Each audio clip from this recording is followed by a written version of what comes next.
got a video you want me to react to? Join the Ace Pit Discord right now. Scan the QR code on the screen, hit the entertainment tab, click reactions, and drop it in. Super easy. Submit today.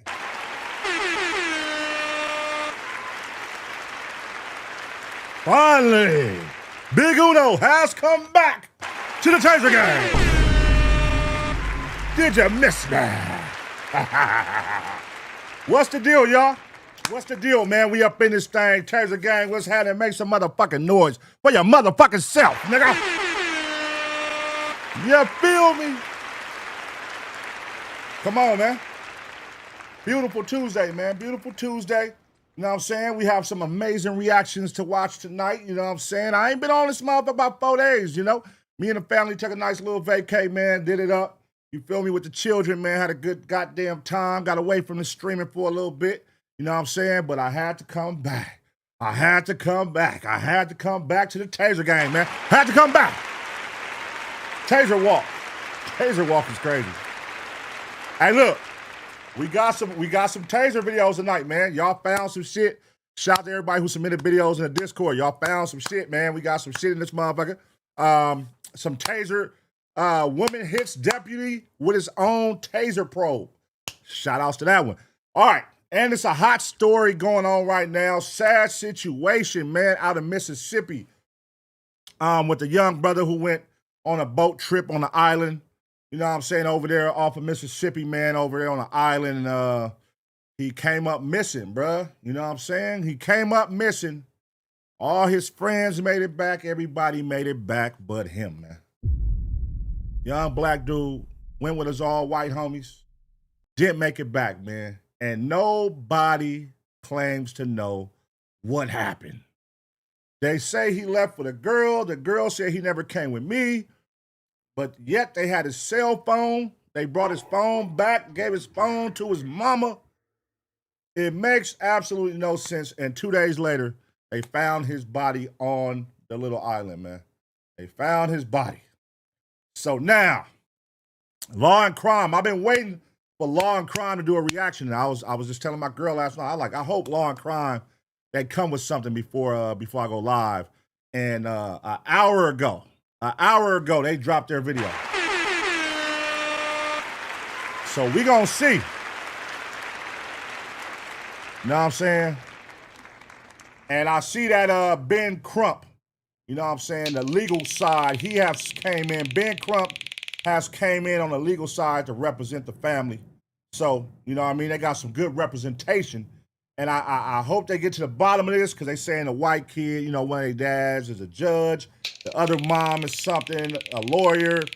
You know what I'm saying? Y'all know how this shit go, man. If you ain't got that right representation, shit could go left. Just look what happened in Texas with the young black dude, you know? And, you know, so let's see, man. Let's see what's going on with that one. We're going to watch that. It just dropped an hour ago. And then we're going to get into she mocked the police until reality hit her hard. You know what I mean? You can never go wrong with a good, you know, pullover video where, you know, somebody wilding the fuck out. Shout outs, man. You can never go wrong with a good pullover video where somebody is wilding out when the police pull them over. And then here's another story. Y'all know Law and Crime is on Tuesdays, man, Tuesdays and Thursdays. Another story that happened, I believe this was in South Carolina, with the young girl that the parents claim went missing. And she had search teams looking for her, 200 people every day looking for this little 4-year-old girl. I believe she was 4 years old, 3 or 4 years old. They looking for her, and then come to find out, they just found out that the girl was dead a month before her mama called. Sad situation, man. Crazy motherfuckers in the world, man. That's a sad situation. Rest in peace to that young girl. But we're going to react to that. Law and Crime with that one as well. All right? And then we got another Taser video, man. Shout out to the Discord. Taser gang for the submissions. Deadbeat son gets tased after punching and kicking cops. All right, so we got 2 guaranteed Taser videos. Then you guys submitted this. I may or may not react to this. The point and shoot.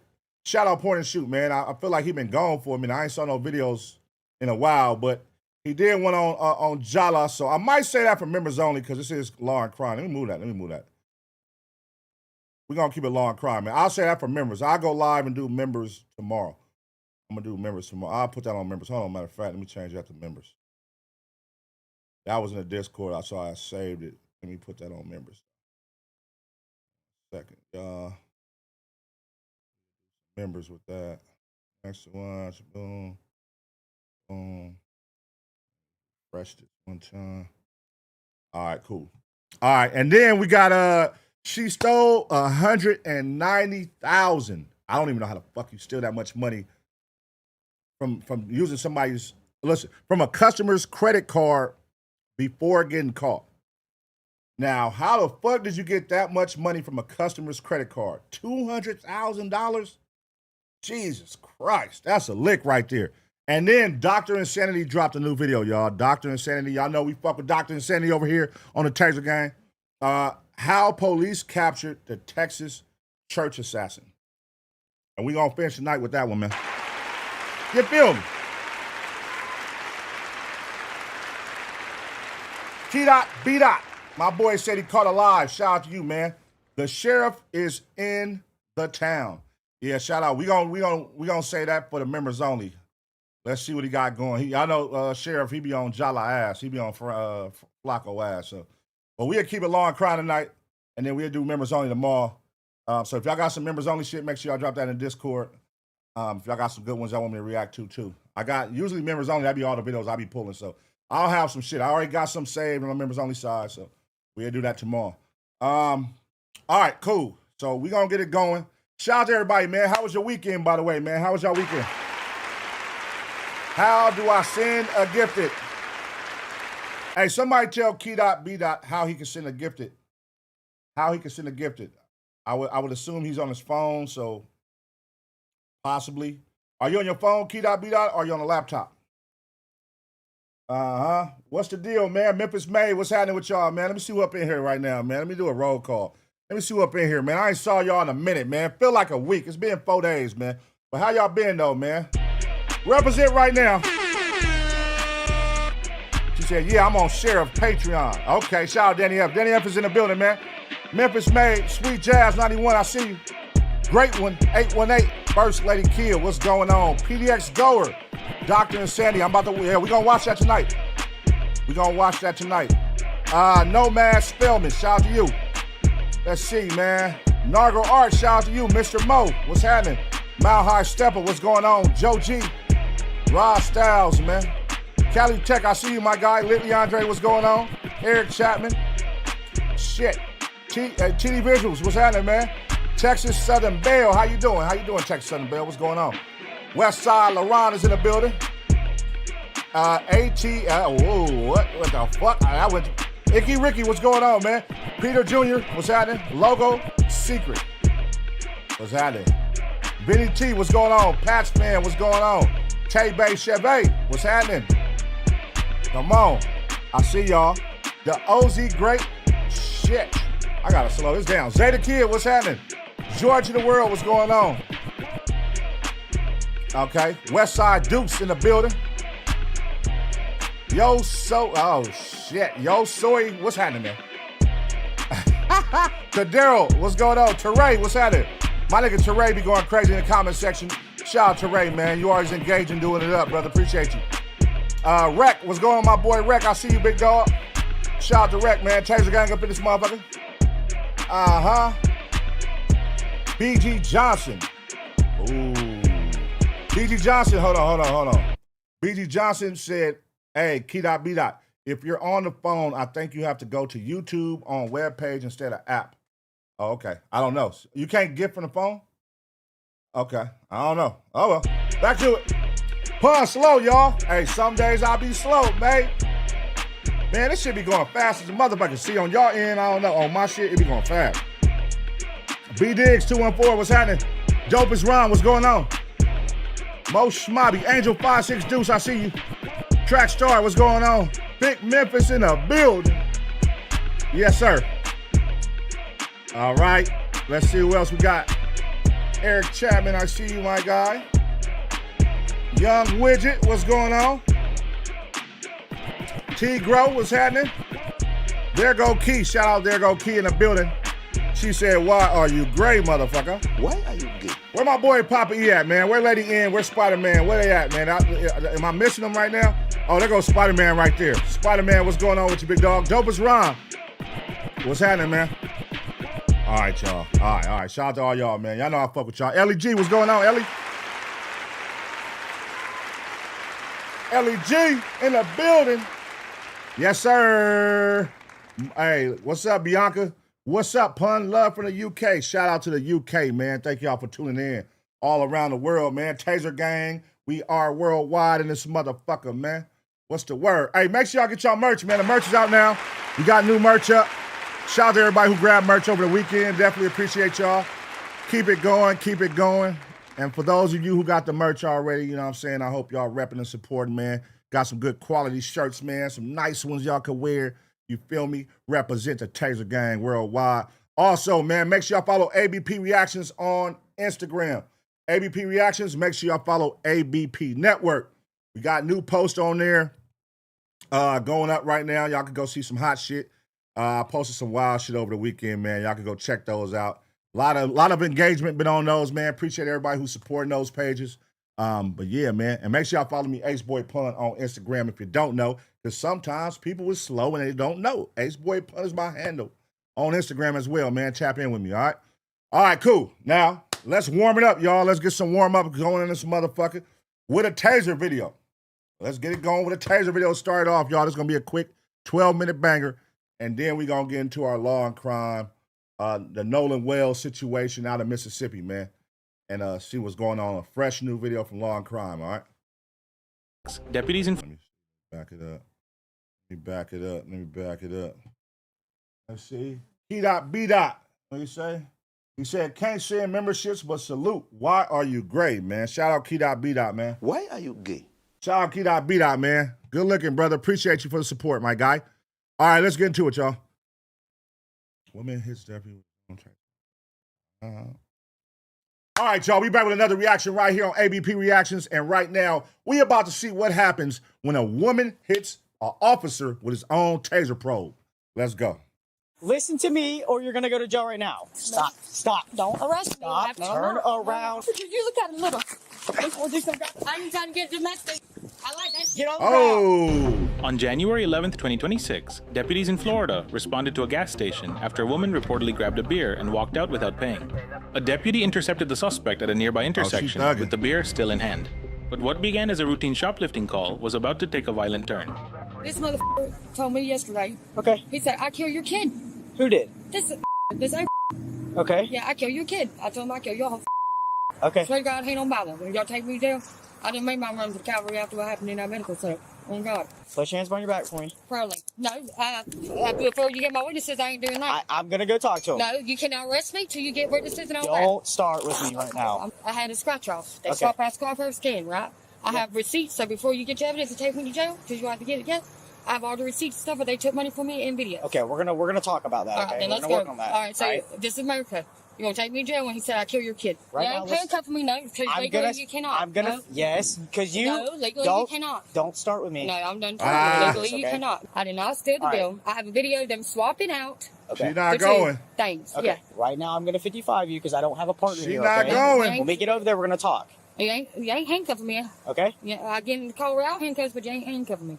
If he She says not you going. didn't steal it, we look at it. I will take the cuffs off of you. Okay? No, when I do that, I walk over here. Okay, no, come here. You're gonna have to Hey, teach me. come here. I'm walking. Listen to me, or you're gonna Uh-oh. go to jail right now. Come here. Stop. Stop. Don't arrest me. Stop. I have to know we ain't Stop. a lawful right for that. Stop. No, Uh-uh. go ahead and tase Uh-uh, me. nigga. Shoot me. I don't Stop. care. I like tasing. Come here. Was he 5 and send me at 35? Yeah, right here where I'm going. You're not Turn arresting around. me. She said she Turn like the around taser. or I will tase you. Tase me. I'm a free citizen of America until you get the evidence. If you illegally arrest me, I'm not. no. This nigga soft, man. What is you making all these threats for, nigga? She said taser, nigga. Taser. You did. So let me tell you about your law we're passing. Stop. Short you. Honestly. All right, I'm not doing this. Turn around. Turn No, we're going to try. We're going to be playing with it. around. All right, if you can get my hand from here to here, I'll make you a deal.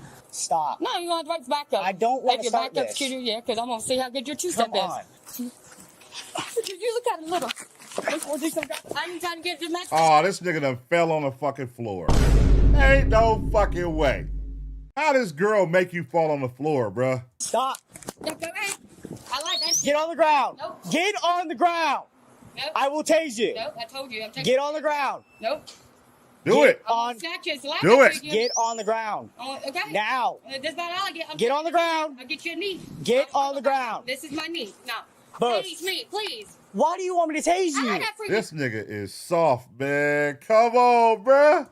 Get on No, the. I Get. told you I'm taking my stand in my knee. All right, taser, taser, taser. Woo! HQ. He said, woo. Taser, taser, taser. Hey. Whoa. Now that was some gangster shit. Now that, hey, salute to her. She tucked that motherfucker and pulled him right out of her and threw him back at that nigga. That is hilarious. Taser, good. Hit the back. Woo! Woo! Ah. How did you Get down. Woo! Get on the ground. Look at I her. done told you I took my knee. That's all I get out of me. Whiskey 5. Taser, taser, taser. Deputy Fields calls for emergency backup as he is now injured, and Kaylin remains uncooperative. Get on the ground. Injured. I'm standing for America today. After you said I told your favorite movie. Get on the ground. Oh, that got her. That got her. That's I'm on the ground, but that's that. Get on the ground. Get on your back. Get on your back. I'm taking a stand in for my daddy. And my military. You. Damn, she done took 3 motherfucking tasers, bruh. That's 6 probes. She done took 6 probes and spit them out. You kill my kids? Get. Tell me after you said I gotta go with it. Get on the ground. You said you kill my Get kids. on the ground. I'm bleeding. Yeah, so am I. For what? You freaking threw a taser dart at me. Because you just Turn around and get on your back. Damn, I got shot in the hand. Turn around and get on your back. I can't. Give me 1 minute. You just Now. I'm bleeding. Get down. Get on your stomach and lay on I can't. lay on your stomach. I'm leaking. I understand that. That's Lay right. on your That's stomach perfect. now. Bruh, I don't know what she off. This gotta be meth, bruh. This gotta be meth and fucking brews, nigga. This is meth and beer, nigga, for sure. She just ate all the motherfuckers. Put your hands behind your back. Someone shot me in the hand. Put your hands behind your back. You gotta get rid of my hand. Put your hands behind your back now. Both of them. She winked at that nigga. Both of them. Look at her, bruh. There we go. Don't move. I won't. I told you I'd take a stand today. For America. We didn't have to do this. Yes, we did. Yes, sir. Can you send 1071-2? I'm bleeding again. An ambulance is also called to the scene. Put your hands behind your back. My head bleeding. I don't give a f***. After I took a stand for my kid, I killed your kid. When y'all tell my f***ing kid unlawfully for me because my mama. We didn't have to do this. We didn't have to Yes, do we this. did have to do this. Yeah, get this nigga some backup. He need help, bruh. He need help. I think he's scared to go arrest her. She put both her hands behind her back. He could have moved in right there, and he still didn't do it. I think he's scared of her, y'all. Sit right there. Yes. No. Put your hands behind your back right I'm now. sorry. Keep them behind your back. Put your, Oh my God. both of them. And don't move. Whiskey 5, where you at? Right here by the gas pumps. Hell yeah. Well, here we go again. I've been looking for you. You don't even know who I am. She threw a taser dart at me. My head's bleeding. Mine's bleeding too. Look, that's all you have to do. Look how he walked up on her, bruh. Yo, scary ass. That said I kill your kid. So I can't believe you said I kill your kid. I don't come from family. My family's cops and military. Really? Well, you should have put your hands behind your back when I asked you. Did you shoot me? You pulled the gun on me? I thought it went that way. We have this Fifth Amendment right. You should exercise it and stop talking. I told you to stand by me for the USA. Shot me in the head. Look, this is the cop right here, y'all. Look at this short ass nigga. That's why he didn't run up on her. Look how short he is, cuz this nigga's a midget. He didn't want to run up on her, bruh. He's a hoe. That is hilarious, dog. And I know he ain't crying. She took the taser and threw it back at that nigga, and he zapped himself, and he crying about it. Shut up. Yeah, she threw the probe at my head. So, Oh, he a hoe. I kill your kid. Said I kill your kid. I got shot with a gun. I think it's when she fell. No. Because I shot her the second time You and shot she her. fell backwards. No, it's a gunshot. Look at it. I did not shoot you with my gun. No, there did in there. Go check. No, they Go didn't. This nigga said shot me in the head, bro. Remember when I said we're exercising our Fifth Amendment? Stop talking. You got- you can come back No, and my kiss. head is bleeding. Is that your Yeah, it's mine, I think. I'm sorry for throwing at you. But I did because you didn't Yeah, say she something. threw a taser probe at my head. Oh my God, this nigga's a hoe, man. Hell no, man. What the fuck, man? Hey, he lying, cuz. All she did was take the probe out of her. She threw it. She didn't throw it at your head, nigga. This nigga a liar. You soft, cuz. What type of fucking work shoes are those? Look at these motherfuckers. What are those? What the fuck? You supposed to wear some boots, ain't you? What is those? They're like some workout shoes or something. You mean throw it at the head. I need to know that things. So I'm sorry for the popo. But that said I kill your kid. What the fuck? This is America. Well, this would have never happened if you would have just You understand? That's the only not thing fight I with have, me. the only blood I got. So when I'm dead, I'm fine with dying. So that's the only thing I left. That's the only bloodline I got left is my dad who's dead. Taser probe, hit you in the head, and that's where the bleeds from. Yeah. You want to take a stand with me? That's when I tasered the second time and she fell backwards. Yo, listen to everything my mama says. But she's a fucking liar. So she said I was violent. Guys, I threw it at you. Well, we gotta. Now, what we see right here, if he'll lie on this woman like that, y'all saw the situation. We all saw it clear as day. He shot her with probes. All she was doing was taking them out of her skin and just throwing them off her.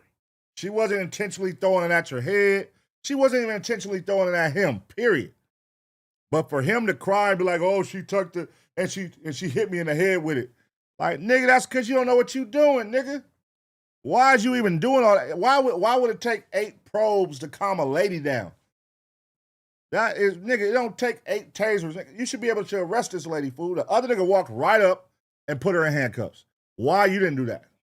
Scary ass nigga. Pretty good gash in her head. We got a probe here. Looks like one came out here. Can y'all listen? You don't care about your story. They're gonna make sure you stop bleeding. I don't give a listen. You got I kill your kid. That's the only bloodline I got And left. we also got a deputy that got hit in the head with a taser too. This is America. We got a probe thrown at him that stuck him pretty good. So. I know. No, you ain't giving me. I don't want no medical attention, no needles.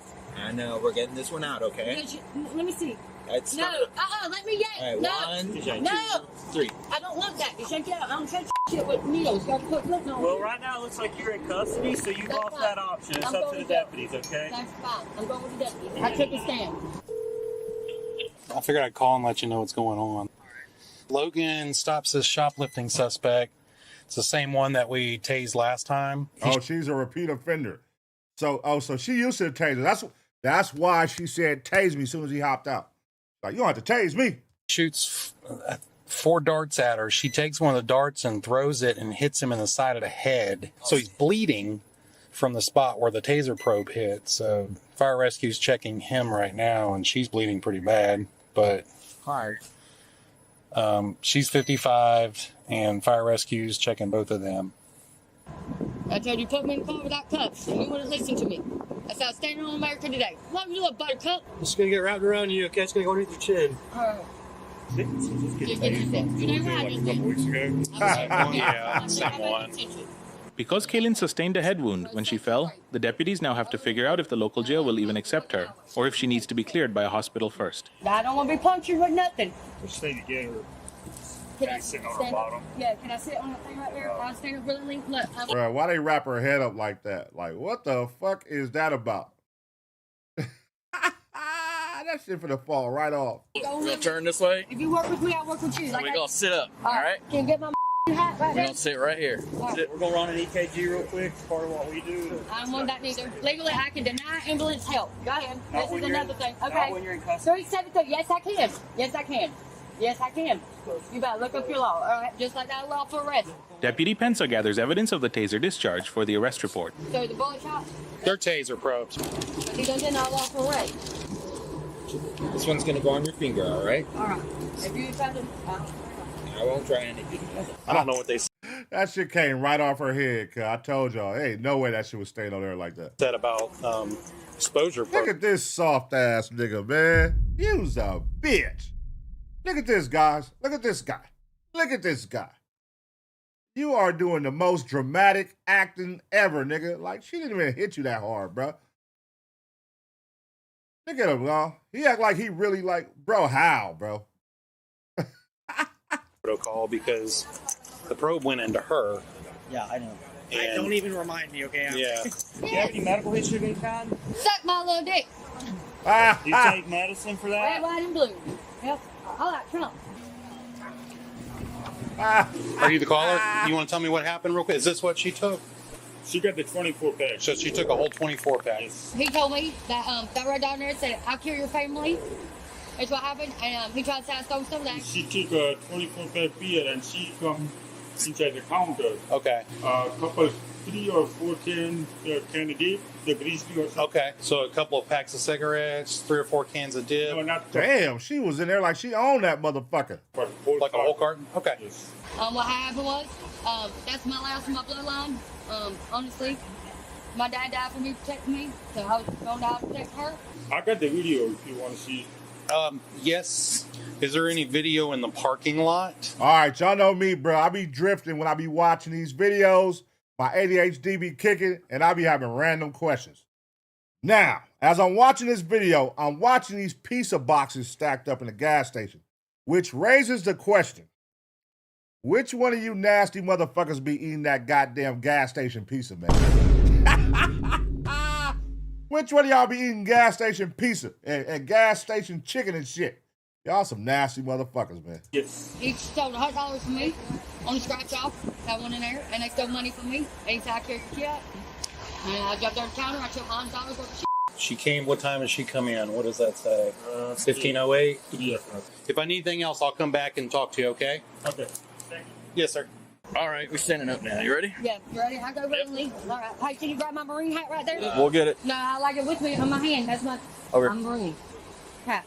Has anybody searched her? Have anything on it? Yeah, a fidget spinner. That's it. My little right there. So your motherfucker will not stand by me. What? Yeah. That's my kid. I'm gonna die for my kid just like my dad died for me. My mama carried my daddy in here. That's what she was in Nassau County. Yeah. See? Hat. Back. Jail probably ain't gonna take her for a head bug. Okay. That seems to me like she's just gonna get out and do this shit all over again. They said they just tased her a couple weeks ago, so I mean, she's clearly is something mental going on with her. I don't even think it's drugs, but I think it's a little bit of drugs, but it's just her brain is fried. She fried, bro. It ain't even all drugs, no drugs. She's fried, bro. Let me try. She's going to be a pain in the ass because she's been screaming out she's not getting any medical attention. Drinking a bush. Is this your vehicle? Okay. We thought this might have been involved in the female that was out here, so we're just making sure it wasn't her car. Said something about, oh God, I'm gonna go to jail, and I was like, huh? I didn't even know she had came up behind me. Did you see her with anything No. in her hands or nothing like that? No, she didn't have anything in her hand. All right. Look at this nigga right here. Appreciate it.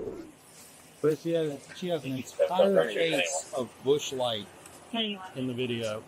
And she jumps over the counter and grabs like a carton of cigarettes and a bunch of cans of dip. End of investigation. She dumped them somewhere. The suspect was charged with resisting arrest with violence, petty theft, battery on a law enforcement officer. At this time, the suspect's court case is still ongoing. Damn. Yep.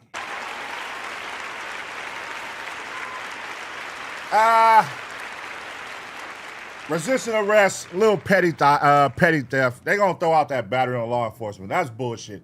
That nigga's a bitch. But resisting arrest, she'll be all right, man. She'll be all right. Little slap on the wrist, little fine, little community service. She'll be back on the streets at a local gas station robbing that motherfucker again. Shit ain't gonna stop with her, man. Clearly, nigga, she walked up in that motherfucker like she owned the place.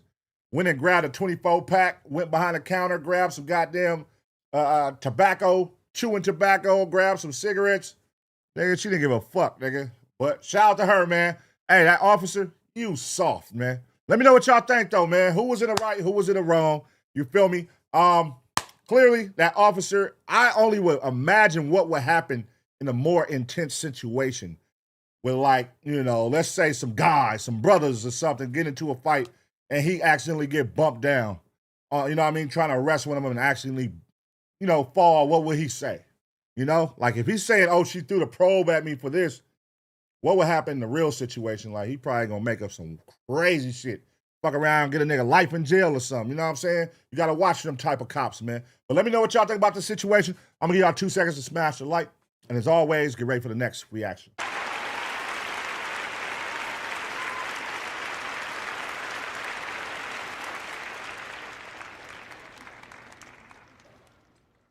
He said meth for the win. That motherfucking meth was kicking, bruh. She was that motherfucker. She was about to throw a party, nigga.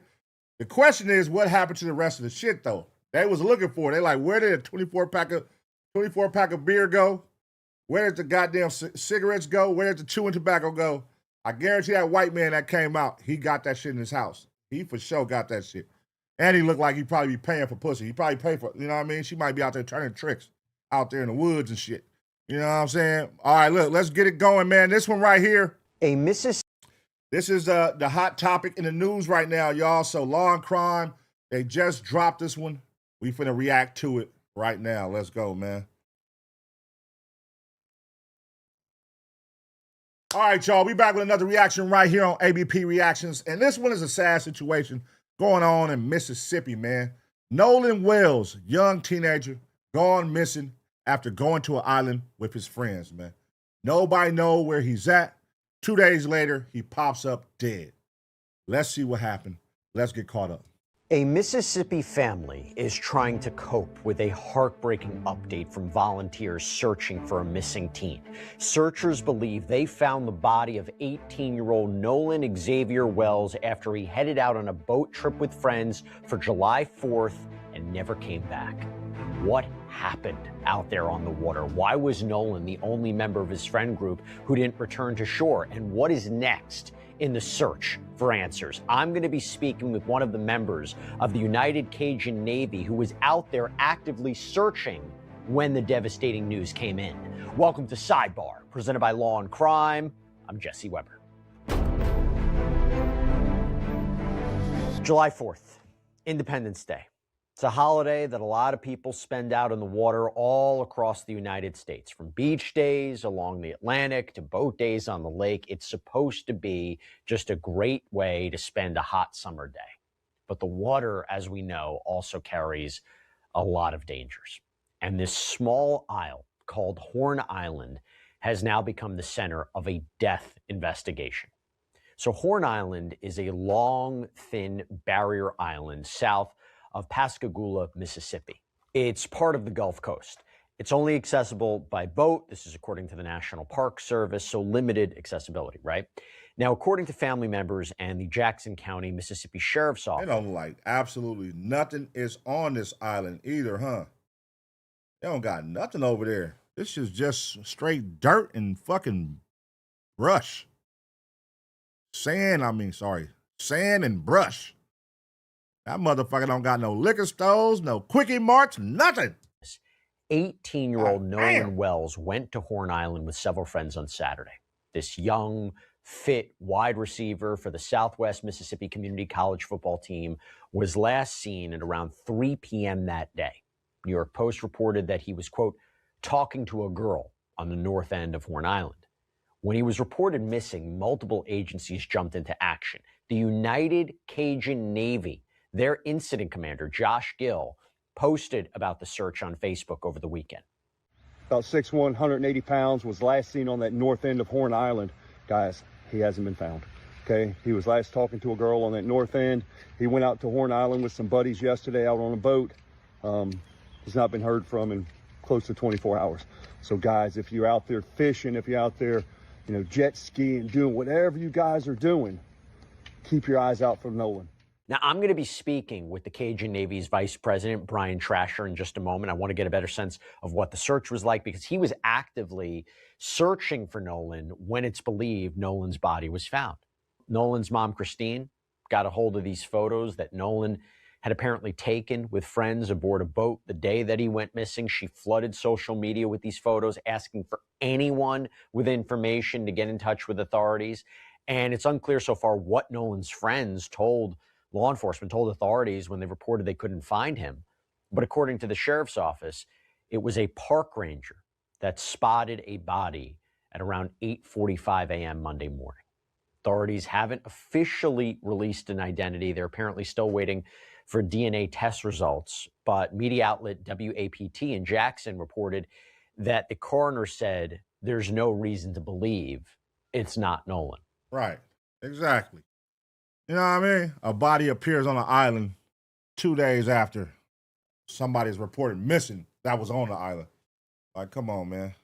That's How did it get here, y'all? How did it get here? That is the question that we need answers to. Nobody has the answer. Everybody act like they didn't see him.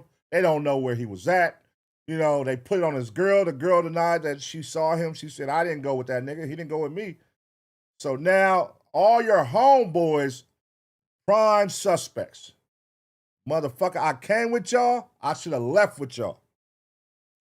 How the hell y'all got my phone? That's what's going on, man. According to TMZ, the body was in the water near the northwest end of the island. WAPT also reports that an autopsy is planned for today, Tuesday, and we could learn a lot more once those results are released, but that could potentially be weeks from now.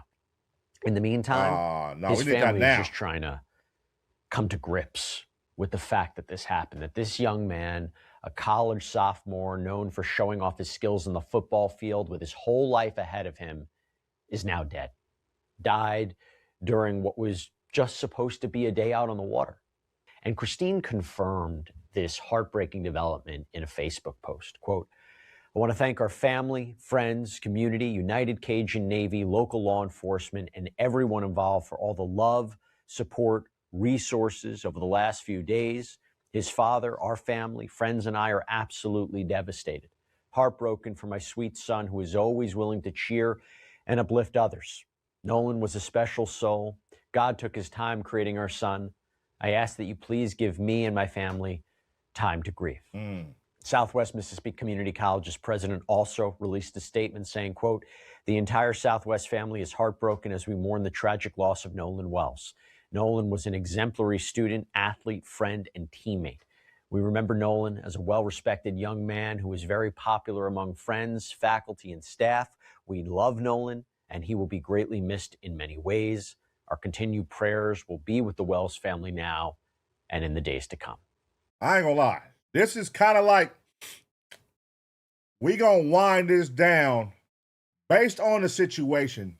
We know the players that are involved, they're all, because this is where all your homies are going. This isn't like you're out there by yourself. This isn't out like you was just out there with a chick. You out there with all your homies. But for all your homies to act like they don't know what happened or where you're at, that is super suspect, brother. You know what I'm saying? Like, there's no way. Not one of you niggas know where he's at or what happened. And y'all know how this shit go. When it's 8 motherfuckers, 9 motherfuckers, 10 motherfuckers, somebody for the tell. You feel me? And what I did notice about this case, as soon as they got back the next day, they lawyered up. A lot of them lawyered up, discontinued their social media. Well, they cut off their social medias. Like the parents, even the parents cut their social medias off. Like, why y'all do that for?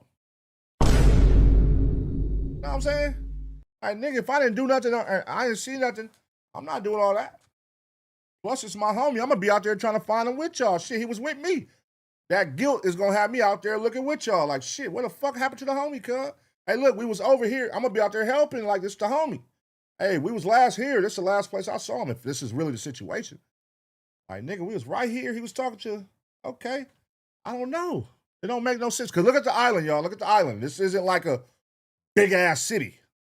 It's a strip. So it's like, what? It ain't like no big-ass high trees. We just saw it. Like, you would know where your homeboy is at, man. Come on, man. God damn. At first, Christine had put out this message on Facebook saying that no GoFundMe had been set up yet, and that any pages that were set up, it was a scam. Unfortunately, we've seen this before in other cases, someone taking advantage of what is already a tragic situation. But since then, a friend did set up an official fundraiser. We're going to put a link to it in the episode notes if you want to contribute, donate, support in some way. And according to the GoFundMe page, quote, funds raised will be used for funeral and memorial expenses, celebration of life services, and any additional costs associated with honoring Nolan's memory. Any remaining funds will help support the family as they navigate the difficult days ahead. How did we get here? What went wrong? What led to a young man losing his life? When Nolan disappeared, a lot of people jumped in to help with the search, including what's called the United Cajun Navy. Hey, let me say something real quick. Look, running a business, that's tough enough. Hold on. Fast forward this, y'all. It's getting good. We finna get to the meat and potatoes. All fully tailored to your business's needs. Take your business to the next level by consulting with an Odoo expert today for free at odoo.com/sidebar. When Nolan disappeared, a lot of people jumped in to help with the search, including what is called the United Cajun Navy. I want to welcome in Brian Trasher, Vice President of the Cajun Navy. He was part of this weekend search that, as we just talked about, came to such a tragic conclusion. Brian, thanks so much for coming on. I'm so sorry.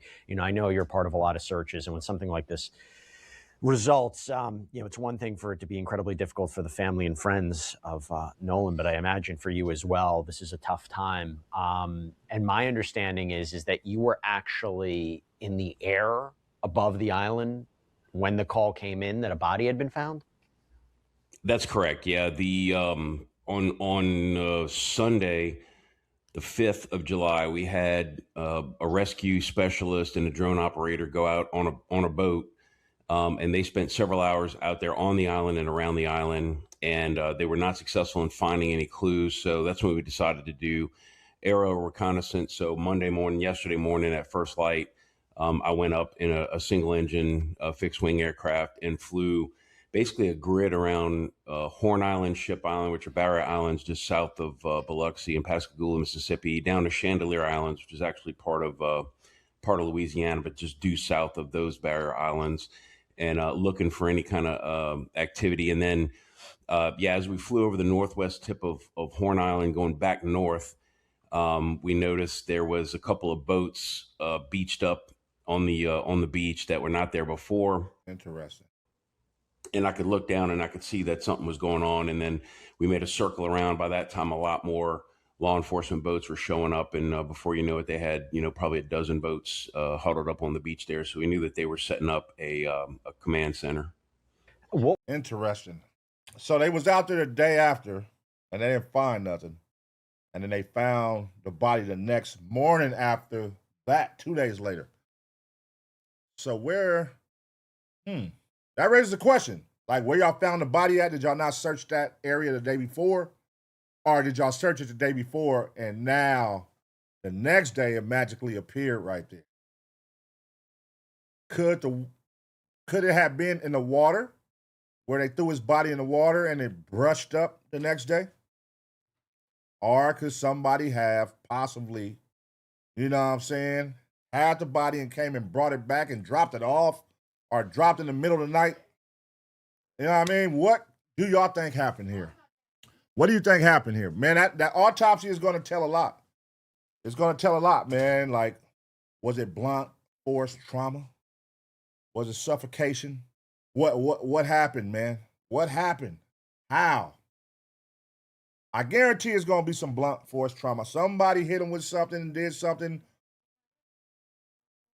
You know what I'm saying? We seen the argument video, but again, that video was only 5 seconds, so that could be taken out of context, or it can be what we think it is.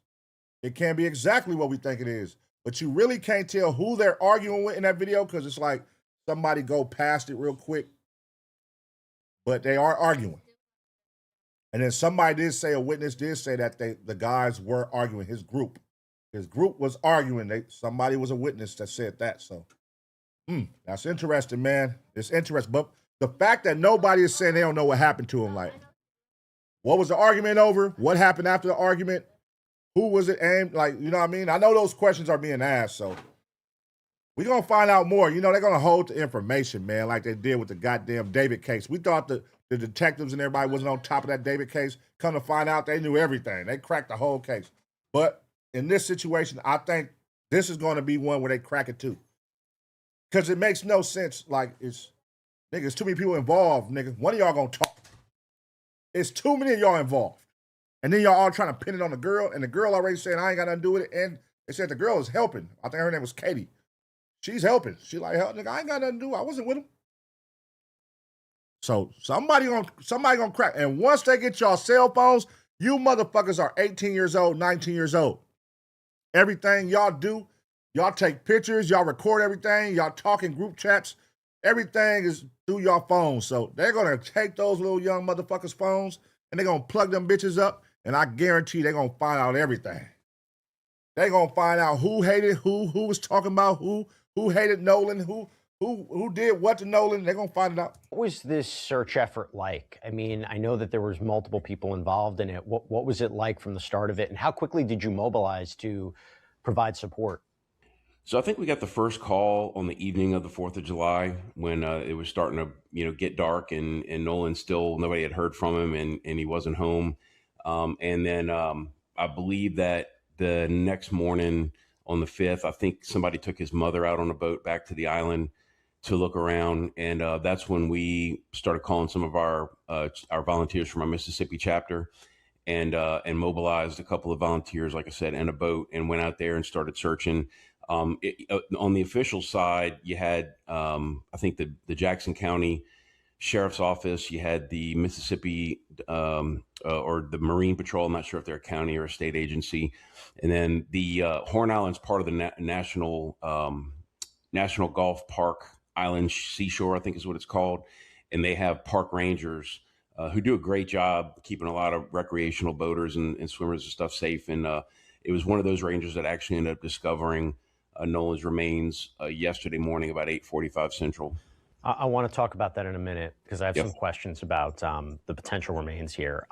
First of all, what resources do the United Cajun Navy provide that traditional law enforcement or other agencies just don't have? I mean, what role do you play? I mean, it's interesting. We've talked about it, about how they maybe should be allowed to assist in the Nancy Guthrie investigation, but just generally speaking, what kind of resources do you provide? We have a lot of the same type of resources that state and local law enforcement agencies will have when it comes to, boats, aircraft, canine dogs, drones. The difference is that we can usually deploy them a lot faster, and that's usually only because we don't have as many sort of protocols and permissions, I'll say, to go through to make that call and to put the resources out there. Fortunately, because of the system where we have chapters in every state, we keep an active database of special skilled volunteers that are usually at the ready, and we can deploy them pretty quickly. And it's not that we replace those agencies, but we're a force multiplier. And a lot of times it's easier for, say, a sheriff or a mayor or somebody to say, hey, I'm getting my guys together. We're going through all our paperwork or whatever, but like you guys go. You just guys go do what you do and let us know if you find something. And that's typically how it happens. That's typically how the relationship works. This body that was found, do you have any idea? Shout out to the Cajun Navy, man. It sounds like if they didn't move, they probably wouldn't have found that boy. Shout out to the Cajun Navy, man. They made them speed up that process a little bit, nigga. We outside. Yeah. Shout out to the Cajun Navy, man.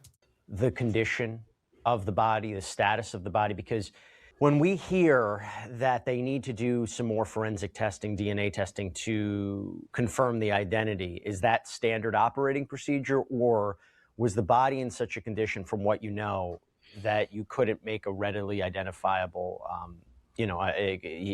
whether it was Nolan or not, you can't make a clear identification just by looking at the remains?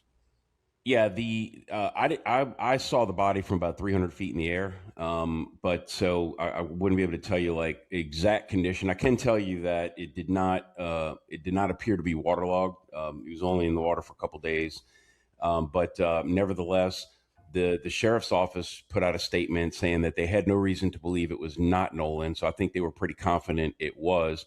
I think the reason for the delay in the official announcement is that I don't think the coroner can sign the death certificate until he gets DNA evidence proving it is who they're, the person they're saying is deceased, is actually them. So I think it's just a formality, to be honest with you. But I believe that the family or somebody in the family. Yeah, it sounds like the mama already confirming it with her messages. You know what I'm saying? So, I mean, yeah. And then they said what? They said he didn't have nothing but blue shorts on with no shirt. So that raises the question, like, was that what he was found in? How was he discovered? I mean, I'm sure those details going to come out. They ain't talking about it yet. Did identify Nolan, and because they put out their own statement acknowledging that it was his remains that were found and that he had in fact died. Just to clarify something, why wasn't the body spotted earlier? Yeah, exactly. I think that I can tell you that I've started flying over the island, that part of the island where the body washed up, approximately 6:30 a.m. and I believe he was spotted by a park ranger at 8:45. My belief is that he just washed up within that time period because we were flying kind of a long grid north and south, and I think he just washed up, and a park ranger just doing his normal runs in the morning. But also, too, given the situation, I'm sure they were a little more hyper aware and probably a little more head on a swivel on the island, knowing what happened and what was going on. But yeah, I was told that it was about 8:45 when a ranger spotted, called it in, because I did see a long line of emergency boats. Interesting. Body washed up. So did they do something on the boat? Whatever boat he rode on, they do something on that boat. Interesting. Coming north, heading southwest toward the northwest tip of the island. And I thought it was just, originally I thought it was just another search party going out, but I think they were actually responding to that call. By the way, can we clarify the timeline a little bit? So did Nolan's friends report him missing while they were still at Horn Island, or did they have to come back? I mean, how long was he allegedly gone before authorities were notified? So the story which was told to me was that at approximately 3 p.m., his friend group that he had gone to the island with decided they were going to leave. They had to get back. And Nolan had started talking to, I was told it was a young female, but he was talking to some other people, had decided that, hey, I'm going to hang back. I can get a ride back with somebody else. He hangs out with this group all the time. They've been to this island together a bunch of times. It probably at the time didn't seem like a big deal to his friends to say, okay, you want to, go holler at that girl, and if she'll give you a ride back, then that's cool. We'll see you when we get home. That's the way it was explained to me. Later on, when it got to be, I don't trust them niggas. I don't trust them. Man, listen, I don't trust them niggas, man. Okay. We got to follow this phone. Where did the phone go? I wonder, because they said the mama to get the phone till when? The next morning? So who had the phone? If they left the island around 3, 4 o'clock, the mama to get the phone till the next morning, where did the phone go? And who had the phone? Who had the phone overnight? Why do you got Nolan's phone? Because that says a lot. Either you his right-hand man, and you holding this phone, or are you the one trying to get rid of that motherfucker? It's one or two. I can't let nobody get this phone. Or that's my guy. Hey, since he your right-hand man, here, you got the phone. Go give it to his mama. Or whatever the case may be. Who knows? But, these are kids, man. It's a lot of scenarios could be going on. These are young, 19, 18. They're drinking. They're hyperactive. He's out there around all these white girls. He's a black kid. You hitting on the white girls out in Mississippi. You know what I'm saying? It could be your own homies. It could be some niggas that was on the island. Y'all know it's a lot of racist motherfuckers in Mississippi. It could be a nigga that was on the island that saw you talking to a white girl. It could have been a lot of scenarios, but we got to wind this down, man. For the fact everybody acting like they don't know nothing. And even in that video where they showed the little arguing going on, when they pan, right before they pan on them arguing, you could see everybody that was on boats and everybody that was in the water. Everybody was looking at their group arguing. I'm talking about everybody that was there. You see that video? Everybody who's on boats, everybody who's in the water, they're all looking at these group of kids arguing. So nobody got no footage. That's the only footage that somebody got. In the era where everybody records everything, nobody helps no more. Nobody calls the police no more. They pull out their phone and record it first. You're saying there's no more videos out there of this young dude out here? It's It's crazy. After dark, and nobody had heard from him. But they also, somehow or another, his phone ended up staying on the boat that his friends were on. So they had his phone. So they brought it back to his mother. So he had no way of communicating unless he borrowed somebody's phone. But nevertheless, the sequence of events that transpired after approximately 3 p.m. to when he went into the water, that's what remains a mystery. The police might know. I'm sure they know a lot more detail than I do. That's just how much has been told to me so far. Based on your experience, do you have a theory as to what may have happened here? Yeah, give us a theory, man. Because for one, listen, a kid giving up their phone or leaving their phone behind, that's just that's kind of fishy right there. Like, you know how these youth, they love their fucking phones, man. So for me to leave my phone behind, especially when I say, hey, I'm finna stay with this girl, that's gonna be the next best thing I'm gonna ask. Hey, my phone, where my phone at? Or my house keys. That's what we for sure. If I'm finna hop out of your ride and take somebody else's ride, I need my important things, which is my house keys and my phone. If it's in your car, if it's in your boat, my phone and my house keys, I need that. Feel me? I'll ride with her. Nigga, what? Who forgets to get their phone? Yeah, I think that he either tried to swim out for some reason, either to try to get on a boat or to go, catch up with somebody or whatnot. And there was a pretty strong rip coming off that part of the island that day. And even though he's a really athletic kid, it was a strong rip. It would have been hard for anybody to maintain control, and he might have gotten carried out, and he may have drowned that way. Or, and again, I hate to...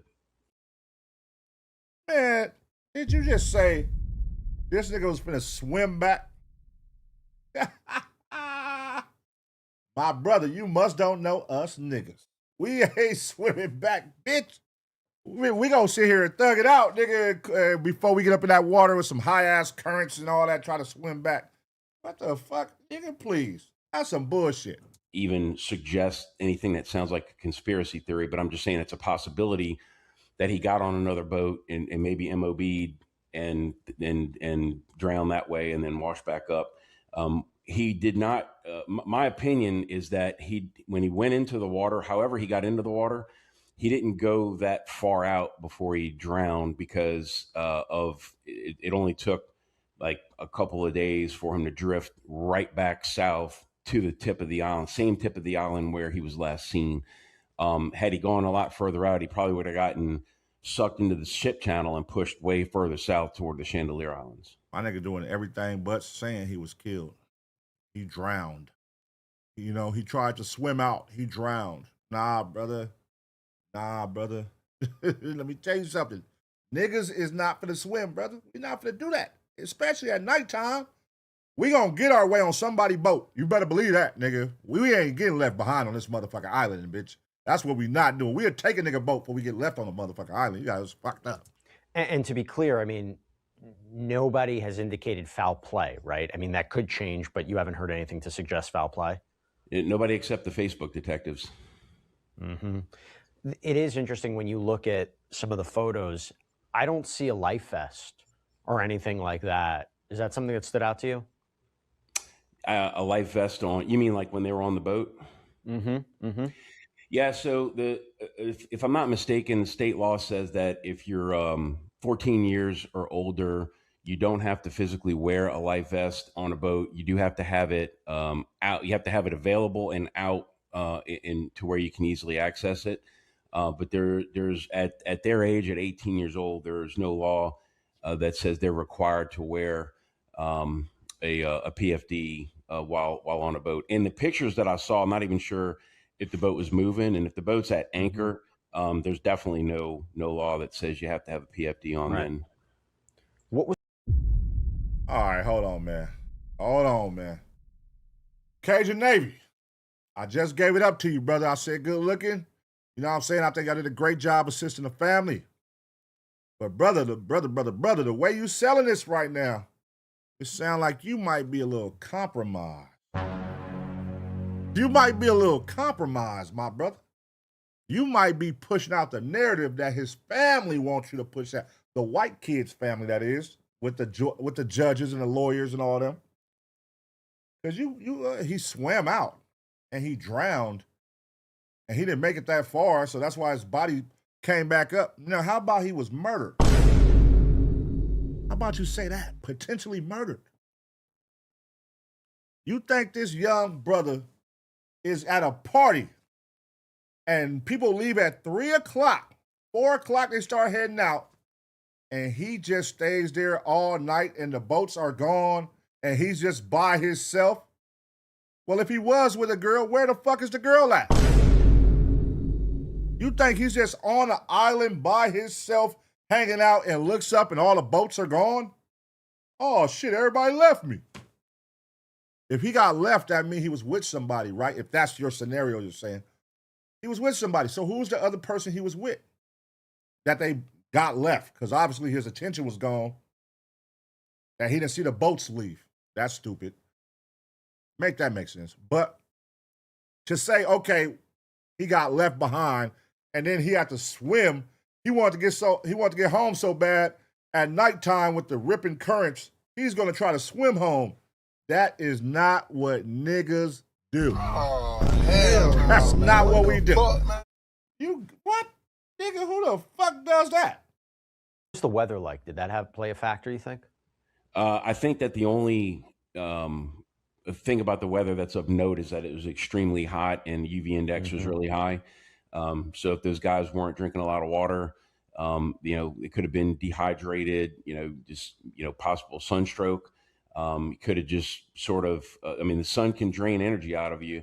So even though, like I said, he was young and athletic, by the time he got into the water, he might have been in a weakened state and didn't even know it. Can you just talk to us a little bit more about Horn Island? What we keep pushing that. He keep pushing that narrative. Y'all see that? should know about it? Because I understand it's not very big. There aren't any buildings or anything like that. But it seems like a really popular destination, but it's limited accessibility. That's correct. So Horn Island, like I said, it's probably about 10, 12 miles off the coast of, it stretches probably from about the south of the city of Biloxi to the city of Pascagoula, which borders Harrison and Jackson counties on the Mississippi Gulf Coast. It's a very popular recreational destination. It is uninhabited. There's some very pretty beaches. When it's not too windy, the water's pretty clear. The temperature was in the high 70s. It's 4th of July. Obviously, it's a crowded day. Everybody out. But yeah, the only way to get there is to by boat or maybe presumably like an aircraft or something. But for the most part, people go out there by boat and just leisurely hang out in the water and have fun. Same thing with Ship Island. Ship Island is just to the west, and that island has a historic Fort Massachusetts. It's been there since 1861. Another popular place for people to hang out. All the barrier islands along Mississippi on the weekend, you see just a lot of boats. Sort of like the Outer Banks of the Carolinas. It's just a popular recreational destination. This nigga's crazy, man. This nigga is crazy, man. Come on, brother. You are compromising. Listen, Ben Crump has stepped in on the legal side for the family, for his family. They are definitely gonna have to get their own private investigator, man. They're gonna have to get their own private investigator, man. And they got to. Because I can see now, if he leave it in their hands, they're gonna say, this story right here. Oh, he was trying to swim back. No foul play was discovered. He's just fine. Let's go ahead and cremate the body or get him up out of here. Nah. Get your own private investigations and do your own shit. Do all your own shit. Because they finna try to run a narrative that no foul play and he tried to swim back at nighttime and drowned. Come on, bro. This is crazy. Are you still a part of this in any way, this investigation? Are you in contact with law enforcement? Are you in contact with the family? Is there any information that you're going to be getting as this progresses? Because even an autopsy can take some time before the results are released. And I'm just curious what information you might be having access to. Yeah, we're not part of the investigation. We're not policemen. We're not journalists. We are strictly brought in because we're really good at finding people that are missing. And that's sort of our role. Once it was radioed up to me in the plane that there was a recovery, we did a couple of circles just looking at the TOC that they were setting up. there on the beach, and then we just returned to base. And my team was already en route to I think it was the Mars Lake boat launch in Ocean Springs, Mississippi, where they had kind of the law enforcement had set up a staging area. That's where Nolan's family was. And, our guys were out there with his mother, just trying to comfort her. But as far as like, any kind of inside investigation, information about the investigation, unless that's voluntarily offered by law enforcement, which I doubt, that's not something that we're going to know. If there was anything they, wanted to interview us about, or just, share any information that we had, we'd be happy to. But again, we're not police officers. We're not professional investigators. Well, first of all, let me just say this, Brian, you and your team are amazing. You do incredible work. I know that we've covered the work of the United Cajun Navy in other cases, and I'm always just amazed at what you can bring to this. So thank you for your help in this situation. Thank you for the help that you and your organization do on so many different cases. And I just have to say, this is such a tragedy. My heart really goes out to the family here as they're trying to process what happened. I want to stay on top of this. I want to know what happened. Yeah, no, we're going to stay on top of this one, brother. We're going to be on top of this one, brother. Because we got to get to the bottom of this, because I think everybody know there's foul play involved on this one. If this is the story y'all think y'all finna sell, nah. A nigga trying to swim back at nighttime with ripping currents, and all the boats done left. He let them take his phone. There's no girl around in sight that he stayed for. Come on, man. We not stupid. Come on, man. Cut the bullshit. Cut the bullshit. I know this family has a lot of questions that need answers. But listen, thank you for coming on.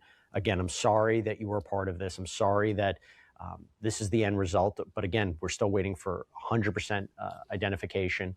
But thank you, Brian, for coming on and talking a little bit more about it.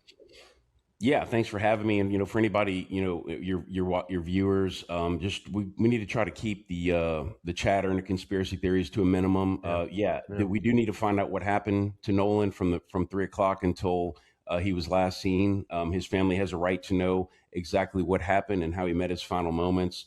But there's his friends, who he's been friends with since he was a little kid, are getting death threats from people who are accusing him of horrible things. And right now, we don't know anything. We have to let law enforcement do their job and come out with the facts. And that's what we're asking the public to do. Well said. All right, let's see what happens. Brian Trasher, thank you. All right, we're going to see what it do. Do y'all believe this theory that he has right now? Are y'all rolling with this theory that he has right here of it possibly being him getting left on the island, getting left behind, and then trying to swim home at nighttime? Does that sound like what happened to you guys? Does that sound like something that makes my friends go home and lawyer up? That makes my friends deactivate their Instagrams and their parents deactivate their Instagrams and lawyer up? Why are we lawyering up for? What the fuck am I lawyering up for? I ain't do shit. I'm not finna sit here and get a lawyer for what? You know what I'm saying? Like, y'all ain't got nothing pointed at me saying I did anything. Why do I need a lawyer? The most you're gonna ask me is, hey, have you seen Nolan, your homeboy, since elementary? And I'm gonna say, hey, man, last time I saw him, it was this, boo, boo, boo, boo, boo. I don't know where he at after that. How did he leave his phone? Oh, well, this is what happened. And then, nigga, they're going to confirm that, or I'll be able to help them prove that. And, nigga, I'm a kid, nigga. Shit here. The fuck? Now, if me and my homeboys, or one of my homeboys did something to Nolan and I saw it, that's where it gets a little tricky. Or if I'm the one that did something to Nolan, that's where it gets a little tricky. You know what I'm saying? But guess what, man? We are in an era where everybody talks. So whether you're not talking directly to the police, somebody is going to talk to their friend. And their friend is going to tell another friend, which is going to tell another friend. And it's going to get to somebody's parents. It's going to get to somebody's cousin who can't keep a secret. It's going to get around. Y'all know how this shit go. And the next thing you know, it'll be out there. Trust me, it was too many players involved in the situation. Somebody saw something. Somebody seen something. Somebody knows something. You know what I'm saying? So we'll stay on top of this, man. Let me know what y'all think happened. What is y'all theory right now? Is this foul play, or do y'all think, hey, man, he drowned. He got left behind. He was doing too much, and he didn't see everybody left, and he got left behind. Only him got left behind on the island. Didn't realize what was happening. All his homeboys left at 3 o'clock in the afternoon. At 3 o'clock, they left. That's a whole lot of time, y'all. Where was he at? What happened after 3 o'clock once his homeboys left? Where was he at? Let me know, man, what y'all think. I'm going to give you 2 seconds to smash a like. And as always, get ready for the next reaction.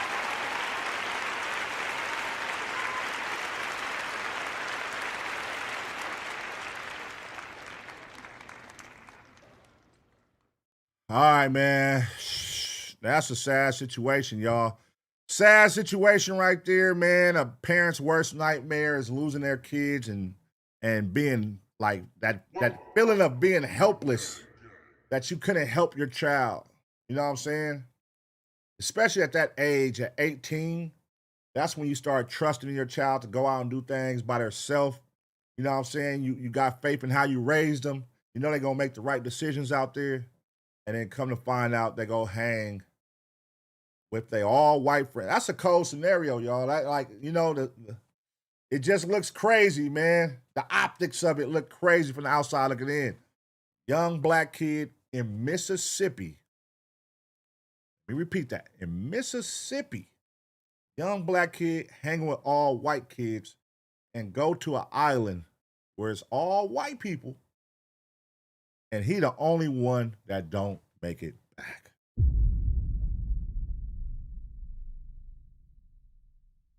Make that make sense. He the only one out of everybody there that doesn't make it back. That's crazy. On 4th of July. That's crazy. It makes no sense at all, man. It makes no sense at all, man.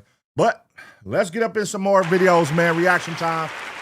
Shout out to everybody up in this motherfucker. Rest in peace to him, man. Although they haven't confirmed, but the mother confirmed, basically. You know what I'm saying? Give him some time while they grieve. So rest in peace to him, man. I'm going to go with the mother. The mother said, you know, she basically confirmed it. Rest in peace to that young man, man. Sad situation, y'all. Listen, man, everybody's situation is different. Everybody's life experiences is different.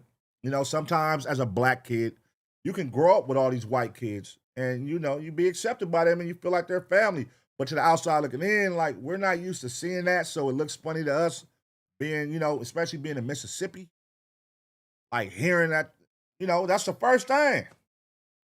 All these white kids with this black kid, how did they treat them? You know what I'm saying? We don't, it's tricky, man. It's tricky, but at the end of the day, he didn't deserve to die. He didn't deserve to be left behind. He didn't deserve whatever possibly could have happened with his friends on that boat, off the boat, on the shore, in the backwoods of where they was at. Who knows? I don't know.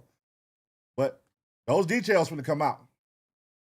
I think I'm confident in this one. You know what I'm saying? That those details are going to come out. They're going to have it put together, and they're going to crack this shit. They're not going to let up on this one. This don't make no sense.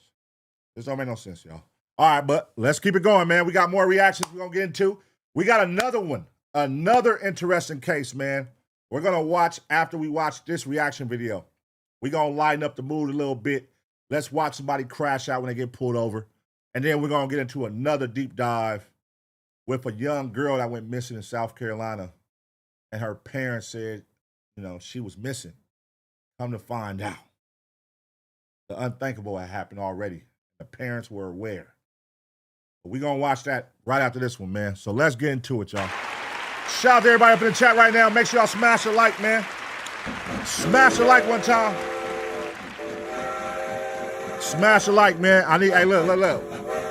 We got to start hitting these likes, man. How many people in here? We got like 500 plus people watching. I need 500 likes, man. If you're on TV, figure out how to like that shit. You're on your iPad, figure out how to like that shit. On your phone, like that shit. We need them likes up, man. Let's get them likes going, man. Appreciate y'all. Thank y'all for supporting, man. Thank y'all for tuning in. We got, that was only our second reaction, man. We got more to go. We in this motherfucker. Still early, man. The night is still young. Let's get going, man. Make sure y'all active up in the chat. Let's go. PDX Goer, he said, keep them coming, Big P-U-ski. Unoski. Okay. All right, for sure. Hey, there go my boy Ocean Reviews, man. Long live the Grays, man. What are you doing? Long live the Grays. He said, show up on time for the like, fool, man. Fuck you, nigga. I got kids, nigga. Let me get here, nigga. I'm gonna get here, motherfucker. I'm here, though, motherfucker. When I come here, I'll be here for 4 to 5 hours with you. So give me my goddamn like, motherfucker. God damn. Shout out to Pun from Texas, man. Appreciate you, Isaac Martinez. Good looking, man. Taser gang, Taser gang, Taser gang. Yes, sir. Shout out, man. Appreciate you, Rec. My guy, man. I start work late tomorrow, so I'm here all night. Q660. All right, man. You in for a treat, brother. We got some good ones tonight, man. All right, let's keep it going. Let's keep it rocking and rolling. Let's see.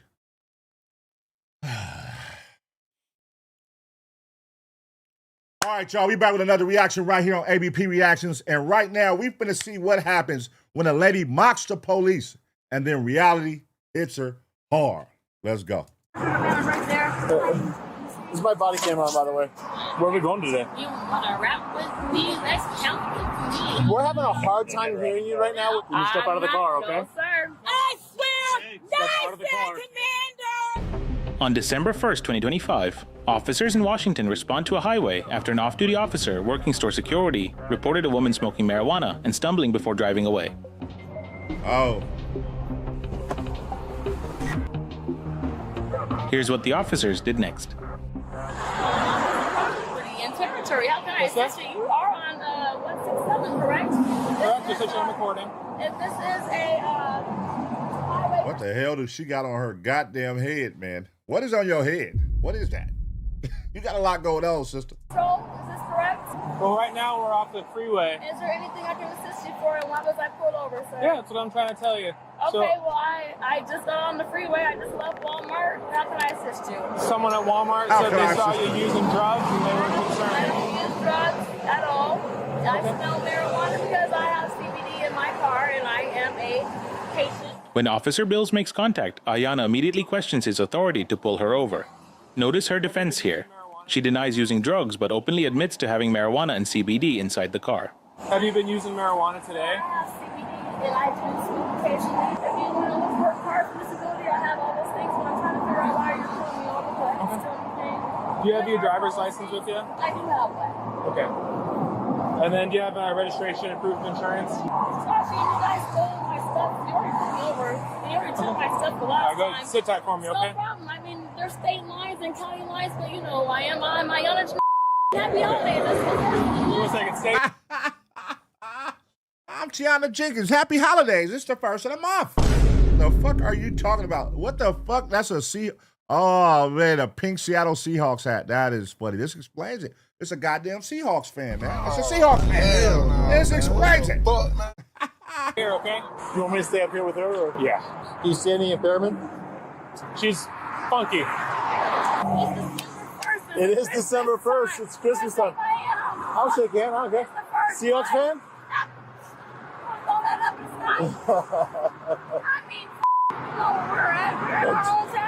While Ayana remains in the driver's seat, the officers get on the phone with the original witness to lock down the facts. They need to confirm exactly what was seen before they proceed with a DUI arrest. Hey, we're with the vehicle that stopped on 167 here. What exactly did you see inside the store? You saw like a big plume of smoke come up from her, and then the odor of marijuana. Oh, that's so fucking petty, man. Come on. That's what y'all pulling her over for? Just because y'all saw a smoke of marijuana? Like, come on, brother. God damn.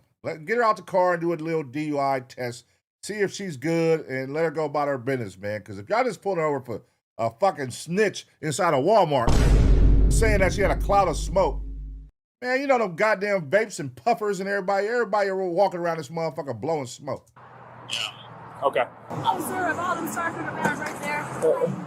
This is my body camera on, by the way. It's okay, because he's my father, honor, and Mr. If I have most money, I love you, anybody, and your stupid mom is stupid still, and JT, all you guys, and everybody else. I love everybody because everybody's a hook dog anyway.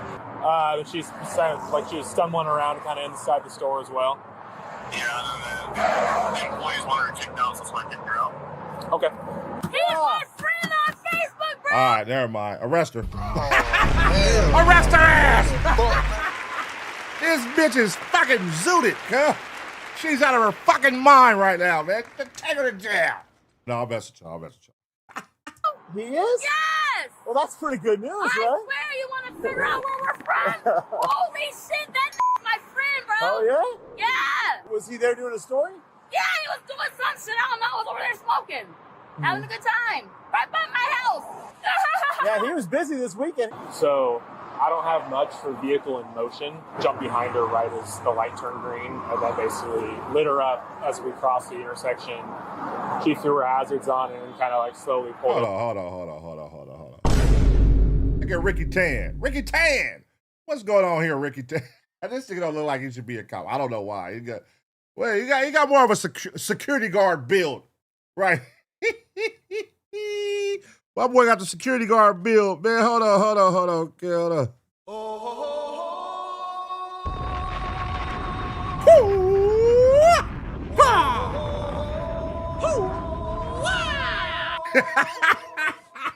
Over this way. It was a good baseball game, but baseball. I don't represent baseball. Why not? Ever. No, I don't want to talk about my clever story. And you guys killed me on live TV for free.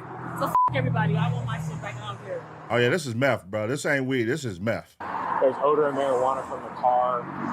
Basically, her eyes look affected. Like I would want to look at it more closely, but I can see the. My nigga ain't said one word the whole video.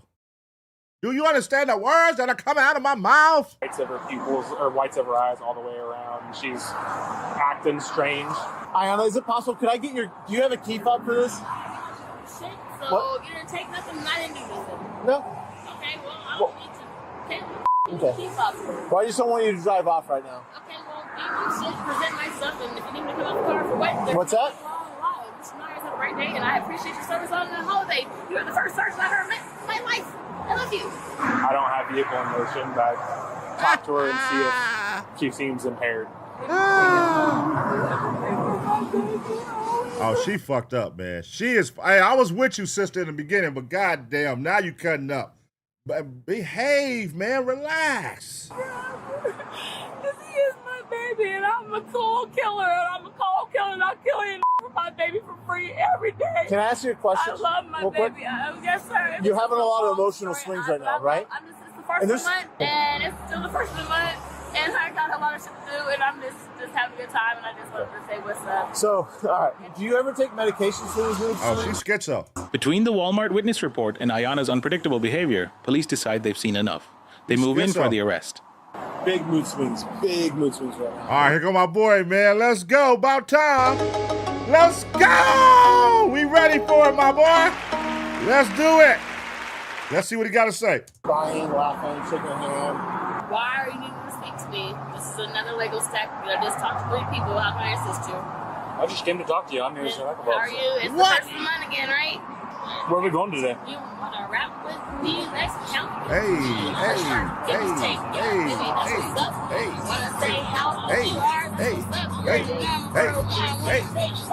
Turn the music up and she's dancing. Okay. I asked her for a fob. She said no. Can you turn that music down, please? Oh, why? Who's counting 2? You mind turning the music down?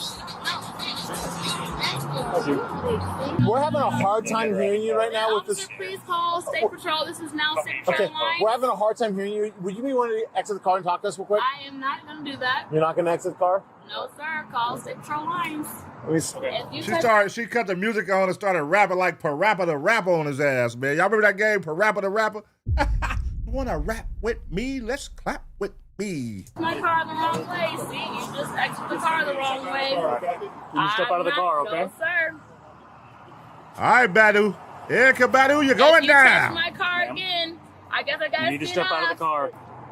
Okay, at this time you're under arrest for DUI, okay? For what DUI? You need to step out of the car now. I'm not. Nope. You wanted me to speed off? You thought you were smart? No, I'm not. Uh-oh. Hey, Receive them, officer. Uh-oh. Wait, what type of Chuck Taylors are those? What the fuck are those? What are those? That's like the Michael Jackson Beat It editions right there. Where the fuck she find those Chucks at? They got 1, 2, 3 straps on the motherfuckers. With how many goddamn laces got to go up this motherfucker? You're pulling me out the car for what reason? Why are you pulling me out the car? All right. Why are you pulling me out the car? Why are you demonstrating? Oh shit! Oh shit! Yourself? Oh shit!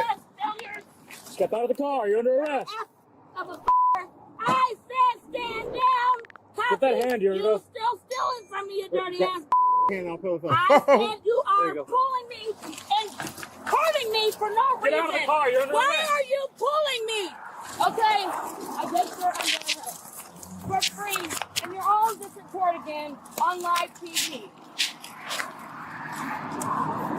Now you're super set up. I got it. Now You got you're really set up. Just for free court TV. Just for Christmas TV. Oh yeah. She needs some meds, man. This is crazy. She tweaking hard right now. Look at her face. Y'all know what that jaw mean. Y'all know what that jaw mean. Yeah, that's that crack jaw right there, man. That's that shit Whitney Houston and Bobby Brown used to have on them interviews. That's that crack jaw. Look at that motherfucker. When them teeth won't connect, you can't even touch your teeth because that motherfucker crack is kicking. That crack is kicking hard. Look, what is this nigga doing? What are you doing? Checking your phone? What are you up to, man? That nigga checking his fortune cookie. Just for you idiots. Right here on your own county line TV for free. Who gives a f***? Oh, you want to keep playing with me? District Package Centers coming right up. Capital District. District 10. Oh, I need you to roll my windows. We'll take care of that. You want to play District 10 again? I guess we're back at 10, 9, 8, Uh-oh. 7, Uh-oh. 6, Uh-oh. 5, 4, Uh-oh. 3, 2, What's gonna happen? 1. SPD, State Patrol, you're in jail. Count to 10. 1, 4. What? Oh, hell no. Oh, hell no, man. What the fuck, man? Hold on, man. We got to run that back. She said count to 10. Hold on. Look at this shit. 1, SPD, State Patrol, you're in jail. Count to 10. 1, 4.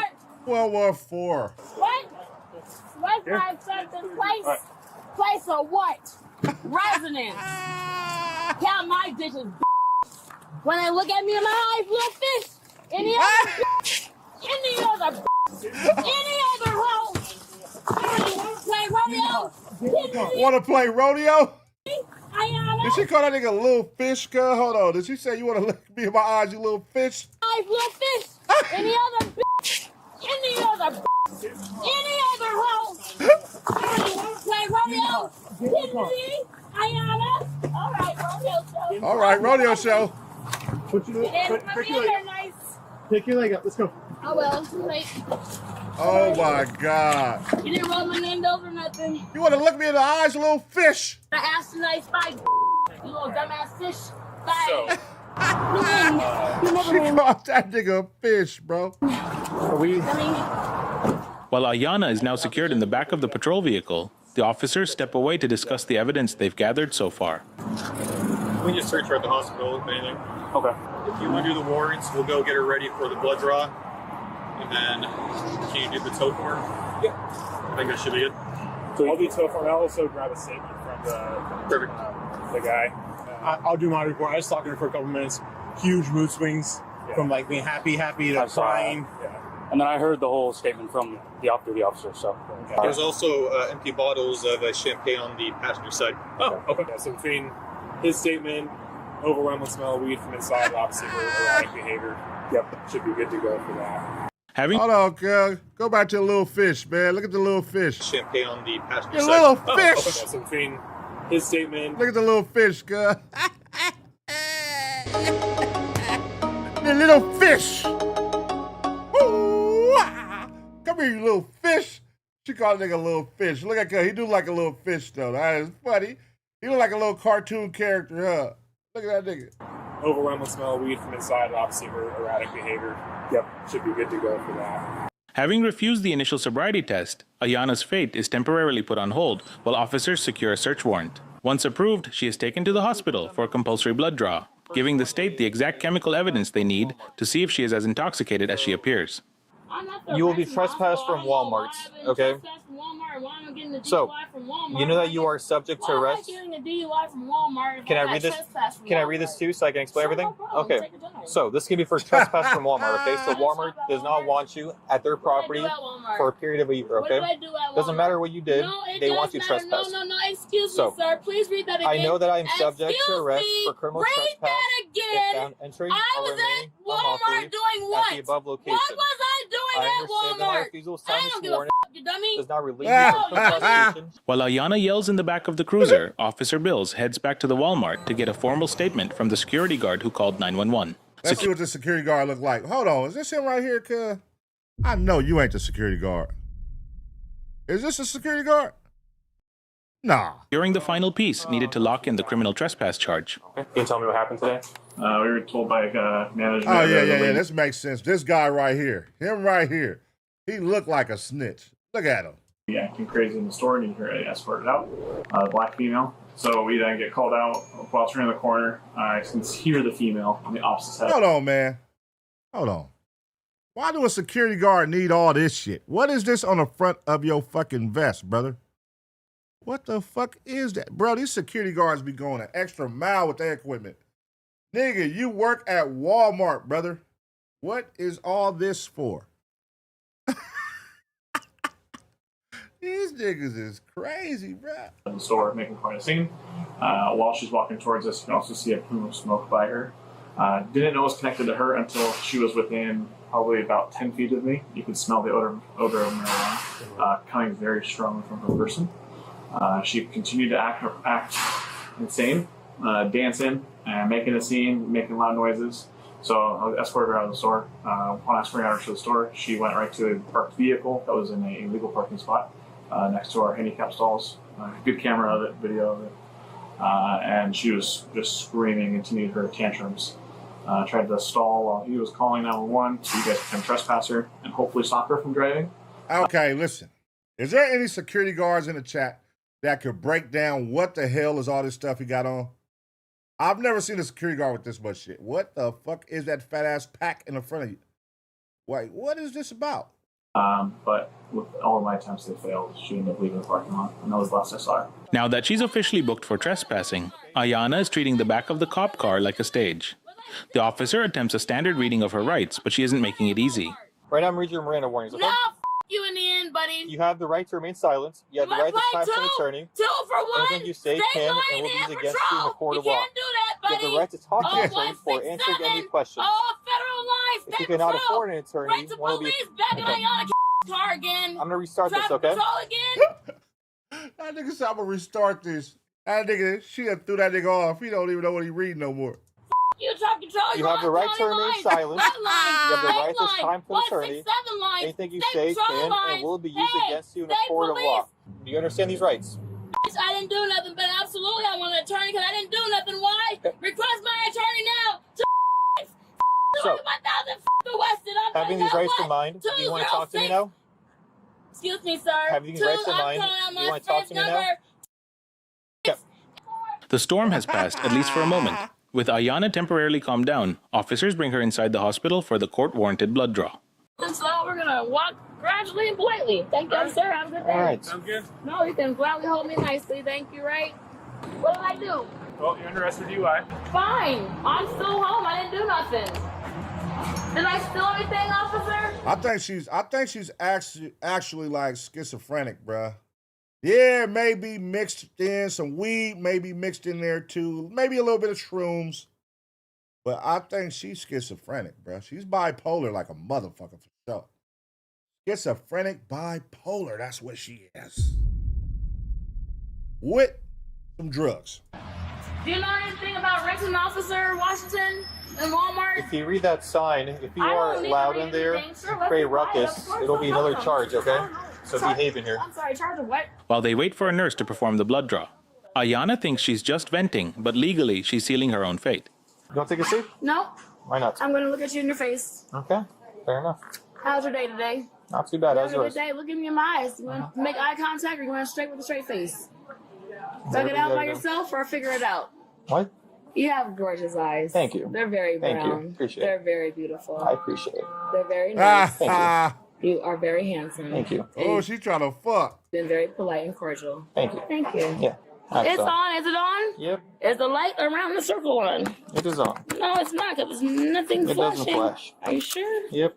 Let's not do That's that. pretty cool. Merry Christmas time. It's in your best interest that you sit I'm down. gonna stand No, here. You are not. Ma'am. You're in the hospital where That's we fine. have sick people, so you sit down. If I can just, You will sit down. can I offer you a Merry Christmas? Thank for free? you. Now, can you? Can you? Take a seat. Time to have a seat, okay? I don't need a seat. Yes, Okay. you do. We're telling you to sit down. Okay. Now, what day is it again? Today is Monday, And December 1st. And it's the holiday of what year? No, it's not holiday yet. Well, it's the first of the month, but it's Christmas, correct? Oh It's the my Christmas God. month. And what year of date is it? Well, I think that you might know that. Thank you. Have a good day, ma'am. Ma'am. Ma'am. Gray hair lady, I guess you're just a loser in the end. Bye. She fried that bitch. I seen that coming. She fried her old ass. Boomer. After the arrest, officers issued citations charging the suspect with driving under the influence and resisting arrest. Because she refused voluntary testing, officers obtained a search warrant from a judge. She was transported to a local medical center, where a blood draw was completed to test for alcohol and drugs. Ayanna's court case is still pending. Oh, hold on, man. We need the results. What did it say, man? What was her shit? Oh, they didn't want to tell us because it wasn't drugs, man. That bitch is bipolar as a motherfucker, man. That was a wild situation, man. Hey, Washington, what's going on, man? Hey, somebody in Washington. Hey, where is that at? Is that Port? Where is that at? Where they legalize like marijuana, meth, cocaine. They legalize all that shit if it's like less than a gram. Was that in Oregon? Or was that in Washington? Where is that at where they legalize like meth and all that shit? And ecstasy and all that shit. I don't know, man. But up there, man, that shit is crazy up there, man, up top, man. There's some wild motherfuckers, wild shit be going on up top, man. When you go out there to Oregon and Washington and all that shit, you know, it's a lot of rain out there. It's dark out there. The motherfuckers be depressed and going through it, man. There's a lot of shit going on out there. That's why you gotta come to sunny California, man. Come on down. But, you know, I fuck with y'all up top, man. I fuck with y'all up top, though. You know what I mean? I fuck with y'all. Don't trip. Shout out to Washington, man. Shout out to Washington. But let me know what y'all think about this situation, how it was handled right here, man. I ain't gonna lie. You know what she remind me of? She looked like, Russell Simmons, not Russell Simmons, Run DMC, the daughter that was dating Yo Gotti. Whichever one the daughter that was dating Yo Gotti is, yeah, she looked like bruh. She looked like her. Hold on. Let me put this on real quick. Anyway, what's her name, y'all? What's the girl name that was dating Yo Gotti? Vanessa Simmons? She look like her, man. One of them. But let me know what y'all think about the situation. I'm going to give y'all 2 seconds to smash the like. And as always, get ready for the next reaction.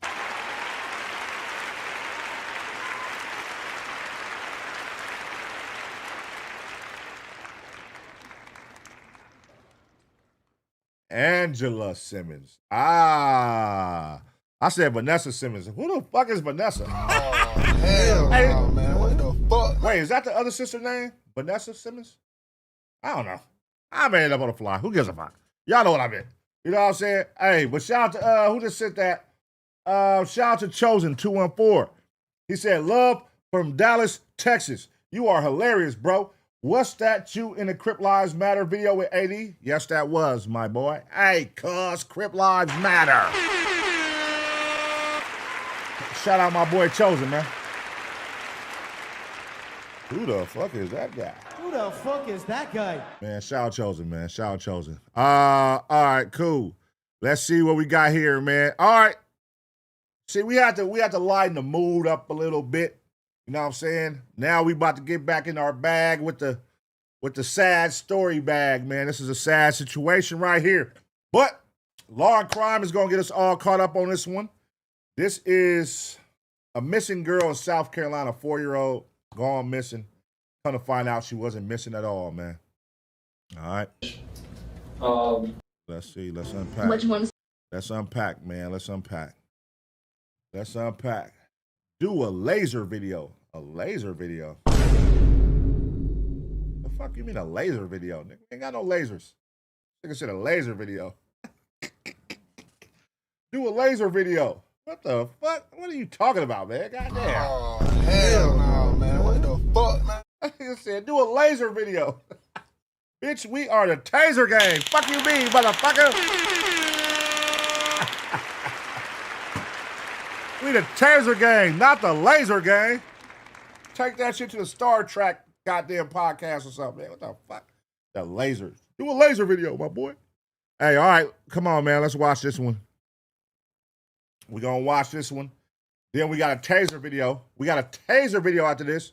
And then Dr. Insanity. Wait, am I going too fast? Let me see how many. Hold on, let me see. Oh, no, it's another video after that. After the, okay. All right, cool. Say less, say less. So we're going to have two little action body cam videos. Then we're going to go to Dr. Insanity. All right, cool. So we're going to get this one out the way. We don't want to say this for last and be all sad at the end of the night and shit. We're going to get this one out the way right now. All right? A little. Do a laser video. Laser tag head ass. Hey, do a laser video. This nigga said a laser, cuz. That is funny, cuz. All right. Missing girl there. Let me see. Before mom call 911. All right, y'all. We back with another reaction right here on ABP Reactions. And right now, man, this is a sad situation, man. A young lady was reported missing. Come to find out she wasn't missing at all, man. Let's find out what happened. Why did the parents lie? And what is going on? Let's go. Hey. What you want to say about the baby? Baby. That is the voice of 4-year-old Javeayah Harris, a little girl who police claim is now dead. Her parents are in jail. They're charged with killing her. But this case has a bizarre and disturbing twist. The hardest announcement that I've ever had to make in my 36 years career in law enforcement. That she had been deceased for at least a month. How do the police know she's dead if they haven't found her? We're bringing in a criminal defense and civil rights attorney to help break down everything. Welcome to Sidebar, presented by Law and Crime. I'm Jesse Weber. By the way, if you're into content creation, if you're putting things out on social media, you might be seeing that we put so many of these clips out there so quickly on these rapidly developing stories. The reason that we're able to do this, how we're able to do it, is we use something called Opus Clip. And this is an all-in-one AI editor that makes opus.pro/sidebar to get a free week and then 50% off. This is an absolutely stomach-churning, horrifying story out of South Carolina. And it is one that has now taken a devastating turn. I wish it wasn't the case, but this is what law enforcement is saying. A 4-year-old little girl, Javeayah Harris, was reported missing after, according to her family, she wandered away from the front yard of her home. Hundreds of people joined this search, deputies, helicopters, drones, canines, everyone hoping that she'd be found alive. But now, investigators claim that's never going to happen. According to the Aiken County Sheriff's Office, Javeayah had already been dead for at least a month before anyone called 911 to report her missing. Her parents, Michaela Herring and Javeayah Harris, are now charged with homicide by child abuse. And Herring is also charged with filing a false police report. But here's what makes this case so unusual, so different, potentially challenging for prosecutors. There's no body, as of yet. Right? Investigators are still searching, but they haven't found this little girl, which, as we'll get into, could present a challenge. But now the question becomes, how can authorities definitively say she's been dead for weeks if they haven't recovered her body? How do they know for sure? What evidence led them to file these homicide charges? What do police believe happened during that month before she was ever reported missing? That is really crazy, bro. That you report your daughter missing You have a whole search team come out, helicopters, all kind of shit, billboards around the city. And you say nothing and you just go with it and act like that is crazy, man. That's a different type of fucked up mental. To sit here and have all these people out here looking for your daughter, knowing you already killed her. News talking about it, helicopters, billboards, family out there, friends out there, neighbors out there looking. That is crazy. Look, I'm going to try to get into all of that, what police are saying so far, the sheriff's major update in the case that broke over the weekend, just as the parents appeared in court to face a judge for the first time. But first, here's how all of this unfolded. So according to police, on June 30th at around 8:15 p.m., Aiken County deputies received a 911 call. Mother reported her 4-year-old daughter missing, saying Javeayah was playing at the front yard near a chicken coop when she mysteriously wandered off. And just like that, a massive search gets underway. I'm talking more than 200 personnel on the ground, helicopters, drones, canines. Even the FBI got involved. And for days, this is what everyone was focused on, finding this little girl alive and bringing her home. And then sadly, something shifts. The search is scaled back. And on July 4th, Aiken County Sheriff Marty Sawyer called a press conference to deliver what he says was the hardest announcement he's ever had to make. I'm deeply saddened to tell you that our investigation and evidence leads us to believe that 4-year-old Javeayah Harris is deceased. It's the outcome that we all feared. Rest in peace. And sadly, it's the outcome that we must face. We'll have to face it together as a community. Sadly, the night of the 911 call on June 30th, when that call was made, it was already too late to save Javeayah. That's crazy. At this time, our investigation supports that she had been deceased for at least a month. Now, the sheriff also addressed the search itself, and he made it clear that they're still looking, but he also hinted at something else. Our search for Javeayah drives on. We are continuing to put massive law enforcement resources to work to recover Javeayah and bring her home. We all hoped and prayed to find her alive, but it's extremely important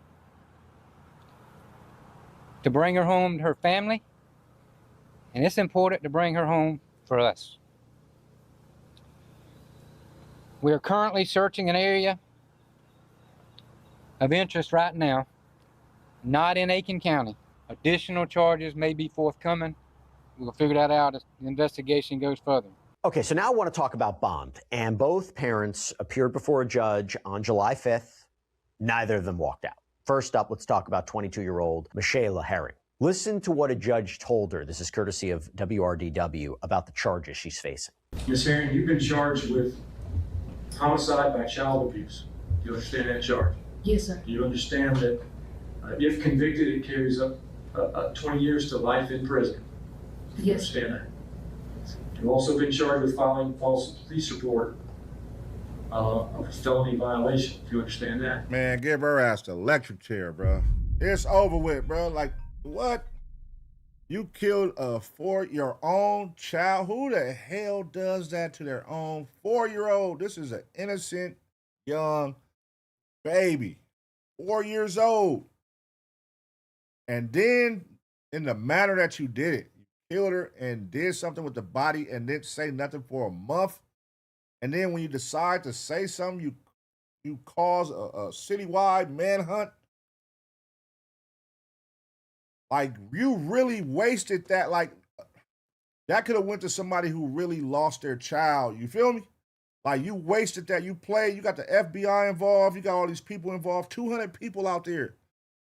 You wasted that bullet. And that's why niggas don't be fucking with us, bro. Because niggas be lying too much, man.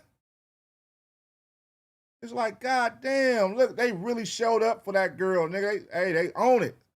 Your daughter lost, they popped out.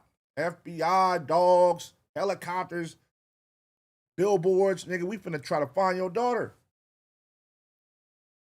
And you just sitting there, knowing that she gone. Terrible, man. Terrible. Yes, sir. It carries up to 5 years in prison or a $5,000 fine. You understand that? Yes, sir. This hearing, with regards to homicide by child abuse, it carries 20 years to life if convicted. Based on the severity of the charge and the penalty that it carries, I do not have the authority to set bond. You will have to go before a circuit court judge. The circuit court judge will basically do what I'm doing, but will have the authority to set a bond on you. Sometime within 30 days, you will have that opportunity to go before the circuit court judge. With regards to the filing false police report of the felony violation, that bond would have been set for $5,000, but because it's connected to the homicide charge, I'm going to deny bond. Now you go to 23-year-old Javeayah Harris. Listen to this exchange. You've been charged with homicide by child abuse, which carries a prison sentence, if convicted, of 20 years to life. You understand that? They gonna fuck you up. They gonna fuck you up. And ooh, they gonna fuck you up. Nigga, what? You did that to that little beautiful 4-year-old girl, man, like that, bro? Your own daughter, your own flesh and blood? There's no respect for niggas like you, bro. Yep, they gonna deal with your ass, watch. With regards to the charge, bond, you're here to have a bond set, but this court does not have the authority or the jurisdiction to set a bond for a sentence of a crime that could get you life in prison.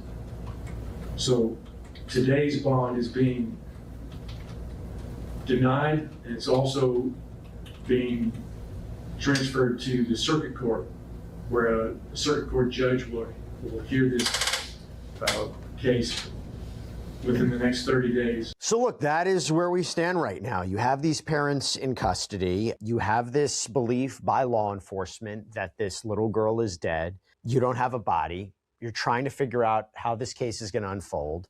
And I want to try to make sense of it because it's a really, really disturbing case. I want to bring on criminal defense and civil rights attorney Tyler Bailey into this discussion. Tyler, thanks for coming on. Really appreciate it. This is a strange one. It's a sad one. That nigga look like Common, huh? That nigga like Common like a motherfucker. Strange one. The idea that law enforcement can say, we believe she's dead without the body. What do you think about that?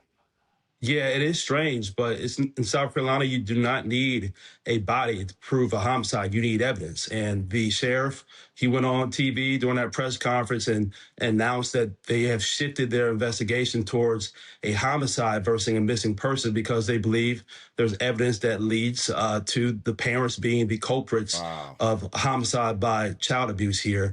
And it's a sad situation. They're not showing their whole hand about what they have, but they believe they have enough to move forward with those charges. Why is it difficult or more difficult for prosecutors to prove a case of murder or prove a case of homicide, whatever the charge may be, without a body? It's an evidentiary hurdle. One of the questions the jurors are going to want to know is, where is the body? And that's something that the defense will try to highlight in their representation of the accused here. So it makes it more difficult for the state to prove, but it's not impossible for them to prove. It can be done by circumstantial evidence, and likely they have a lot of that here, unfortunately. Because the idea is you wouldn't be able to determine cause of death, right? You wouldn't be able to determine the exact circumstances of how someone died. So that's room for the defense to argue reasonable doubt. I guess the question becomes, how can they definitively say that she's dead? I mean, isn't that, I'm sure, like, what is the hurdle? What is the amount of evidence they could determine we know that she's no longer alive? Is it because, you know, you're also dealing with a young girl like this who is not an adult? You know, it's not like somebody could sustain injuries and wander off or escape. How do they know definitively she's deceased? Now, I did see the parents. I watched another video that where I saw they said the parents admitted to it and said they threw her body in the water in a river or a lake. And they showed him where. Oh yeah, that was last night. I did watch a video because they had the street blocked off. Police had the street blocked off on the street where they said they got out and threw her body in the water. So the parents had admitted to it. That's how it ended up getting here. I don't know if they're gonna mention that in this video but I saw that last night. That statement that was made was a bold one by the sheriff, and they must have something. It could be text messages that they have. There could be video evidence that they have. It could be witness statements, forensic data. It's not impossible for them to prove a case beyond a reasonable doubt that there was a death that occurred and criminal conduct is what led to the death occurring. And that's what has to be proven beyond a reasonable doubt. Okay, so this video ain't as updated as the one I seen last night. So last night they said that the parents admitted that they killed her, specifically the mother, but the father helped hide the body with her. They threw the baby in the lake or the swamp somewhere out there, whatever y'all got in South Carolina in this area. Because they live in like a white trailer. This right here, this is what they lived. They lived in like a white trailer. And they said the reason is the girl wouldn't stop crying, and then the mama beat her because she also peed in the bed. And that was like why she killed her. She beat her to death because she peed in the bed, man. Rest in peace to that young lady, man. That's a sad situation, man. Because she peed in the bed, she beat her to death. You know what I mean? Everybody not fit to be parents, man. Listen, everybody out here be on their horny shit. They be wanting to have unprotected sex and fuck all these motherfuckers and get pregnant. And then once the responsibility of being a mother comes along, a lot of these women and fellas aren't fit to be parents, man. And that's just the hard reality of the shit. You know what I'm saying? But the sad thing is, it's no way of stopping it because how can you stop it? Like these unfit women and unfit men, fathers, unfit mothers, they're going to continue to have relations and birth more kids. And we see in these reaction videos the situations, the living situations that a lot of these parents be having their kids in. They have these kids and they lock them in the closet. They barely feed them. They feed them a bag of chips a week. They give them a piece of bread with hot sauce on it. They lock them in the closet. They can't come out. They be 7 years old and be weighing 30 pounds. They starve them. You know what I'm saying? And it's like, how do you prevent that? How can you possibly prevent that? Because you don't know what be going on in a lot of these households until you walk up in that house and see. But how do you prevent that shit? It's never going to stop. It's never, like, how can you stop it? And that's the sad reality of the shit. It's unstoppable. It's never going to be able to stop because these motherfuckers going to keep reproducing. And then we don't know what type of mother they're going to be once they have the child. You know, a lot of these mothers go through postpartum and there'd be a lot of shit going on, man. And as fathers, they be some sickos in the head.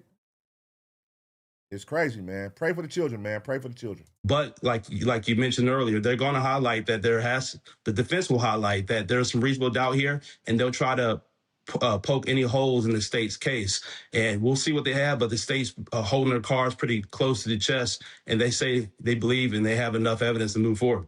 I mean, the idea of this search now, it's the search to recover her remains. Is that what you're getting the sense? And why it's so important for the family to just get some answers, to get their, obviously, from an evidentiary point of view and a forensic testing point of view and an investigative point of view, it's going to be important to try to find her remains, but also for the family. I mean, we talk about it in a similar fashion with the Nancy Guthrie case. I mean, there's a lot of indicators to believe that, unfortunately, Nancy might not be alive, but the family wants some sort of answer, right? They want to have the body. They want to have the remains. They say, bring them home, right? I mean, that is a very important factor that can't be overlooked. And even if they believe that this little girl is dead, it doesn't take away from the importance or the effort of searching for her.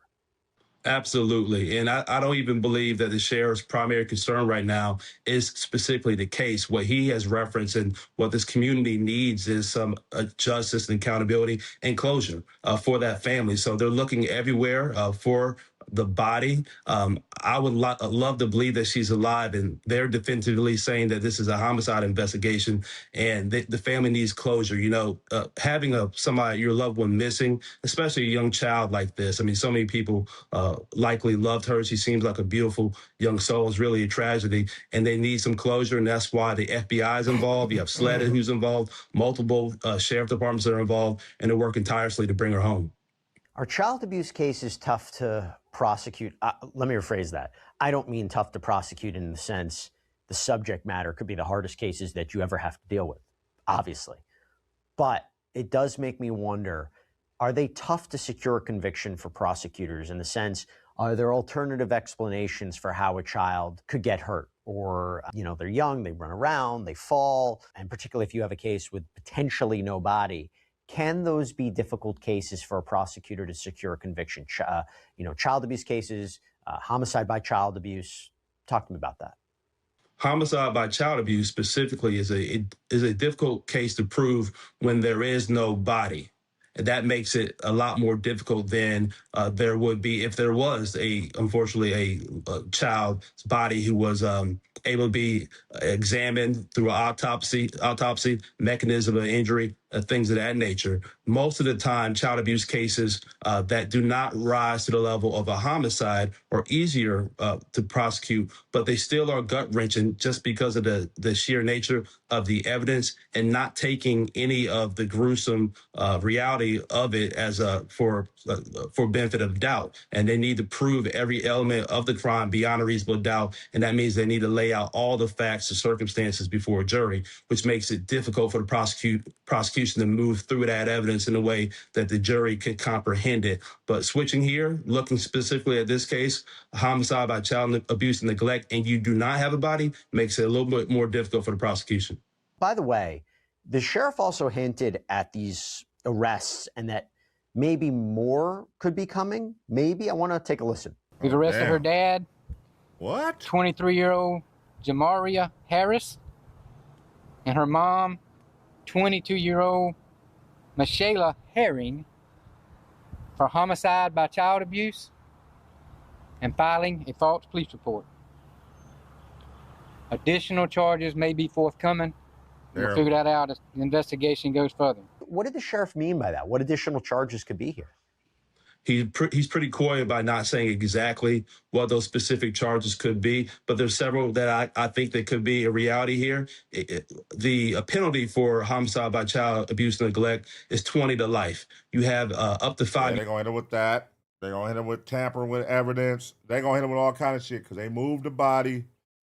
They got rid of the body, disposed of the body, lied about where it's at. They called in a false report, all kind of shit. They fucked up, and this is a fucked up situation. And also in the video, this was mentioned in the video I saw last night. I thought this one was going to be updated, but they said she was pregnant with another child, and that's the reason she called to report the child missing, because it was on the night of her giving birth to her new child. Listen, this is some crazy shit. I swear to God. They said she called because she was about to have birth or just had birth with her new child, and then they didn't want the family asking where is their daughter, because obviously the daughter isn't with the family. So they came with that story of reporting her missing. It was like either before she went into labor or after. It's some crazy shit. I'm like, wait, what? These motherfuckers is crazy. It is really some crazy people in the world. Like, the only reason you would call her in as missing is because you're bringing another child into this world and you don't want your family to ask where she at. That's crazy, man. It's really some sick motherfuckers. Years for the false report. There could be a situation where this turns into a murder investigation, and if a grand jury finds that the evidence is sufficient, that could put the death penalty on the table. Here in South Carolina, there could be some accessories after the fact, or accessories who help conceal some of the evidence, could could be obstruction of justice charges. It seems like they're leaving the door open for anything that the evidence leads to show there's a crime that committed, and that's what they should do so there'll be full justice here. The body has not been found. They're probably still interviewing witnesses who may have information, and so that could lead to there being more charges. Namely, I believe it could be upgraded if there's more facts here, and there could be some other people who could be accessories after the fact who obstructed justice. When you see two caregivers, two parents charged, do you see a situation, and we're in the early stages, I don't know exactly what would be argued or what the defense would be. Do you see one blaming the other? That could be a possibility here. We don't know. I do know that there appears that one person made the phone call to the sheriff's department. The other had an alibi as to where they were. And so we don't know what happened. The false report could be somebody who may be more culpable for obstruction of justice. And there could be somebody else who actually did more of the physical aspect of the crime. I don't want to speculate too much, but any situation where you have life in prison that's on the table, you're likely to have people looking to point the finger at the other to reduce the amount of time they may serve. Tyler, both parents here were denied bond. Both appear that it seems that they're going to go before a judge in the coming weeks. Both have been ordered to comply with DSS requirements. Are you surprised both were denied bond, and what does it mean that DSS is involved? Anytime you have a child who's been harmed, and if there are other children of the parents, then DSS will be involved. They could temporarily remove the children from custody of that parent and place them with another loved one who would temporarily have custody of them. And then I'm not surprised at all about bond being denied. In South Carolina, the first step in bond hearings is seeing a magistrate judge. The level of this offense is higher, so it has to go to a circuit court judge, and that will probably be heard within 30 days. So they'll go up before a judge to see if they can get a bond later on. And the facts of this case are looking like that's going to be a less likely of an event of them getting bond. If they do get one, it'll be a substantially high one. Look. So the nigga be fishing and shit. He be in the water, so he probably know a place. They said the body was dumped in the water, so he probably know a place where to take his daughter and do all that. That's sad, man. And who the fuck just throws away their kid in the water? Like, what the fuck? We'll see what DSS finds in their investigation of the parents as well. There's another part to this. This mother, this defendant, this is according to reporting, authorities confirmed in this presser, that she had given birth to another child, but we're not sure if investigators believe that birth had anything to do with the timing of this missing child report. Bingo. That's exactly what I was talking about. She gave birth. This is why she called the kid in missing, because she gave birth to her new child, and the family. She didn't want the family asking where's her daughter. That's why she called, and it was on the night of the birth. I'm gonna find that video and I'll play that video next. It's a short video. It's like 9 minutes. I'm gonna play that one next so y'all can get caught up. But that's a development. That's a significant development too. Yeah, it is a significant development that she's a mother and she had another child, and she's currently sitting behind bars with bond being denied. And so there needs to be somebody to take care of that child. And I also could give you a little bit about the state of mind that she was in. We'll see what her defense uses regarding that. I'm not sure how far along she is in the birth of her new child, whether postpartum could be something that they look into. But there's a lot of nuances here with the family dynamics with involving Javeayah's parents, and also this new child and who's going to be taking care of them and what effect, if any, that has in the state's prosecution. That postpartum shit ain't no joke, man. That's one thing. Like, that shit ain't no joke, man. Shout out to all the mothers out there. You know what I'm saying? It ain't easy. Shout out to the father. Shout out to all the parents, period. It ain't easy raising a child, but man, goddamn, it ain't never that serious to where you gonna kill your child, bro, and hide the body and throw your kid's body in the river, and like, come on, man. God damn. Something else I want to get into before the arrests, station WRDW actually spoke with the father here. So you had reporter Will Rio, who interviewed Mr. Harris by phone on Thursday, July 2nd. And this was while the search was still active. And you look back to that interview now and you wonder, what do we make of it, right? Based on these allegations. And look, they are both innocent unless proven guilty.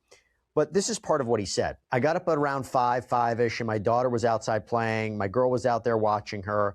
I left the house around 7. I got back to the house maybe around 7:15. I went to like 3 stores maybe. I was back at the washing machine that was right beside the Circle K. And when I was at the Circle K, I was seeing a lot of police. I did not know that it was my house. My girlfriend at the time, she did not have service on her phone, so she could not call me. So she just ended up calling 911. When I came back to the house, I seen a whole bunch of police right in my house. She came up crying to me saying my Javeayah was missing, and I kind of freaked out. Tyler, thoughts on that? I wonder, is there parts of that that could be true, even given the allegations, or is it suspicious? Again, he's innocent unless proven guilty, but I thought that was interesting, this interview.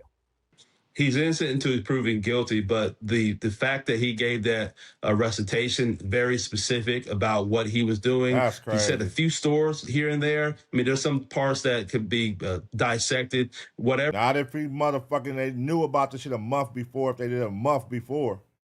That just shows he's a motherfucking liar just like her. Nigga, this is his daughter. If the mother killed her a month before, this is the father. He would know too.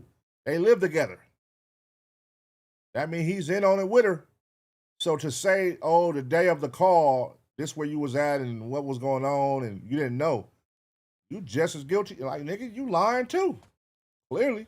Whatever the reason for it is certainly going to be used against them now. They're going to look to corroborate any specifics in the alibi he tried to give. And it's not uncommon a lot of times in missing person cases that you have people who are the culprit or accused who are participating in the search. They're talking to people, they're showing up. I don't know the specific reasons for the father doing this here. We as you said, he's innocent, or he's presumed innocent into proving guilty. But it is kind of odd that he decided to give an interview to the media, knowing where they were with this situation, and that the sheriff said that the child, unfortunately, he believes was deceased at least 30 days prior to the mother giving the call. Idiots.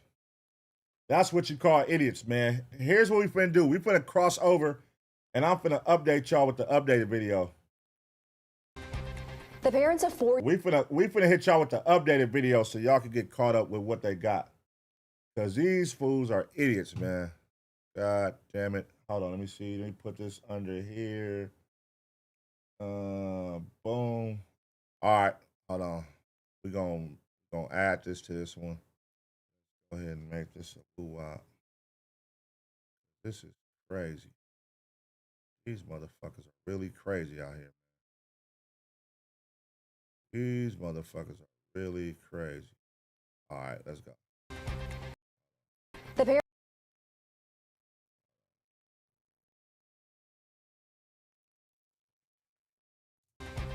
The parents of 4-year-old Javeayah Harris confessed to killing their daughter and getting rid of her body in newly obtained warrants. Plus, we're hearing the 911 call from Javeayah's mother the night she went missing. She was outside playing, and I came out here after cooking dinner a little bit, and I'm looking for her, but I don't see her nowhere. And tonight we're continuing to follow the investigation into Javeayah Harris's death and the search for her body that's still ongoing. Warrants say both parents failed to get medical attention for Javeayah after suffering an injury from physical abuse between May 1st and June 15th. Her parents, Javeayah Harris and Michelle Herring, are both charged with homicide by child abuse, with Herring also facing a charge of filing a false police report. They were both denied bond over the weekend. DSS says the couple had another baby the same night Javeayah was reported missing. They say that baby is in the custody of another family member. And tonight, your Sydney Hood joins us in the studio to break down the warrants and the 911 call, which tell two very different stories, Sydney. Rest in peace, this young baby. In that 911 call, Javeayah's mother was very descriptive, from describing what Javeayah was wearing the night she reported her missing to what she was doing at the house as well. In that call, Michelle Herring tells dispatchers she stepped inside to cook dinner, told 4-year-old Javeayah it was almost time to come in, and when she came back outside, her daughter was gone. She says she last saw her no more than 20 to 30 minutes before that call. She tells the dispatcher she checked the chicken coop, where she says she finds Javeayah every day, and she wasn't there. Oh my God. Okay, I'm on the way to you. Just to confirm, Where was she in the house when you... Mind y'all, this call is 30 days after the fact that they knew they killed her already. This is 30 days after, and listen to this call. Saw her last. No, she wasn't in the house, ma'am. She been playing outside today. And she asked me, can she play for a little bit more before it got dark? And I said yes. And I literally, her bath water is in the tub, ran, and dinner is cooking, and I came out here to get her, and I can't even find her. Okay, is there a certain place she likes to play outside? Usually in the chicken coop, and that's usually where I find her every day. And I just looked in here, and she's not in here. Lying motherfucker. Yeah, lying motherfucker. The fact that you knew your daughter was already dead for 30 days and you called and was able to do that and act like it just happened 30 minutes ago, that she just went missing 30 minutes ago and you had that whole scenario laid out, you crying, you doing everything. That is crazy, bro. From there, the questions turned into where Javeayah might have gone. Herring told dispatchers she had already checked the chicken coop and then checked in the wooded path behind their home. Herring also tells dispatchers that Javeayah is friendly, not afraid of strangers. Dispatchers asked if Javeayah had any health issues. Herring mentions autism, but no formal diagnosis had been made. She says, quote, she is very smart. She can carry on a full conversation. In the call, Herring also says that she is 39 weeks pregnant, telling dispatchers she cannot keep up with her daughter the way she normally would. Me and my husband just now purchased in this house. I don't know about this area much, but it's not a good area. I'll tell you that. It's not good. Okay, you say you searched the woods. Is that behind your house? Yes, it's like a pathway right behind my house. And we usually take the dog sometimes in the woods to just let them run. And she'll come, so I know she knows about the woods. And but I look down the same pathway that we walk, and I do not see her. Gaslighting. She over there gaslighting. Y'all see that? Trying to spin that. You know, she like to go in the woods. She see us go all the time, so I know she know where the woods is. To make her think she ran off into the woods. This is a diabolical motherfucker right here, man.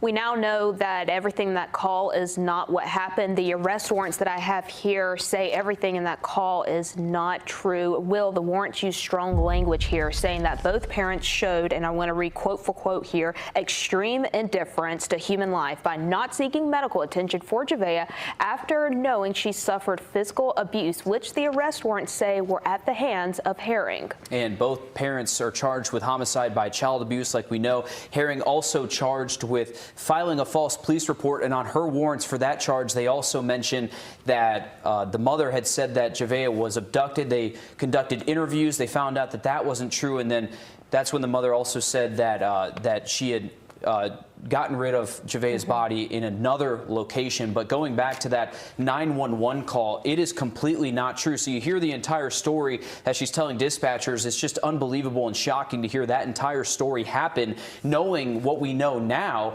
And she gave an entire description of Javeayah that night, even saying that she talked to her and that Javeayah said that she wanted to play outside a little bit longer and didn't want to come inside.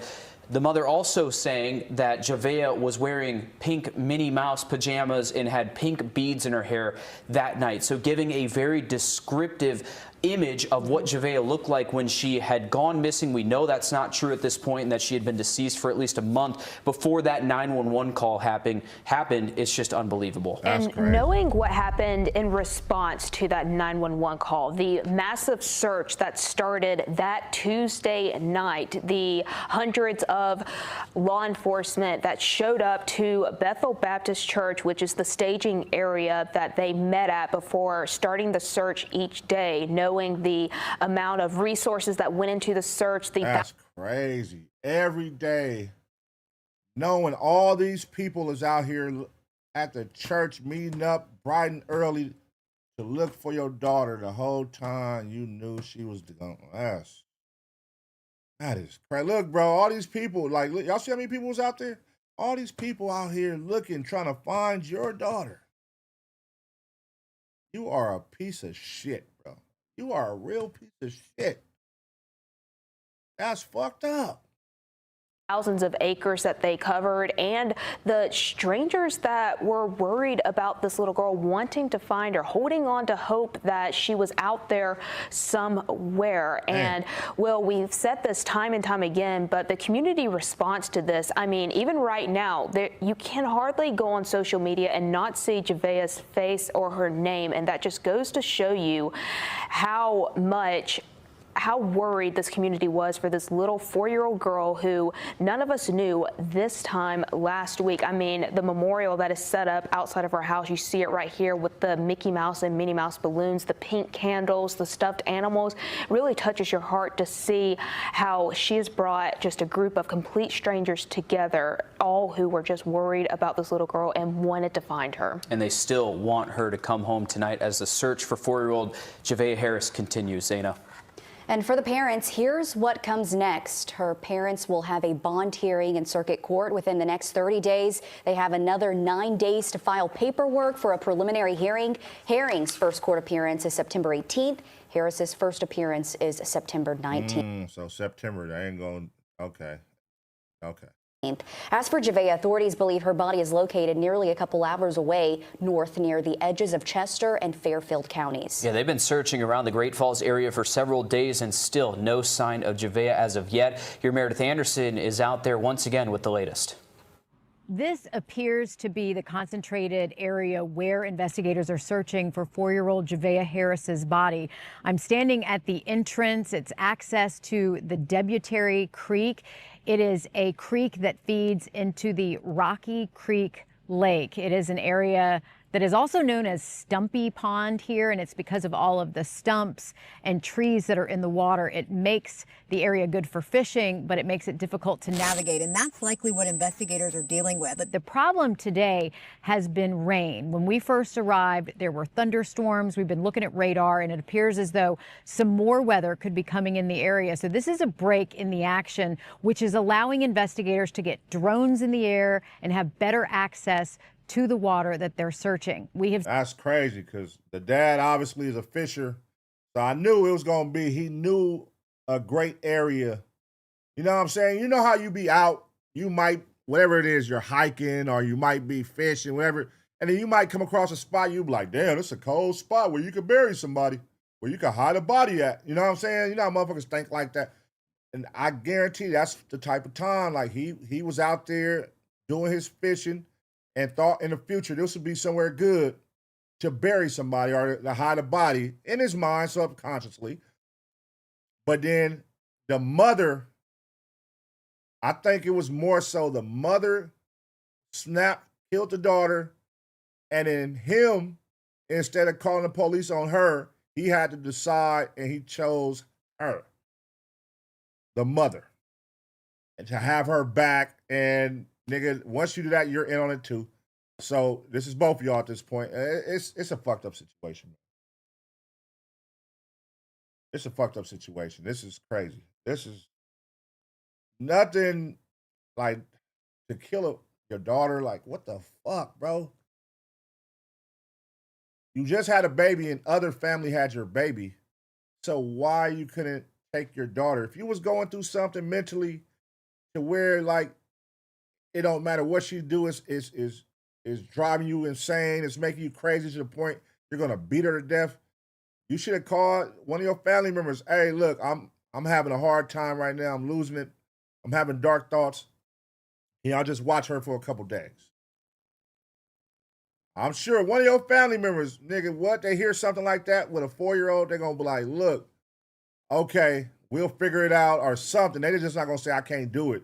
Hearing you say that you having dark thoughts, but to kill your child is crazy, bro. Seen a number of cars coming and going. No one is getting down this access road unless you are law enforcement.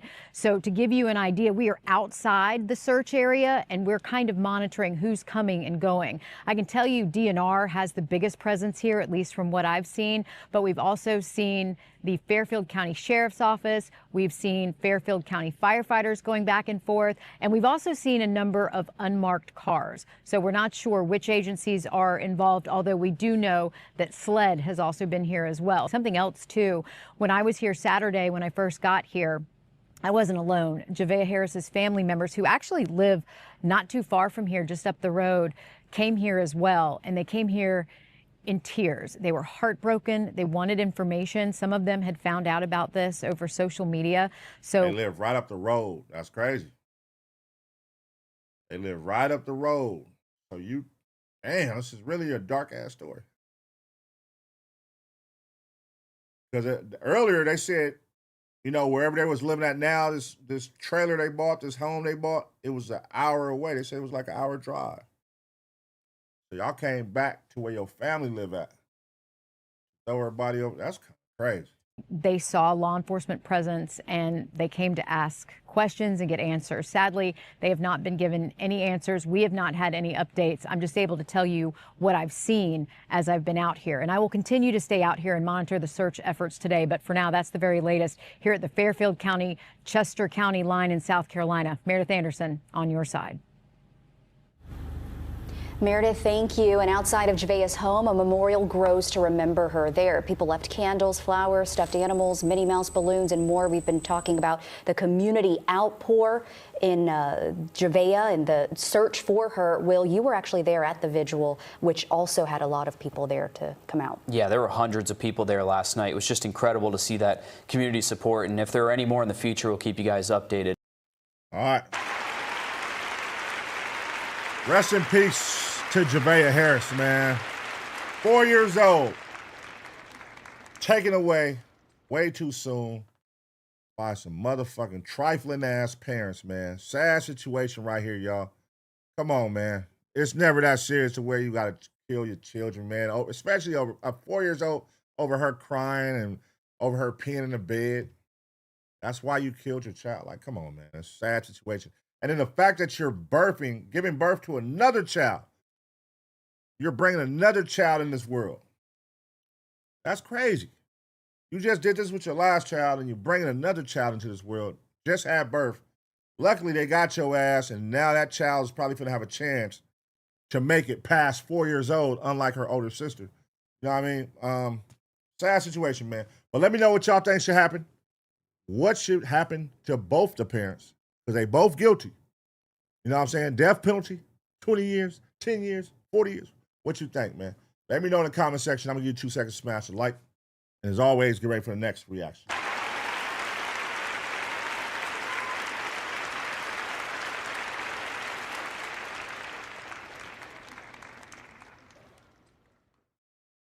All right, man.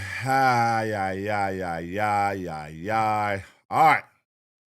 Hey, rest in peace to that young lady, man. And you know what? This whole last week, I feel like last 2 weeks, it's just been like some crazy ass deaths going on, man. You know what I'm saying? I'm just like, damn, what the fuck is going on in the world right now, brother? It's just all kind of motherfucking wild situations with young black motherfuckers being killed right now, bro, and lives taken. And it's sad, bro. It's just like, what the fuck? We got to get it together, man. What the hell? I see the situation with the young dude in Mississippi. You know what I'm saying? It was a situation right here with this young lady. The situation that happened in Compton, you feel me, on 4th of July.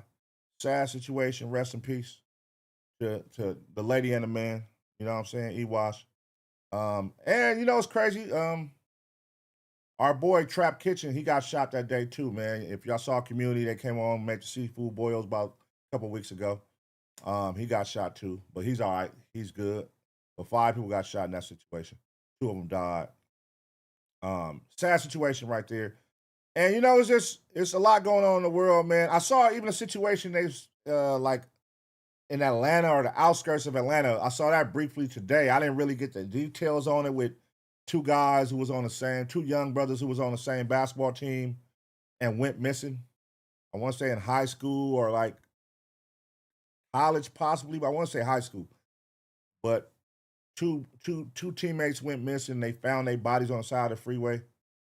And I'm just like, God damn, like, what is going on, bro? Just leaving a nigga body on the side of the freeway? killing motherfuckers and leaving their body just dumped in the woods. And it's wild times we're living in, man. Be safe, man. Protect y'all babies, all right? Protect y'all babies, man. There's a lot of sick shit going on. There's a lot of sick shit going on in the world, man. Protect y'all babies, man. Golly, Jesus Christ. All right. Let's keep it going, man. Let's keep it moving. We're going to come up out of that sad slump, man, and let's get some taser action going in this motherfucker one time.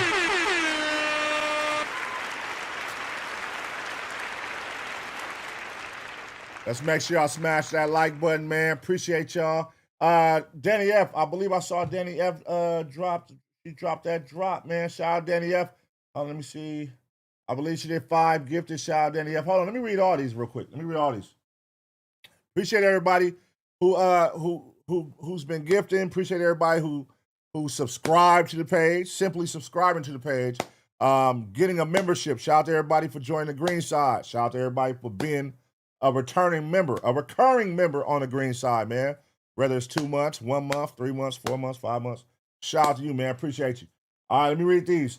Toledo's Finest, thank you for becoming an ABP member. Angel 56 Deuce, Taser Gang all day. Shout out my boy. Key dot B dot. How do I send a gifted? He learned it, and he can't send memberships, but salute. Why are you gray? Shout out to you, my guy. Why are you gay? Big Chop 902. Thank you for being a member for 5 months. He said, let's go. Another month on the green side. Shout out to you, brother. Appreciate you, Big Chop. Danny F with the 5 gifted. Danny F coming through. Spin that shit. Shout out Danny F. The Taser Gang legend. You know what I'm saying? Chosen. Shout out to you, brother. Love from Dallas, Texas. Appreciate you, big dog. El Charo. How much for a music video reaction real quick? What? Oh, hell no, man. What the fuck, man? What? A music video reaction? Clearly, my brother, you must don't know. This is the Taser Gang. We don't give a flying fuck about no goddamn music video. Hey, but shout out to you for the super chat, man. You know what I'm saying? But look for me when I start doing music reviews again. You can find me on that. But we don't do the music videos over here, man. We don't do the music videos. Let's see, dog. El Charo, how much for a music video reaction that won't license local shit? Oh, okay. My boy said he doubled down on it, man. Shout out to you, bro. El Charo. They said, fun taking payola. El Charo said, hey, fuck that. I'm doubling down. How much for a music video? Nah. We don't do that over here, brother. This ain't the channel. I'm going to start back doing my Monday services on the ABP network. And when you see me do that, feel free. You know what I mean? To submit. I'm going to give you some raw input and all that good shit, man. Everything you need, it's all good. But over here, we watching reactions, and it's law and crime, man. Tuesdays and Thursdays, it's law and crime. You know what I mean? Unless you got a video. Wait a minute. What type of music video you got, man? What type of music video do you got, brother? Where you at? Where El Churro? Where you at, brother? What type of music video you got? What are you rapping about? Is it law and crime? Possibly. You might could swivel your way up in here. What y'all think El Chorro rapping about? His name is El Chorro.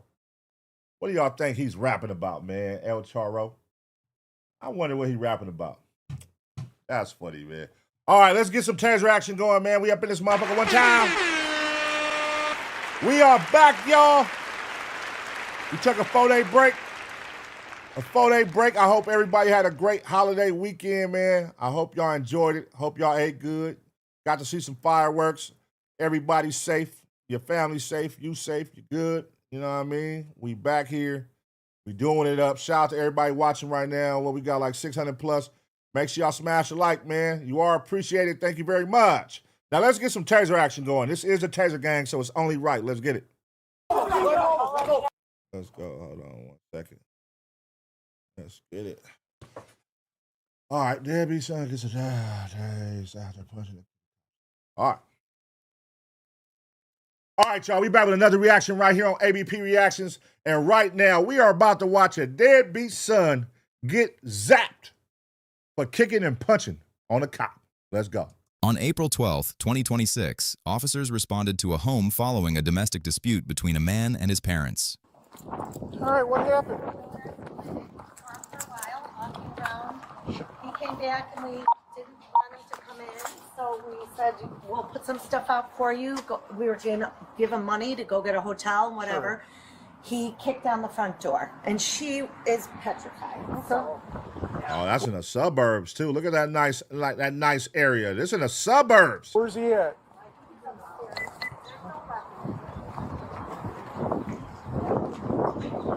Okay. The front door looks okay. What do you mean kicked it down? Yeah, he kicked it open. I don't know if he broke it, but he kicked it. It was locked. Okay. All right. Where's he at in the house?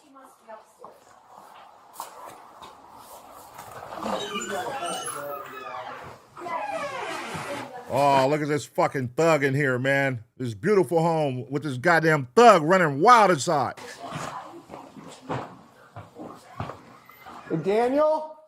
Yo. I think said, yo. I gotta take a shower. Come here. Look, I had no choice but Get down here now. I literally have to take a shower. I don't really care. I said get down here right now. Down here. I'll go. Down here now. Look, I gotta get a sweater No. on. It's cold. Let's Okay, go. Fine, I'll go. Walk down here. I don't want you to touch me. Then you start walking and I'll I'll walk start with you. dragging. Let's go. Come on. All right. Get down here. Oh, shit. Where the rest of these police come from? Okay. This is about to get cracking. Let's sit and talk. No, that guy locked me out. Okay. I First of had all, no choice but to do that. I said to come downstairs. You're not listening. Dude, listen. Okay. I'm listening. Let's I go. had no choice but to do that. No, you didn't. You did have a choice. Now come down here and sit on the chair. I don't have like income, dude. Okay. They're sending me bills. Okay. Like that. Like I'll go fix it with my dad. I'll go with him to the store.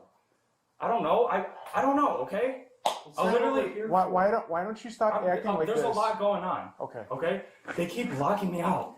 Exactly. I didn't even go Hold out on. with Look like at me. proper When clothing. I left here, you said you were walking and you were going to the gym. I couldn't even get there. You just kicked the door in on the house. That's Because not normal they kept action. saying I can't be home. Okay. They kept saying I can't go back to no homeless. I don't even have a fucking ride to a homeless shelter. So now you're acting. Look at this nigga. He getting kicked out of the suburbs, man. You can't be with your mother in your mother's nest no more. Oh, we don't feel sorry for you, you grown-ass bum. You a grown bum. Look at you. You want to live with your mama and shit, man. Get your ass up out the house. Why you kicking the door down, man? No, I'm not. No, I'm not. I had to do that, man. No, you did not. I literally had no, to you take... didn't have to. That's what they call irrational actions. No, okay? well... So why did you do that? I did it because he locked the door, and I need to be inside. I need to take a shower. My back's all itchy, man. I got like Lyme disease. Like I don't care what disease you got. You come down and sit on this chair right now and start listening to me, or otherwise I'm gonna drag you down these stairs. Dude, that's please no, don't. I'm telling you, you're not listening. Come sit over here, get off the stairs, and start listening to what you say, or otherwise I'm pulling you down.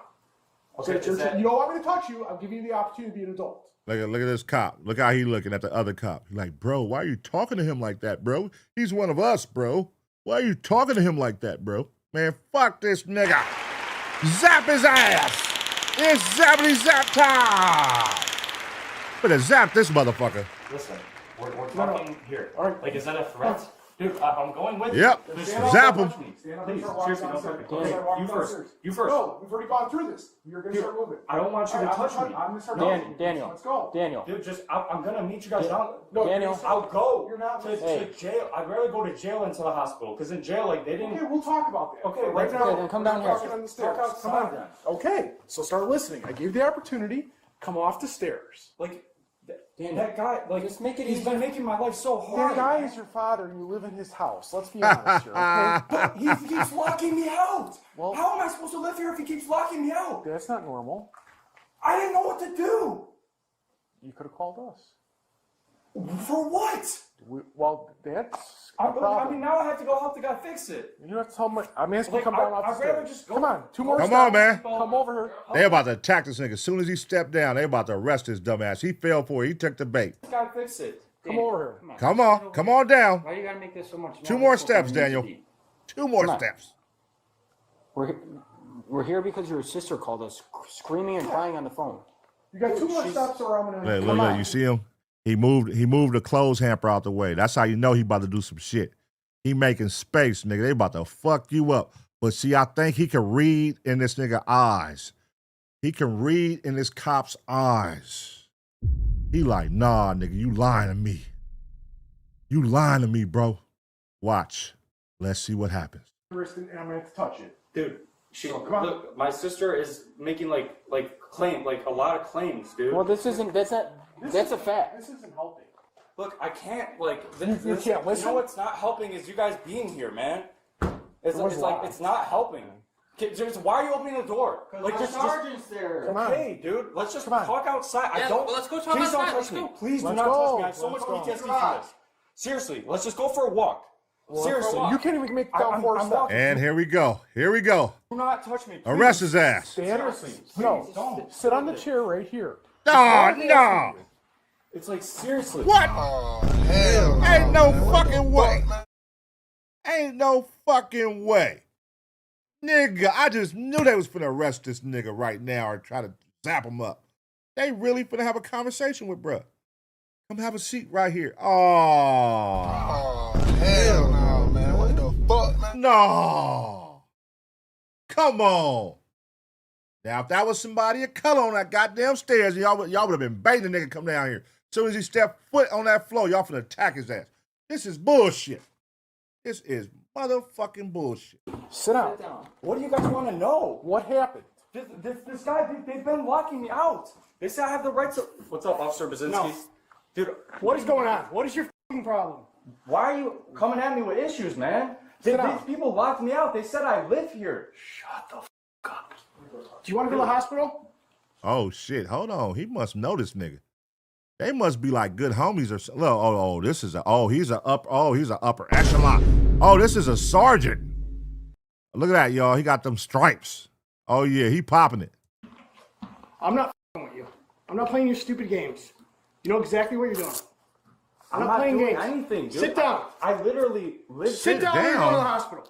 Dude, just like, can you take it? You're not telling me a goddamn thing. Sit down. Okay, can you just make sure not to touch me, dude? Sit down, dude. Like, sit down. I'll take you to the hospital right now, dude. Oh, shit. Didn't see that coming. Woo! Let's go. Let go. Oh, my God. What the fuck? I did not see that coming. Zappity zap time! Zap him! Put your hands up! Zap him! Zap him! Chill, just let me up, man. Put your hands up! Please lay in the choke. Get a set of cuffs. 1120, your status. Get a set of cuffs. 4 more, okay. Get 2 more. Are you done? Stop! Yes, I'll go with. Zap him! Stop! Oh, you're going to jail now, dummy. Put your legs out. 1702, your Let go of my hand! Zap him! Zap him! Stop it right now. The other way. Taser! Taser! Yeah! Woo! Stop! Bow down to the taser. Put your hands up!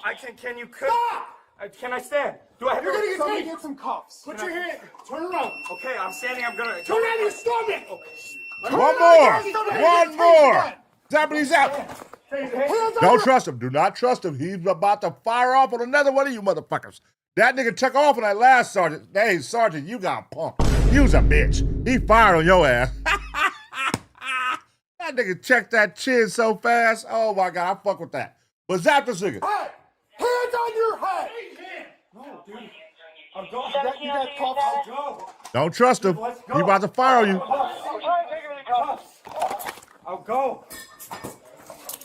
Just like, can I please contact my probation officer? Tell her this. Give me your hands. Give me your hand or you didn't tase the guy. Dude.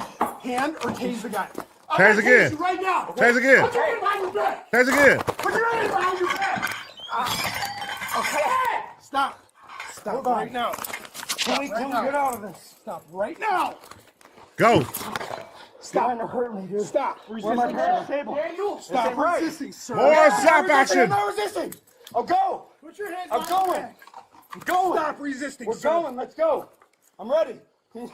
I'm ready. I need the sandals. Let's go. Put your hands behind your Hey, that was one of the best takeoffs ever, bro. I ain't gonna lie. I did not see that coming. I don't think none of us seen that coming. Nobody saw that takeoff coming. That was, hey, amazing execution, bro. That nigga, he took flight on that nigga. They are in front. They're cuffed. I can't. They're cuffed. I can't. They're en route. Okay, stop. Get on the ground. All right. Get on the ground right now. I'm gonna hit you. Okay, down on your knees. I thought you were on your knees. Okay. Taser, one more time. Yeah. On your knees. Get down. What are you guys doing? Stop. This is a miracle. Somebody hold his legs. Guys. John's got his head. I got his head. I'm gonna go get samples out of your truck. Stop! Stop! Stop, or you're gonna get tased again, sir. Right. You're under arrest! Okay. Can we go peacefully? No, stop. Okay, I'm peaceful. No, you're not. Seriously, just trust. No, trust. You're under arrest. I understand. All right, my question is, how y'all finna make this work on the floor? Because y'all already got him cuffed up with his hands in the front with dual cuffs. Y'all got 2 sets of cuffs on him. So now that y'all got him on the ground, what are you gonna do? You can't put his hands behind his back. What are y'all finna do? Y'all finna try to uncuff both those cuffs while he's on the ground and put his hands behind his back? That's gonna be a process. He about to give y'all some work. You guys have me in a detainment position. You're not going anywhere. You're not going anywhere. Like, seriously. Officer Stanley, what do I do in this situation? I want you to roll over. If you don't roll over, I'm going to tase you again. You understand me? Can we just go outside? Yes. Roll over on your stomach. Are you going to lift me and carry me out or what? Yes, your hands are going behind your back. Your hands are going behind your back. You got to uncuff me first. It's impossible. But you need to roll on your stomach and put your hands out towards that basket. Can you uncuff me first, please? Not until you do that. Dude, my fucking radio's on South Suburban Major Crimes Task Force. Dude, I got fucking knocked out in the face. He said, dude, I got maxed out in the face. Yeah, you fired your chin up, boy. That was... Where did he kick you? Right in the face, I blacked out. Seriously, let me... You okay now? Yeah, I'm good now. Like, I'm waiting to get up. I thought you guys... You're not fucking getting up right now. You're fucking dumb. What the was the point of that shit? Grab this arm and help Jeremy bring it back. Hold that arm. Don't fucking move, I swear to God. What? Stop! Okay, stop right now. Or you're getting tased again. Do you understand me? I can hit him with it. I'm gonna hit him with it? No. It say you want me to hit him with it? I'll hit him with it. Do it, girl. Stop talking about it. Be about it, bitch. I'm gonna fucking tase you if you don't stop. Stop right now. It's over. You put those fucking hands out flat right now, or you're taking a ride on the taser again. Do you understand me, sir? You're taking a ride on the taser. You're taking a ride on the taser. I ain't never heard nobody say that. That's a new one. You're taking a ride on the taser. Wait on my back, though. We're gonna wait for shackles. Murray, go get the shackles from Stop fucking moving, dude. Oh. Zap him. Zap him. Zap him. Where are his arms? They're handcuffed already. They're handcuffed already. What's taking so long, man? Stop. Hey, stop. Get off. Watch out for blood, guys. Hey, guys, watch out for blood. All over his shoulders, legs. Hey, are you bleeding? Are you bleeding? No, I'm not. No, that's from his toe. Dude, who's pushing down my leg? All right. Get it. Move your leg. Move your leg. Let go. Sterling, move your leg. Let go. Please. This is 6 cops versus 1 guy. 6 cops cannot contain this nigga. Come on, man. Who's on Brian's side? I need Andrew. We got it. I'm fucking wait. You gotta relax first. I am. I promise you. That was. I'm sorry. All right, family. I'm sorry. 1, 2, 3. I'm sorry. Dude, stop. All right, stop. Y'all might have to carry that nigga out. Y'all gonna have to pick his legs up. Pick his legs up and carry him out. That's the only way this shit gonna work. I gotta spit within my mask. Guys, it's in my left front pocket. No. Throw it on the new vest. Lower left front. This is down here? Yes, zipper. Oh, yeah. Yes, sir. Wait. Ryan, move. Go. God damn, move your hand, man. We trying to see. Jack? Let's go. I have no choice. Put him on the ground. Put him on the ground. Put him on the fucking ground. Go over the fucking ground. Taser! Taser! Taser! Taser! Taser! Taser! Yeah! Stop it! He's going. Stop it or you're getting a ride again. Give the officers your arm. Hold up. Give them your arm or you're getting another ride with a taser. Give them the ride. I want you, we gotta start the hands on that. Yeah. All right. Give them your hands. Legs. Make sure you have legs first. Peacefully. Give them the ride with the taser. We're good. Go 2-on-1. Go 2 on. He's trying to get up, guys. It's fine. It's fine. Zap him, nigga. You can, someone lay on his. All right. I'm stuck. Hey, get off. Get off. Get off. Get off. Get off. This nigga is strong as a fucking ox, bruh. This is literally 6. It's probably 7 cops now. And they can't control this nigga. This is crazy. Get the f off me. Murray. I don't need to split match. No, I'm not Murray. Tony, watch your hand. I have his right arm down. Don't bite. Don't bite him. Hold on. You're gonna get tased again. You're gonna get tased again. Stop it. All right, we're done. We're done. I just don't want the thing out. Okay. All right. Don't bite. Don't bite. I'm not gonna bite you, man. What are you doing? You just tried. Dude. Stop biting me. Give me your hand then. It's time to take a ride on a taser, man. My hand is in a cuff. Got that arm? Got that arm. Your second arm. Ready? Not bad, dude. I'm literally under cuffs. Like, let's just get out of this situation. Just help. You guys are supposed to be truthful officers. Like, you took a badge. You took an oath. Shut the f up. Dude. Like, can someone give me some water? Yeah, we won't second, all right? Like I didn't want this. Bro, look how many cops, bro. This how many cops it took to get this nigga under control. This is sad, dog. This whole department is sad. Where the sergeant at, bro? He probably in the back of the police car. I mean, the back of the ambulance getting his chin checked.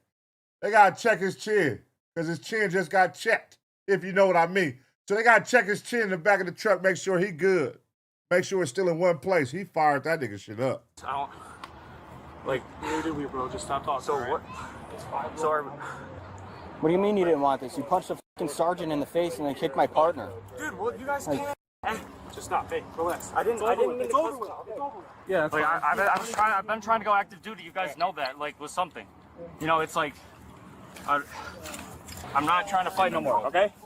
Like, 1, 2, 3. Like, I don't trust him. You better not trust this nigga. It's like, I need some water. Can I get some, like, water in my mouth? Give him your hand for a second, like, just on the one side. No, that's not what I want. Wait, that's got to happen. Okay. Otherwise, we're going to have to tase you and touch you again, and we don't want to do that. Seriously? I know. Wait, like, what the f? You should ask yourself that question on the way there. Like, I don't. Like, I want to chill. I'm glad I'm not dead. Okay, like, we are too. And, yeah, what the f?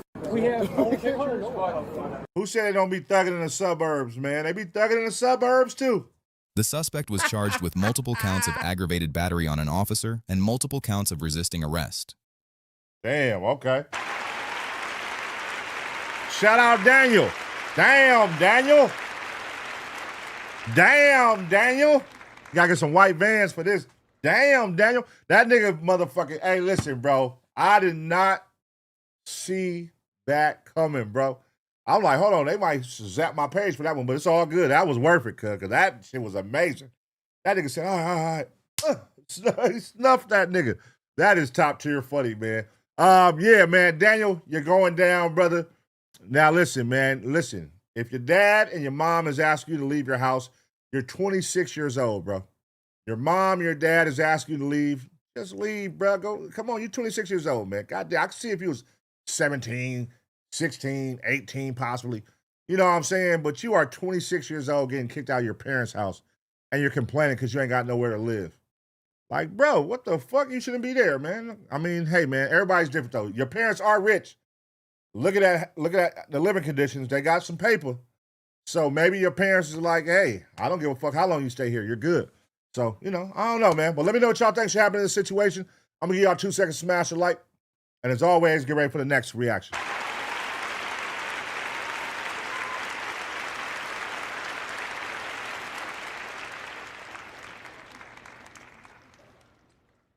Oh, man, that is crazy, man. That is crazy. Hold on, let me see something. Let me see.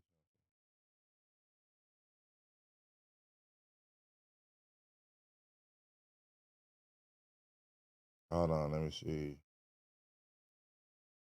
Damn, Daniel. Let me see. What is this? What is this? 1 second. 1 second, y'all.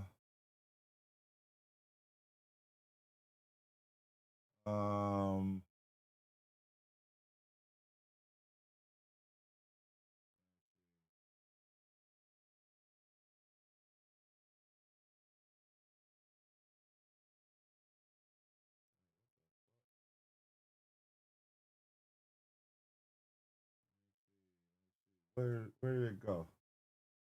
Where did it go right now? Where did it go right now? Where the fuck just happened? There we go. All right, somebody just sent me this. The Nolan, the young dude Nolan that went missing. I guess one of his friends spoke up. Let me see. Let's listen to it real quick, y'all.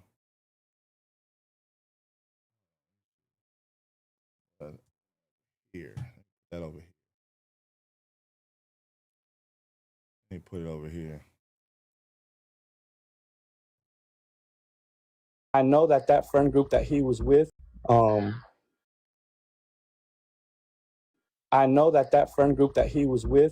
is known for, I don't know if I can say this substance, but they're known for doing a certain substance. And, you know, some of us who have spoke to Nolan prior to the island date, we know that they were known for doing that substance. Another thing that we believe is, what if they peer pressured him into doing something? And again, with the mixture of alcohol and this is allegedly, Leah. This is allegedly. And Jesus just giving us his synopsis of what he feels. So allegedly, Jesus, you got to remember when you're getting on these panels, you got to say allegedly, because somebody will try to wrap you up. Allegedly coming from his friend group that knows him very well. I'm talking about teammates that played with him, went to school with him, and folks that see him every weekend. Allegedly, we believe that maybe something just didn't go the way they wanted it to. Maybe they were trying to have a little bit too much fun, and it was just a mistake that they covered up. But I know for a fact that friend group that they were with is known for a certain substance.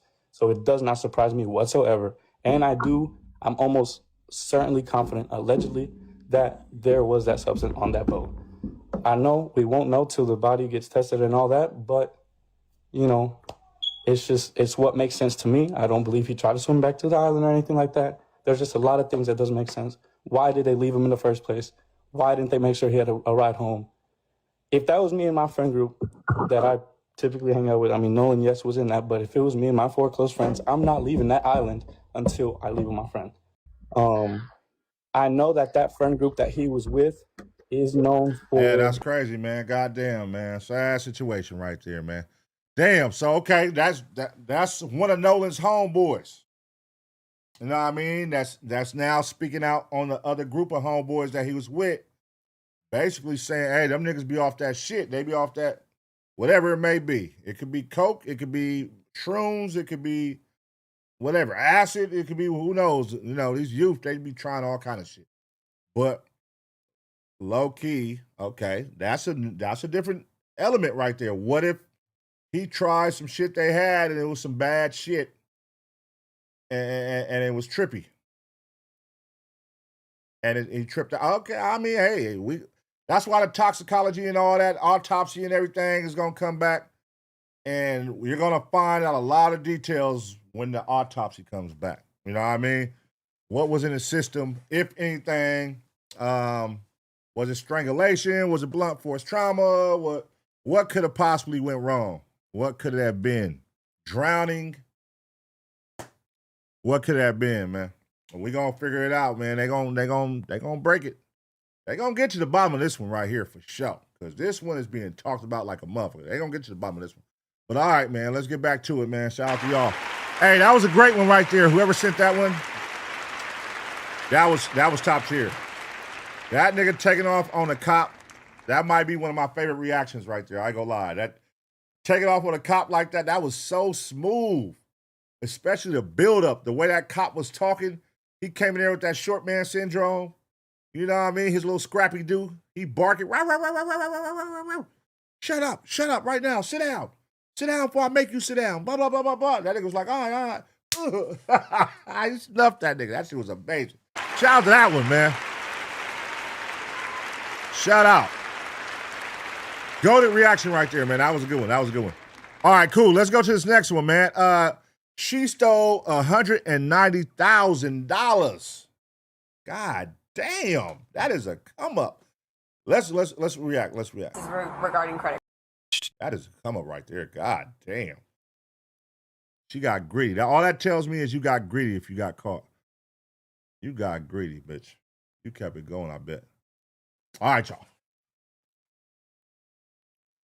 y'all. We back with another reaction right here on ABP Reactions. And right now, we about to witness a lady who stole $190,000 from a customer credit card before getting caught. How did she blow it? Let's see. On July 16, 2025, officers were dispatched to a restaurant after receiving a report that a waitress had allegedly stolen a customer's credit card information and used it to make unauthorized purchases totaling a large amount of money. When officers questioned her, she denied the allegations and claimed she did not know how the purchases had been made using the customer's card information. However, her story began to fall apart when officers confronted her with evidence. You made a report over the phone? Yes. Okay. And let me just pull up that case number. Man, look, my question straight out the gate is, what did she order? What do you think she purchased that was $190,000 with a stolen credit card? Let me know in the comment section. But regardless of what case number, this is regarding credit card fraud. So Yes. Can you just raise your right hand for me, Mr. Fana? Do you swear affirm that everything you're about to say in this statement is the truth, nothing but the truth, to the best of your knowledge? Yes. Okay. All right, you can go ahead and put your arm down. All right, so what I want to talk to you about is the case that you reported on July 12th. So I'm going to kind of recite back what we talked about, and you just tell me if I'm on the, if I get anything wrong. Yeah. So you and your family member went out to eat June 15th. You guys have the same credit card. It was June 21st. June 21st, Yeah, okay. Yep. June 21st of this year, 2025. And you guys have the same credit card, right? Yes, a JetBlue Barclay credit card? Just, one is, one is in your name, one's in his name. You guys split the check somewhere and accidentally swap cards. Exactly. Right? Okay. You didn't notice until on July 11th, which was the day before you reported it, that there were some transactions you didn't conduct, right? Yeah, so we started going down the list of, what was what, just to make sure, so we can either pay each other back and I started going down the list, and he was just like, I only went to 2 places that I remember with the card. And he was like, one of them was Walmart, and then one was his restaurant right after. He's like, I haven't used the card since then. So then I went down the restaurant that was on there was a Chivo Liniera? Yeah. Okay. Yeah. That you guys found was in Green Acres on 10th Avenue. Yeah. Right? And then you guys went through and also noticed that there was a JetBlue transaction? I've never been there, so... Okay, you've never been there, so you knew that he conducted that. He said he did that. Yeah, he's like, I go there, so he's like, that's mine, I'll pay you back for that one. Okay, and that one was on June 29th? Yes. Yeah. Okay, so he went to that restaurant that day, but you also noticed more transactions, and he said he didn't do for JetBlue. Yep. And that was for an airplane ticket. Yes. And then for... Oh, my God. You got an airplane ticket in your name with a stolen credit card. You better... Listen, if this girl got a stolen credit card and got an airplane ticket in her own government name, she is a tard. Well, let's keep watching. Like a movie ticket or something for $19? Yeah, I basically went down the whole list of everything from that day, from the day we swapped cards.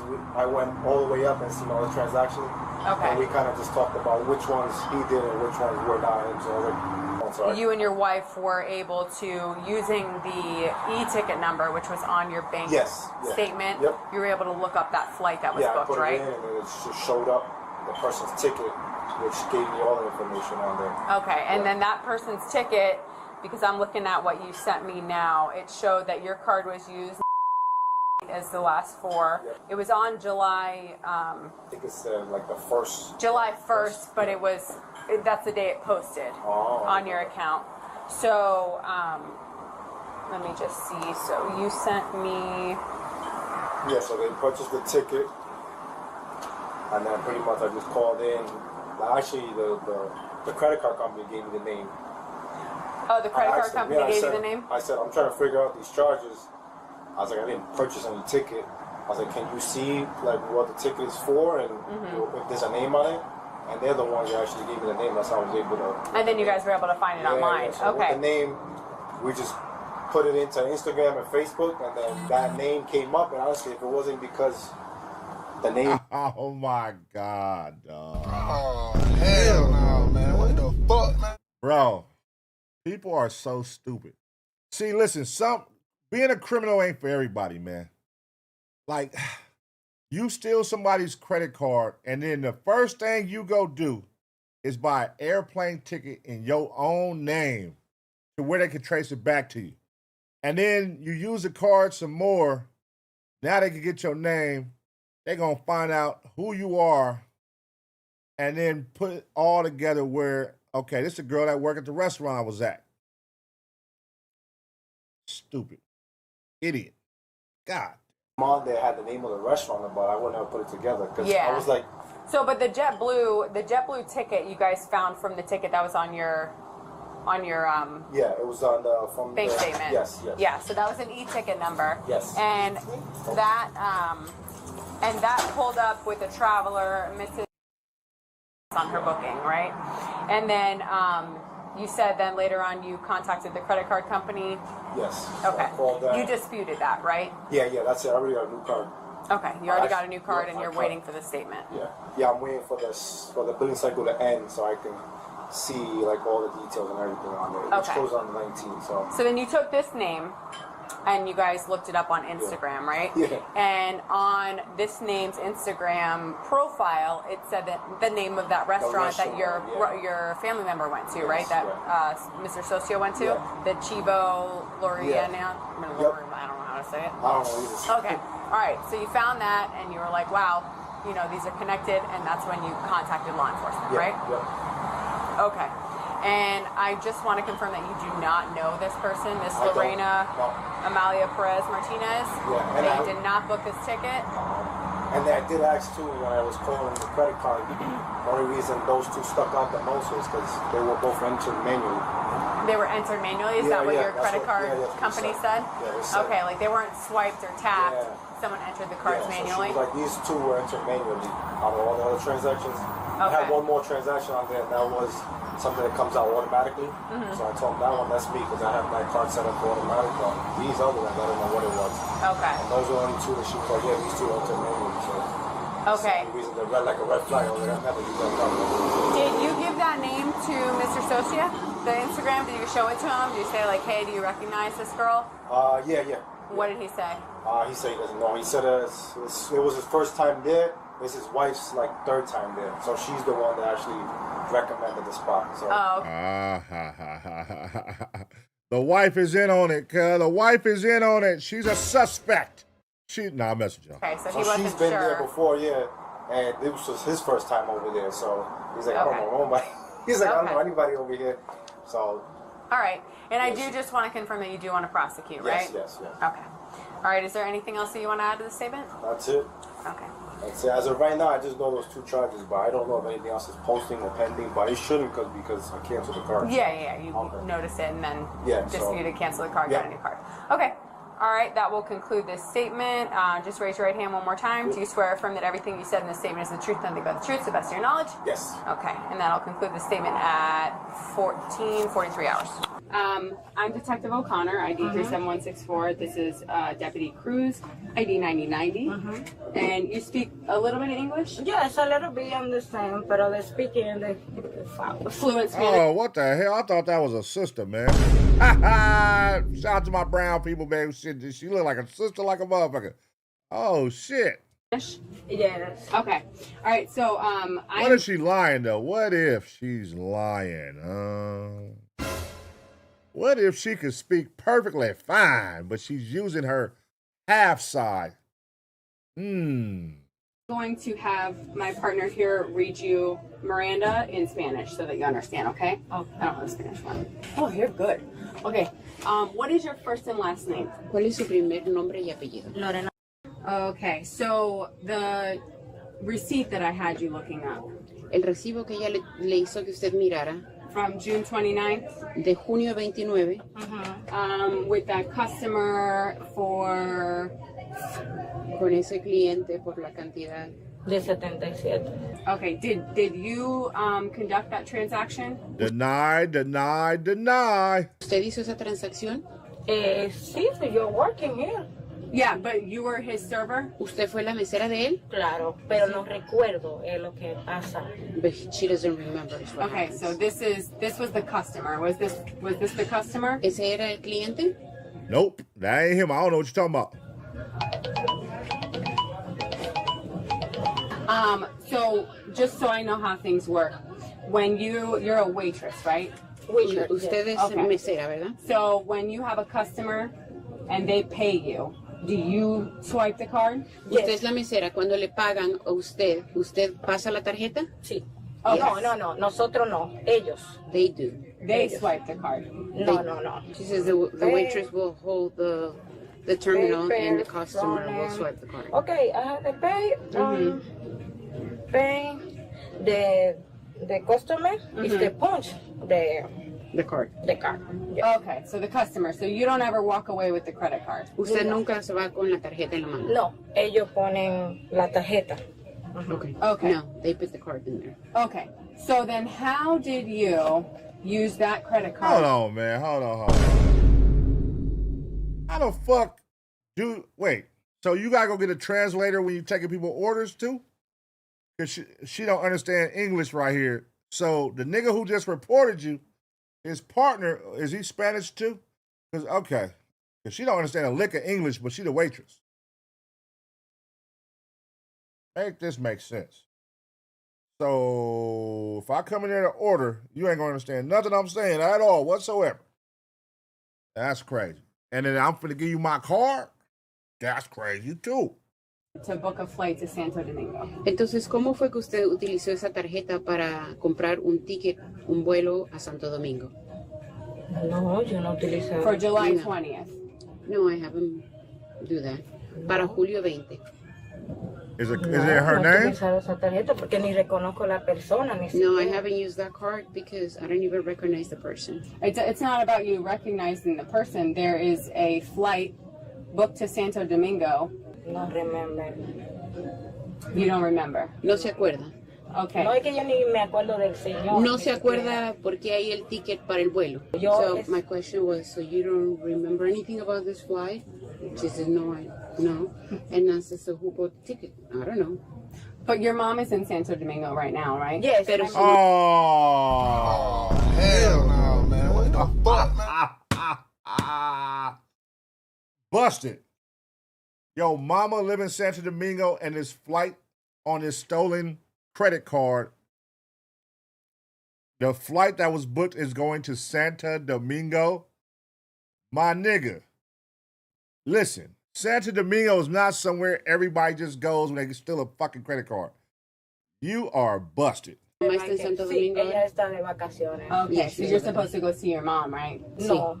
No, porque estoy aquí trabajando. ¿Cuándo iba a ir a verla? Yo siempre voy todo mensual, yo siempre voy a Dominicana. I go to Dominican Republic monthly. Okay. Vivimos todos aquí. We all live here. Okay. Do you have pictures in your phone from that day? June 29th. ¿No tiene fotos de junio 29? No, solamente mis fotos normales. Man, you ain't supposed to show your goddamn phone. Bitch, you didn't warrant to see what I got in this goddamn phone. Ay, no veo, porque como está el teléfono para allá, no alcanzo a verla. Solo mis fotos normales. Mira. ¿Y cuál es junio 29? It was purchased on July 1st. The flight. El vuelo fue comprado en julio 1. Fort Lauderdale, Santo Domingo. De Fort Lauderdale a Santo Domingo. You better not have a goddamn screenshot of this goddamn ticket in your phone. What money did you use for this flight? ¿Qué dinero No, utilizó usted no para es pagar lo que eso? yo le digo, que yo compro mis vuelos, o sea, yo hago mis vuelos, yo viajo cada mes siempre, pero yo compro mis vuelos, como yo le digo a ellos. But look, there's other 2 passengers. JetBlue, Fort Lauderdale to Santo Domingo, July 20th, and then August 5th you come back here. The credit card number ending in that credit card, MasterCard ending in was your customer's credit card. Esa es la tarjeta de su cliente. I keep pushing the issue, like how did this card was used to pay for that ticket? She said that's exactly what she would like to know. So That's what I would like to know. That's what I would like to know. Motherfucker, you know what you did, man. Shut the fuck up. You know what you did. she said she has no idea how that happened. You don't know how you did it. No. Eso es lo que no entiendo. ¿Quién compró el pasaje? Who the hell bought this goddamn new Mercedes-Benz outside of my name? How the fuck did this motherfucker get here? That's basically what you say right now. Who the fuck bought this ticket to my mama house? How the hell did that happen? I don't even know. With the goddamn customer's card that was with me, that don't even make sense. I don't speak English. I mean, don't speak English. I don't know. Is she up here playing that shit, bitch? You are busted. Who purchased the ticket? Mis pasajes los compro yo. So I asked her, like, who completed the transaction? I'm not asking her about the card. I just want to know who put the information, the name, the date of birth, and all that. And she says, I don't know. And I said, well, after that was completed, you took pictures with your phone. So she says that she doesn't understand how that credit card information got there. She says when those people came, I didn't take their card. They pay in here, and I say, how many people were on the table? She doesn't remember. Okay. All right, tell her that this is her last chance to tell the truth. Esta es su última oportunidad de decirnos la verdad, ser honesta y decirnos exactamente qué fue lo que You either pasó. want to tell me the truth or not, but I know what happened. Si usted nos quiere decir la verdad, para usted quedar mejor, pero nosotros ya sabemos. You get arrested regardless, so don't fall for that bullshit. Either way it go, you're getting arrested. Get you a lawyer, get somebody to represent you, and yeah, man, you better get together because this is Florida, so you better have your shit, you know what I'm saying, your citizenship in order because Florida don't play. They're going to get your ass the fuck up out of there. You're going to have to figure this out. Santo Domingo, you about to get you a one-way ticket to Santo Domingo, you don't figure this shit out. Sucedió. El delantal. ¿Por qué me lleva? Pero no pueden hablar. No, señora, dése la vuelta, ponga las manos atrás. My radio is attached. My phone. Llevar su teléfono y salga por ahí. Ella dice que me va a llevar. No sé. The woman was charged with grand theft, credit card fraud, and identity theft. Oh, damn. Well, back to Santo Domingo you go. She tried to play that one. Listen, god damn, that's a dead giveaway. The fucking, hold on, man. Hold on. Wait. We was catfished. Oh, hell no, man. What the fuck, man? That title catfished us, bruh. That motherfucker, that was some clickbait shit. It said $190,000 was stolen from the credit card.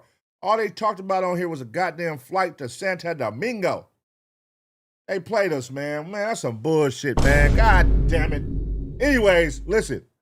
She fucked up. You know what I mean? The one thing you do is book a flight with the stolen credit card and go to where your mother lives at in your fucking own name. What an idiot, man. But what y'all think gonna happen here in this situation, man? Let me know. I'm gonna give y'all 2 seconds to smash the like. And as always, get ready for the next reaction.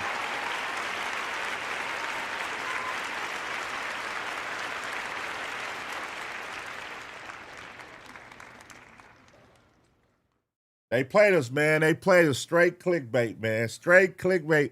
I'm like, damn, what did she spend $190,000? That says a lot about the person who card you stole, too, because, nigga, that company should be, nigga, what? Somebody take your credit card and spend that much money and you don't get alerted? That's crazy. $190,000. Damn, they really clickbait us, man. Who the fuck page is this? Who? Cam Stories TV. See, I'm not even subscribed to this page. I got this motherfucker from somebody in the Discord, man. This fucking page sucks. Oh, hell no, man. What the fuck? Man, you ain't got to use clickbait, man. Just put, well, really, we would have still watched it with this. With using a fucking credit card to go to her mama house, man. We would have still watched it, man. Goddamn. Like, I got live for me, man. That ain't cool. That ain't cool, man. That ain't cool. All right, here we go, man. Last one of the night. This is going to be the last one. Dr. Insanity, y'all. Dr. Insanity dropped a new one. Y'all know this shit about to be fire. It's 45 minutes long. So right now, this is the end. This is the last one. Make sure, you know what I'm saying, you go use your bathroom, whatever you got to do. Roll up. You know what I mean? Crack that drink, whatever you're doing if you're at home. You know what I'm saying? And we finna enjoy this one, man. This is going to be a good one. Let me get me something to drink and a bag of chips real quick, man. One time for the one time. Shout out to everybody up in here. Oh, wait. Wait, is Papa E in here? Papa E, don't let me get up out of here, man. Listen, Papa E, 4th of July weekend. Did you go up? Did you cook something? Is Papa E in here, y'all? Did Papa E cook something for 4th of July? Hold on. Papa E.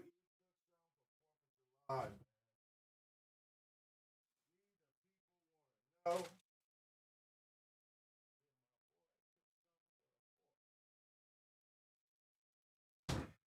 Papa E in here, man. Where Papa E at, man? Let's see. If he's in here, I don't see him. Y'all see that nigga? Damn, I looked it up on JetBlue, like $1,000 a ticket to Santo. Yeah, $1,000 up. I was gone, my boy. Okay, Papa E ain't got no meals, man. All right. Damn, man. What the fuck, man? Papa E ain't got no meals this week, y'all. It's all good, Papa E. You did it up, my boy. Shout out Papa E. I know you're going to have something for us soon, man. Let me know when you back, bro. Let me know when you back, man. Let me know when you back cooking. Hold on. Let me see if anybody put something in there just to see. To fill in for Papa E, man. Let's see. Let's see if anybody put something in here. Do they got something in this motherfucker? Where is the meals at? Where is the meals of the day? Where do I put meals of the day at? I don't see it. Wait, I always say I don't see it. Oh, here it go. Let's see. Somebody got up in this motherfucker. What the fuck? All right, it's the last one. Let's see. Chilaquiles. Okay. All right, let me know what y'all think about this chilaquiles. I don't know. Oh, all right, cool. I don't know how I feel about that one right there. I like chilaquiles too. But that one right there, if somebody brought that to my table, I'll be like, I don't know about that, Pops. I don't know about that one, Pops. All right, let's see, man. Buffalo Soldier, my boy Buffalo Soldier, he has definitely been competing. He has definitely been competing with Papa E, man, but he can't take Papa E's spot. But shout out to Buffalo Soldier, man. Let's see what he got. Chicken, shrimp, and sausage Cajun pasta. Fuck y'all niggas talking about homemade Alfredo sauce. Classico. Can eat a whole dick. God damn, that nigga hot. Look at this nigga, man. All right, Buffalo Soldier. I don't know if Buffalo Soldier really be cooking this shit, though, man. I don't know if Buffalo Soldier really be cooking this shit. My boy, I don't know, man. Ever since he did that goddamn strip club with the trainees, I don't know about that guy. But shout out to him, though, man. Shout out to Buffalo Soldier. I don't know about that guy. Shout out Buffalo Soldier, though, man. All right, this is the last one tonight, man. Let's get into it. This is a Dr. Insanity. Let's go. All right, let's see. This is a cold little title, too. Let's see. That nigga Papa E said, bro, you at the restaurant. That's what I'm saying. That nigga over there clickbaiting, man. He taking credit for some restaurant food. How police captured Texas. All right, let's get it. All right, y'all, we back with another reaction right here on ABP Reactions. And right now, we are about to witness how the police captured the Texas church assassin. Let's go. Pastor? How are you, sir? Thank you for coming out here. Inside this church in May, Texas, locals are gathering to mourn the tragic death of 25-year-old Shante Blankenship. Somewhere within this crowd is Shantae's killer, hiding in plain sight and watching town folks pointing suspicions in all directions. Has she had problems with anybody? There's this guy calling. We used to have problems because he used to ride around with them and stuff. Whoever it is a pretty sick person, and they're still out there somewhere. I think it's your boyfriend going. You know, she's a good-looking girl, and that makes me a dirty old man. I think that's what was said. As detectives exhaust every lead, the case eventually goes cold, leaving this small community questioning if any one of them might be the next victim. Yet, for over a year, one unusual witness sits quietly unnoticed, holding the answer detectives had been hunting for all along. He was so devious and smart. He just didn't know that that was going to be the thing that would finally catch him. The reactions that we're showing on this is, man, you're off the freaking charts. And here he is, right in front of us. How did I miss that? It's May 15th in the small town of May, Texas. Nearly 48 hours have passed since 25-year-old Shantae Blankenship mysteriously vanished after going on her usual evening walk. Since then, church volunteers have searched tirelessly for any sign of her, until this Sunday morning, around 11 a.m., when one couple stumbles upon something. Nolan, what's the location of your emergency? I have no idea where I'm at. I am in the middle of nowhere. We were looking for Shantae Blankenship. Okay. We found her.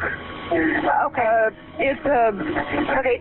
Tell me, stay real still for me, okay? I'm gonna try to ping your location. It's actually the old haunted house is what everybody calls it. Is she okay? Does she need any medical attention? Is she alive? She's dead. Oh, God. Okay, yeah, I've got everybody headed that direction, okay? Right away, the Brown County Sheriff's Office dispatches 2 patrol deputies to the caller's location, an abandoned farmhouse nearly 25 miles away. Once they arrive, they find Charlie and Jackie anxiously pacing outside, ready to go into detail about the gruesome discovery they had just made inside. We're just driving around looking for her. They did everybody met at 3 at the church to go look for her, and we were just driving around. We looked at every creek and culvert we could find. The peel-out marks were already here. Those over there, yeah. I've seen those tracks, and they pulled in. They didn't go on through. They were just stopped. These aren't y'all's? No, this is the vehicle we're in. Are those over to the gate? Are those your shoe prints? Probably mine. Yeah. Okay. Let's stay over here on the rocks and not walk around where there's any footprints. Don't let them leave there till I get out there, please. 10-4, they're waiting for everybody. To the deputies, this discovery immediately raises questions. The farmhouse sits miles out of town, in an isolated location that many locals don't even know exists. So, while they wait for additional officers to arrive, the deputy begins pressing for answers, trying to understand how this couple ended up here in the first place. Yeah, make sense. But then again, why would they call the police? But then again, people are crazy. Let's keep watching. How long I guess y'all called immediately when y'all found her? Oh, yeah. Which gate did y'all jump? I walked around the house. I didn't see nothing in there. And I went out to all the outbuildings. Do what? I walked around in the house. Uh-huh. I didn't see nothing in there and went to all the outbuildings. Yeah. And I was coming back, and that storm shelter there had a bunch of grass knocked down. So I run around and looked, and there she is. She's upside down in there, and she is beat. I got a daughter that age. She's naked, and it's Jaybird. All she got on is that white shirt she was running around in Friday when I seen her. If I get my hand on them, she said, done that. I tell that right now, Flashes. I told them bastard. Wait a minute, bro. What? Nobody. She had the mentality of a 9-year-old. Huh? There's an old house back there. They apparently all met up at the church earlier at North Lake, and they were just coming out driving around looking. She's in a cellar. You serious? Yeah. Well, said they were just out looking for places. That old gray house. Yeah, I think so. They said they found hair laying out on the ground. They're like, what the heck is that? So they've already picked it up. It's like, that ain't cow hair or anything. And they were wandering around and they found her in the cellar. The gate's locked, so we'll have to cut it. But there's tire tracks that pull in there and then pull straight back out. Fresh tracks? Yeah, like today fresh. Indeed, these are very fresh marks, planting a terrifying thought in the deputies' minds that Shantae's killer could be somewhere nearby, keeping a close eye on the area. Shortly afterward, more units begin arriving at the scene, including the crime scene photographer. And as the deputies prepare to head towards the body's location, they'll soon realize that whatever the couple told them is nothing compared to what they're about to see. Watch that wire. Yeah. It's on your gun. There you go. You're good. All right, here, John. Hold this. I'll step up here and I'll grab the camera and hold it. The bracelet's laying right on the other side. I'm filming the curve. Okay. He said there's a little bracelet right here on the other side of the gate. He said, yeah, right over there in the middle of that grass. There's one of those wristbands, those little rubber bands like this one. It looks, the way this grass is right here, like someone's been through it recently or something. Knife laying on the ground. I don't know. Looks like it's been there a little while. Yeah, it's been there a while, but we'll go ahead and photograph it just in case. I don't see any blood anywhere though. I haven't seen drops. I wonder if someone pulled around. So how did they get her in there if the gate is locked? How did they get the body in there and get her to the cellar? So it got to be somebody that got access to the gate, or what, they threw her body over the gate and then jumped over the gate? The back side of this house where it wasn't as obvious. Yeah. Let's just follow the... We'll follow the dirt tracks.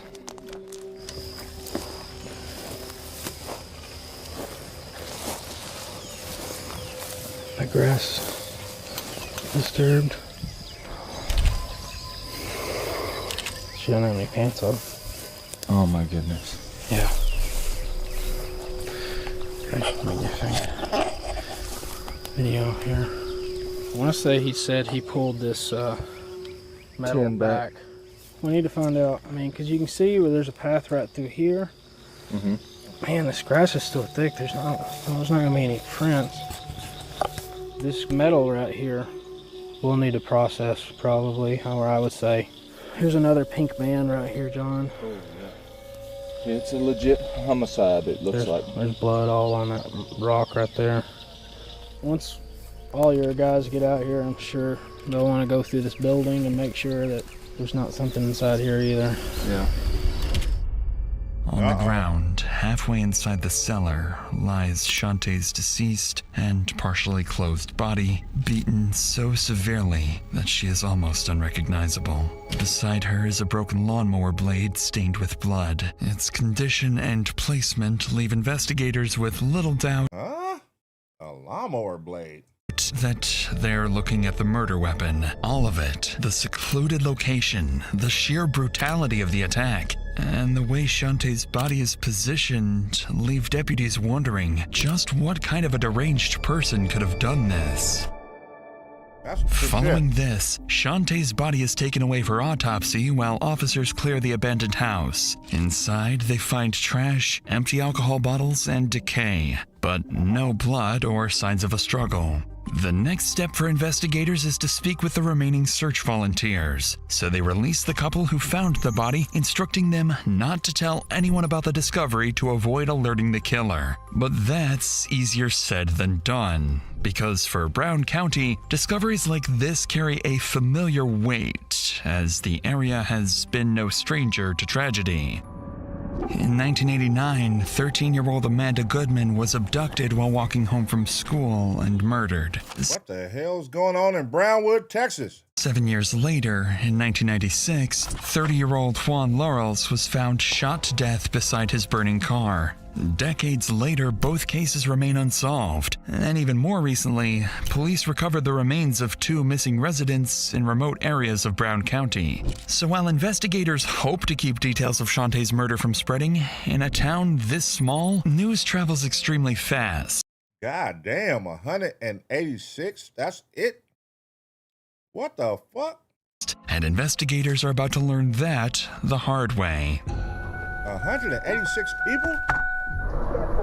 And this is the church, North Lake. Because May, Texas is a deeply religious community, the search for Shantae has been organized through the local North Lake Community Church. So investigators head there, but by the time they arrive, the situation has already changed dramatically. a volunteer. Oh, this is going to be easy to find whoever this is. 186 people living in the city. In this little town. Oh, they're going to break this all down. They're going to figure this out. Firefighter has just informed Shantae's family that her body has been found, putting deputies at a significant disadvantage. And as the deputy approaches the church, he's met with uneasy stares from the crowd as he scans the room for any potential suspects. Okay. All right. I'm just looking. Oh. I'm just making observations. Oh, appreciate it. The crowd. Thank you. You're not doing what, sir? Okay, that's fine. All right, come on. Hey, folks, could you have your attention just a minute? Folks, hello, ladies, gentlemen. If you believe you have information that will assist in this investigation, I ask you don't discuss it with anybody else. I don't want you to mix your notes with anybody else's notes or anybody else's observations. That's important because I want you. All right, we're going to look around the room. Let's see if we can spot who might be guilty. Starting with this guy right here. Yeah. You look like one of them John Wayne Gacy looking motherfuckers. Man, keep an eye on this motherfucker right here, man, because he got that goddamn black and white collared shirt on. The front is black and the back is white. You got to watch a nigga that wears a shirt like that. He guilty. Recollections to be your own. Thank you very much for your cooperation. Pastor? How are you, sir? You gotta watch this pastor, too. Sir. You doing okay? Doing well, sir. Thank you for coming out here. You bet. While the community may not trust the deputy yet, you gotta watch this pastor. They do trust Pastor Ron Keener. Having spent nearly 5 decades in ministry and years helping local charities, he knows this town inside and out, and having him on their side could prove invaluable to the investigation. As the deputy continues moving through the church, he notices people beginning to leave. With no legal authority to stop them, he urges Pastor Keener to help gather Shantae's family and those closest to her. But as detectives begin speaking with the people who knew Shantae best, one person quickly draws their attention: her boyfriend, John Adams. What? A boyfriend? Why didn't they mention that from the beginning? They should have been talking about the boyfriend. And as they sit down with him, his behavior would be nothing like what you'd expect from a grieving boyfriend.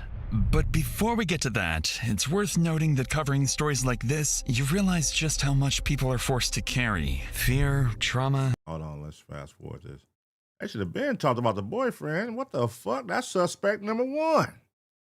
Every time, never fails. /insanity. With that said, let's get back to the investigation where Shantae's boyfriend, John, is about to exhibit some behavior the detectives would find highly suspicious. My name's John Harper. I'm an investigator with Brant County Sheriff's Office. Okay. I don't get in trouble anymore. What does that mean? You told me to Frankie Salazar over one time. No. Now I remember who you are. Yes, now I remember who you are. How long have you been with her? A little over 3 years, October 17th. Okay. How did you and her get along? How we got along? Yeah. I mean, there was times, I ain't gonna lie, we'd argue, but she's not capable of handling things. She has no problems. She has a habit of yelling and stuff, and I would just try, sometimes I'd just leave, and then sometimes I could just talk her out of it and be nice, and she'd calm down. But she just has, I hate to say it, she expressed herself different. Sometimes it was like a wall, but I don't know. Something about all these motherfuckers is weird. It's given like a incest town. Where they all, you know what I'm saying, they all related to each other and fuck on each other and reproduce. I don't know. It's kind of weird. 186 people living here. A murder happened and nobody knows what happened. Like, that's a small community. Everybody knows each other. First name, last name. This pastor is a creep too. I don't know. He giving me creepy vibes. Like, I don't know. 186 people, man. The options aren't very, you know what I'm saying? Niggas is on there either sharing wives, sharing kids. I don't know. But she showed me love, you know what I mean?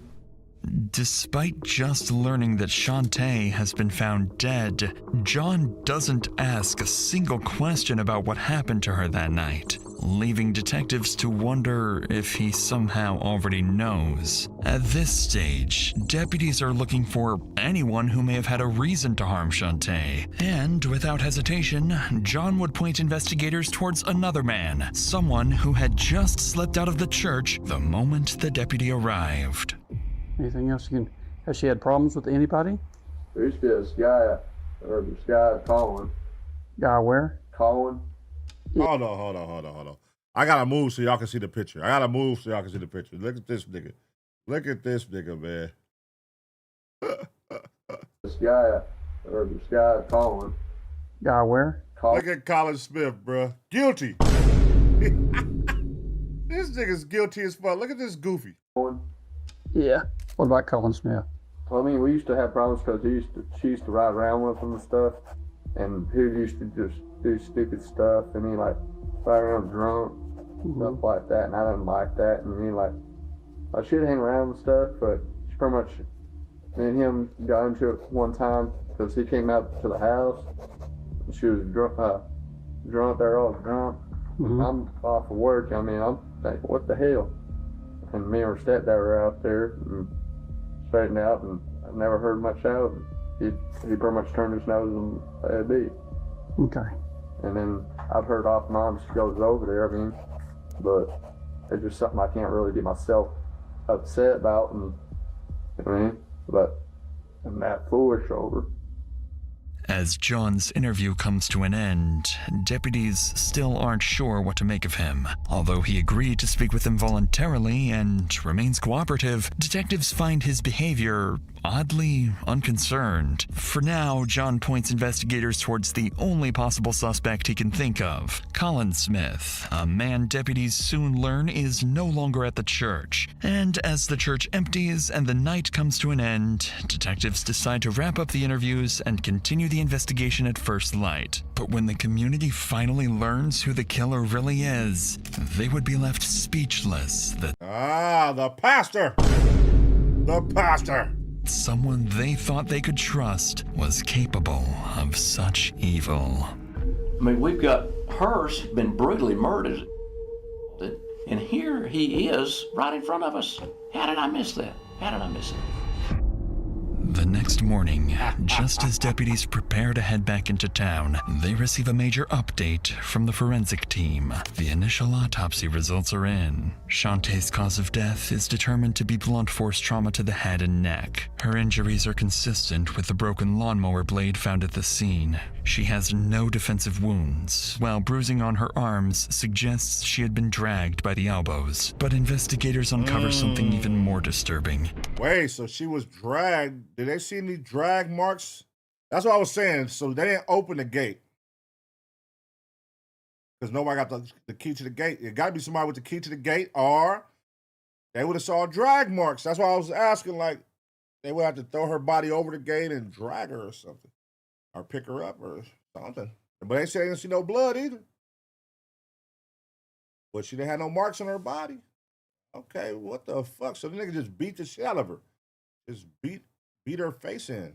Like, what the fuck? Shantae's body had been violated as she was dying, or even after her death. Male DNA is recovered, giving detectives their first concrete DNA. clue about the person they're looking for. And combined with the sheer brutality of the attack, investigators begin to suspect that this was not the killer's first time, and that other victims may still be hidden somewhere. At 10 a.m., deputies make their way into town and split up, interviewing men throughout the area and collecting DNA samples in hopes of identifying the killer. Suspecting they're dealing with a serial killer, they know they can't afford to waste time, as anyone could be a potential suspect. But the terrifying part is that they have no idea which of those encounters will be the one with the killer. I guess you know why I'm here. Well, I'm sure it has something to do with Shantae. Yes, sir. What do you know about Shantae, sir? I lived here about 4 years, and she walks up and down the streets every day. Something was said, and I'm not sure about the source because I was just assigned to come out. Okay. Something about, that you had said that you get excited when you see her. Oh, they on everybody. There might have been a comment made to say that, you know, she's a good-looking girl and that makes me a dirty old man. I think that's what was said. And I don't give a shit if you're male and you ain't. You're going to look at a young lady and say, well, damn, she's pretty, you know? Yeah, I hear you. And you probably live with your wife, buddy. Somebody reported a dead body hanging in there. And they got on that gate there that came open with them. He told me she's pretty down the lane. How long ago was that? Oh, that's been 10 years. Oh, okay. And you just seen her and waved to her. You didn't stop and talk to her. Didn't stop and talk to him. I had to stop and talk to her in the past. Some. She's a good little girl.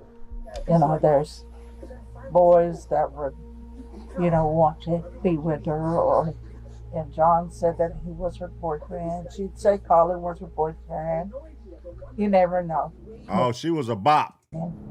After speaking with more than a dozen residents, detectives uncover a troubling reality. There is no shortage of men who knew Shantae, knew her routine, and may have had the opportunity to harm her, meaning there are still too many possibilities and no clear suspect. So, in search of a breakthrough, the lead detective contacts Shantae's family and learns from her mother, Michelle, that the last person likely to have seen her before she disappeared was her closest friend, Caitlin. After getting Caitlin's address, detectives drive to her house, unaware that the woman they're about to meet may hold the key to unraveling the entire case.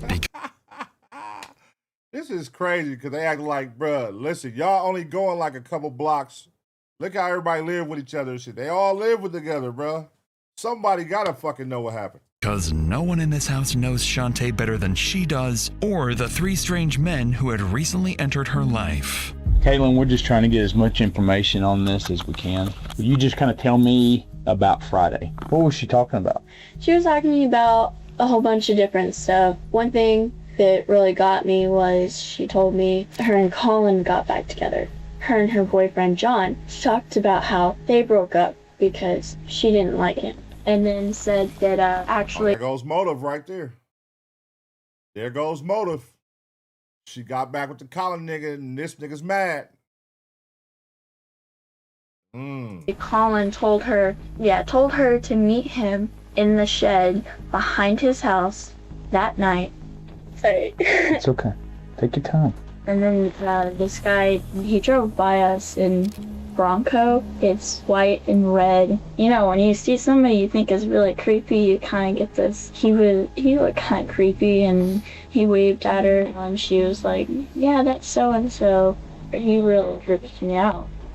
Caitlin points to the three men who may have been involved in Shantae's disappearance. John, Colin, and a third man she can't remember, except for one detail, a red and white Ford Bronco. Once investigators locate the only matching vehicle registered in the area, the name comes back as Bobby Sosa. So with three potential suspects now at the forefront of the investigation, John, Colin, and Bobby, deputies split up and head out to each of their homes. All right, if I had to choose right now, based off what information we have, he's suspect number one, but he's right there knocking on his door. He's suspect number two, but just a creepy red and white van driving past and the girl saying he creeps me out and the other one saying she knows him, that is signs that he probably flirting with her and she a little off. So she flirt back, but not in the manner that, you know, he would hope. I don't know, man. It sounds like she could be a bop, too. Like she could be the local neighborhood bop. That'd be, you know, jumping on different, you know, pipe to pipe.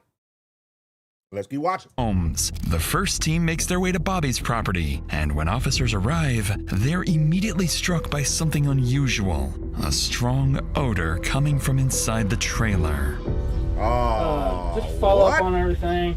I don't think you were being, you know, misleading with us or anything, but just for us to cover anything since the vehicle's in the area, do you mind if we go in your trailer and just make sure everything's okay and there's nobody in there? Yeah, you can check. There's nobody in there, but it's a mess. It's just more just to cover all of our bases. Sure, I mean, I'm saying we did. No problem. Any guns in there, anything like that? No, no weapons. No weapons? Maybe a pocket knife here and That's there. fine. All right.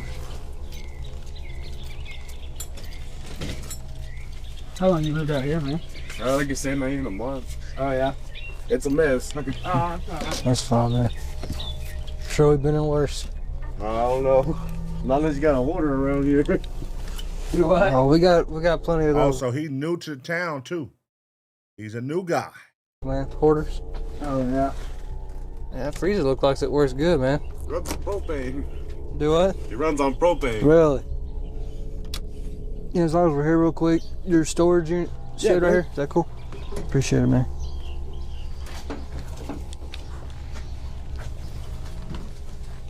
Really?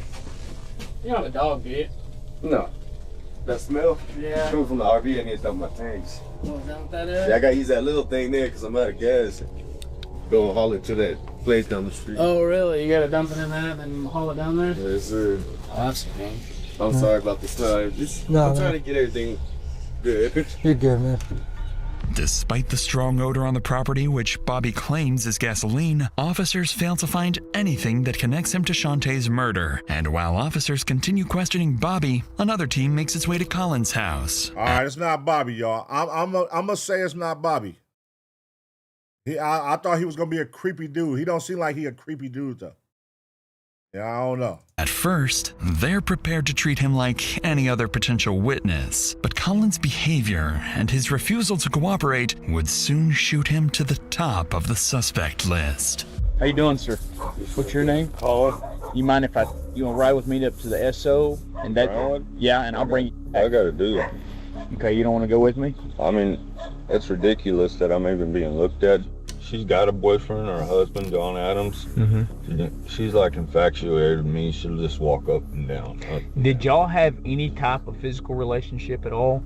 Because some of the people we talked to is that y'all had a relationship at one time. No. So never. No.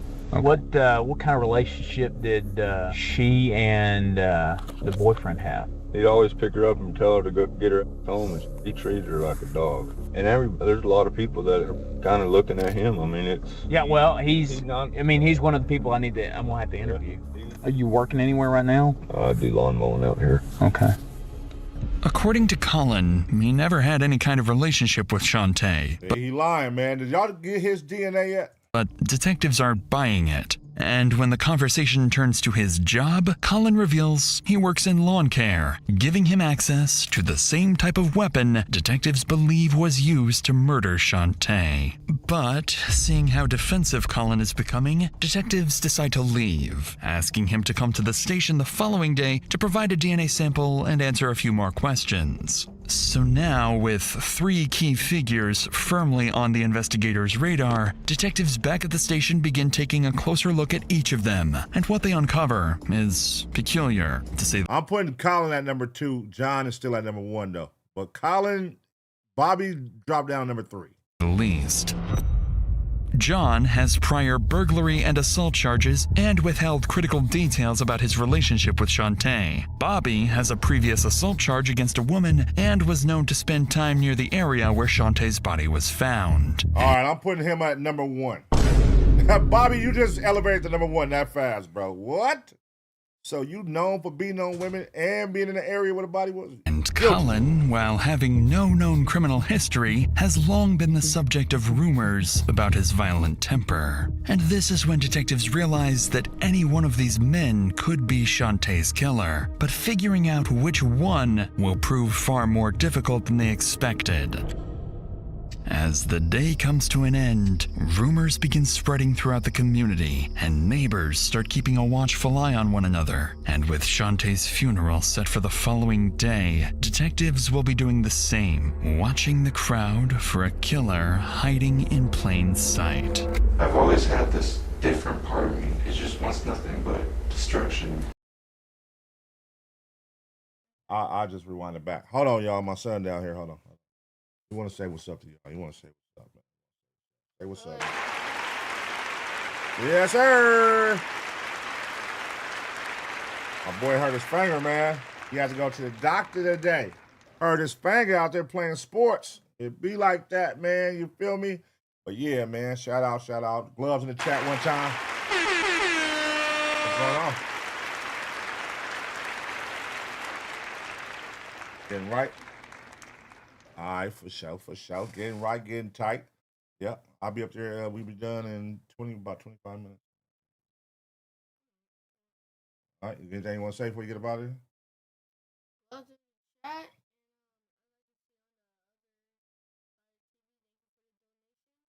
Yes, sir. Super chats and the gifted and all that. Feel me? Yeah, that part. One time for the one time. That's it. Got a what? Oh yeah. He said he the president of the Taser gang. Go ahead. What's the update, bro? All right. I don't know. All right, man.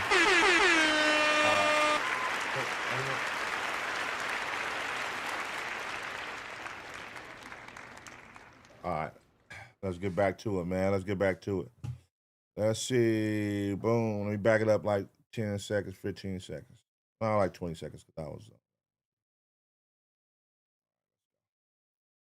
Rumors begin spreading throughout the community, and neighbors start keeping a watchful eye on one another. And with Shantae's funeral set for the following day, detectives will be doing the same, watching the crowd for a killer hiding in plain sight. I've always had this different part of me. It just wants nothing but destruction and evil. It wanted to kill somebody. The following morning, medical examiners released Shantae's body to her family for the funeral, but not before delivering one final unexpected update. Examiners have discovered unusual markings on Shantae's chest. Markings investigators cannot explain and believe may point to something ritualistic. Oh my God. To make matters even more unsettling, detectives realize Shantae had been murdered on Friday the 13th, a detail that only adds weight to this theory. But with no way of knowing whether the markings are significant or simply a coincidence, investigators file the possibility away as the community prepares to say its final goodbye. The marking of Around the 11 beast. a.m., nearly 100 churchgoers begin gathering for Shantae's funeral. The church is so crowded that some are forced to wait outside, and among them, patiently waiting, is Shantae's killer. Damn, the whole city came out for the goddamn funeral. That's crazy. So that's what I'm saying. They all know each other, so they all know who the creeps are. They know who the creeps of the cities are, the city is. They could name them. This nigga's a creep, this nigga's a creep, this nigga's a creep. That's who y'all need to watch.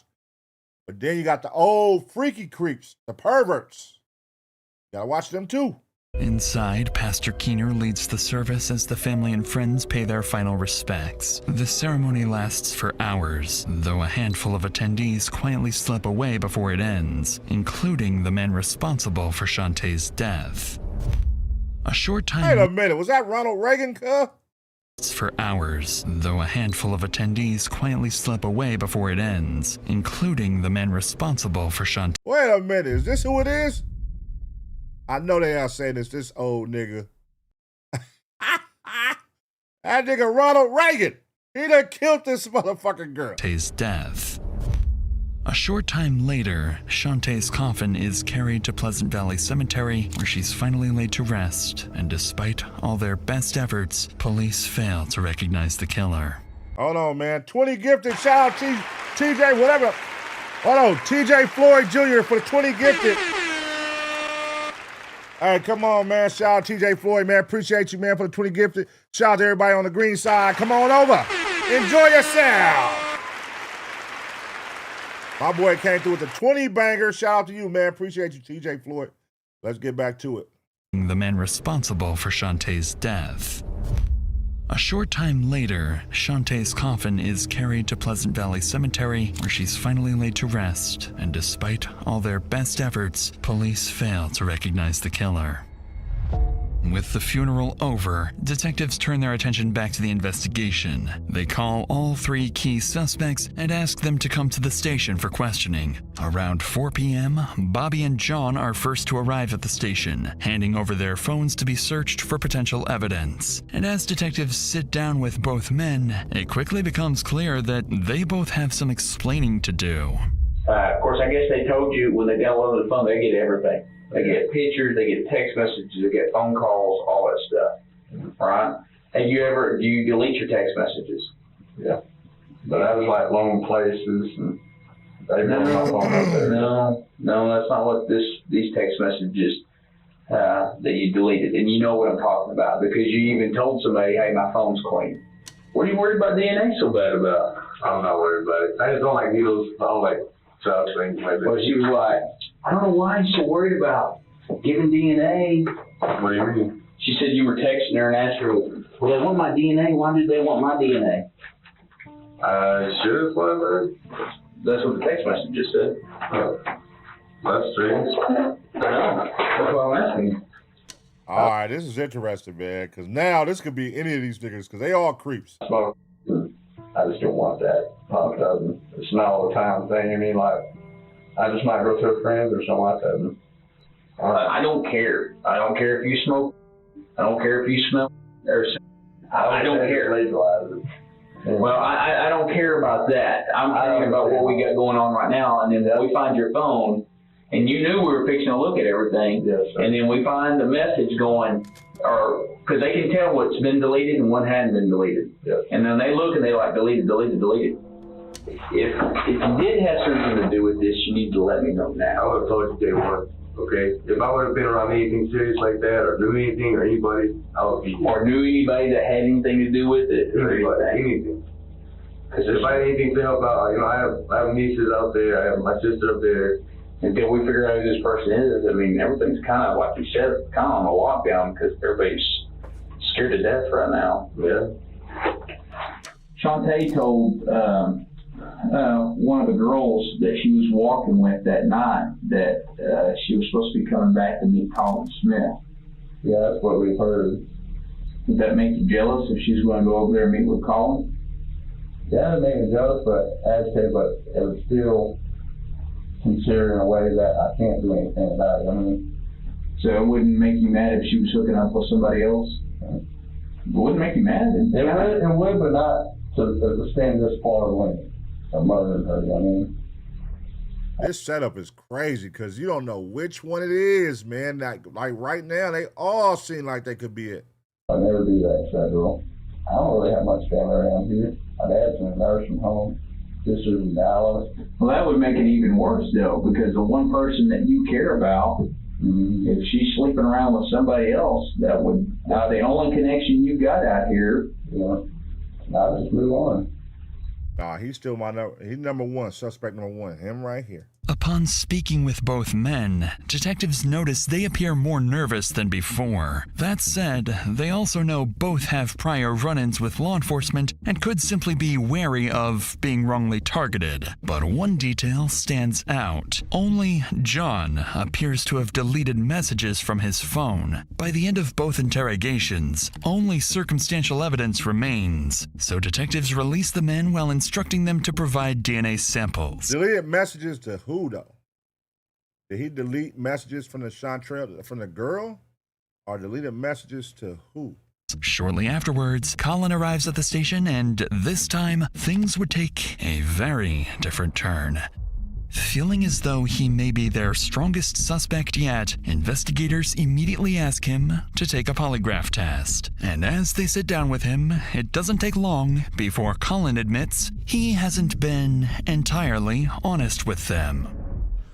Whoever it is a pretty sick person, and they're still out there somewhere, whether it's a guy or a girl. I mean, what do you think it's going to take to pass the test today? To pass the test? What do you mean? What do you think it's going to take to pass the polygraph? Honesty. Honesty, yeah. Yeah, that's going to be the... I'm an honest person, so I hate liars, so. When she was with John, she always had ace bandages and on. Always looked like something was wrong with her. Sure. She was always telling me about him putting her hands on her. Were y'all pretty sexual back then? We had a couple times, and I told him no the other day just because I was scared. As far as how she died, what all do you know about how she died? Alright, this is the very first story we got, alright? It's sickening, honestly. Sorry for cussing, but it's really sick to think how many people out there have been gossiping and like making their own stories up, you know what I mean? Like, what do you think the person that killed her is feeling right now? I don't know. Think they're feeling a little guilty about it? Do you think I think it's your boyfriend, John. Only thing I can say is maybe Dawn did it out of like a crime of passion. You know, Interestingly, Colin admits that he was, in fact, involved in an intimate relationship with Shantae, but he insists that he has been truthful about everything else. However, that claim would soon be put to the test when the polygraph examination begins, and before long, something would happen that would cause Colin to abruptly end the interview. All right, here we go. Hey, Colin, when we take this test, man, I'm starting to see some things in here that's a little bit concerning to me. You know, you got to be sure to be still when we take the test. First off, secondly, you know, you got to be keep everything the same. As far as when you're answering, there's a little bit of movement going on. Okay, so just, you know, everything you do, just be yourself. Okay, that's all we're asking. Colin, what do you think the best question to ask you is going to be today? did I kill Shantae Blankenship? Whether it be through strangulation, whether it be through blunt force, whether it be through whatever, did you physically cause the death of Shantae is what I'm asking, okay? So your response is no. What have you not been honest with me? I've been honest to you about everything. Okay, so why is it showing that you're being deceptive about this? I guess because I don't understand how what's showing. Tell me what's showing. You're not even showing any reactions to those questions where I'm telling you to lie about it. Where I'm telling you. Because he told me to stay as calm as I can and look at the board, so I'm just saying yes and no. Yeah. Yes and no. And you know what? The reactions that we're showing on this is, man, you're off the freaking charts. You're off the freaking charts. I didn't do anything wrong, and I'd like to leave. And that's up to you. I can't force you to be here, but you know you're the one that's that needs to clear this thing up. This might have bumped you to suspect number 1 in my book. But what if 2 of these niggas are working in cahoots, perhaps? What if? I did come in here to clear it. I gave DNA right off the bat, the very first one to test for DNA, and I came in here willingly. This is a bunch of crap, man. Yeah, there's the door.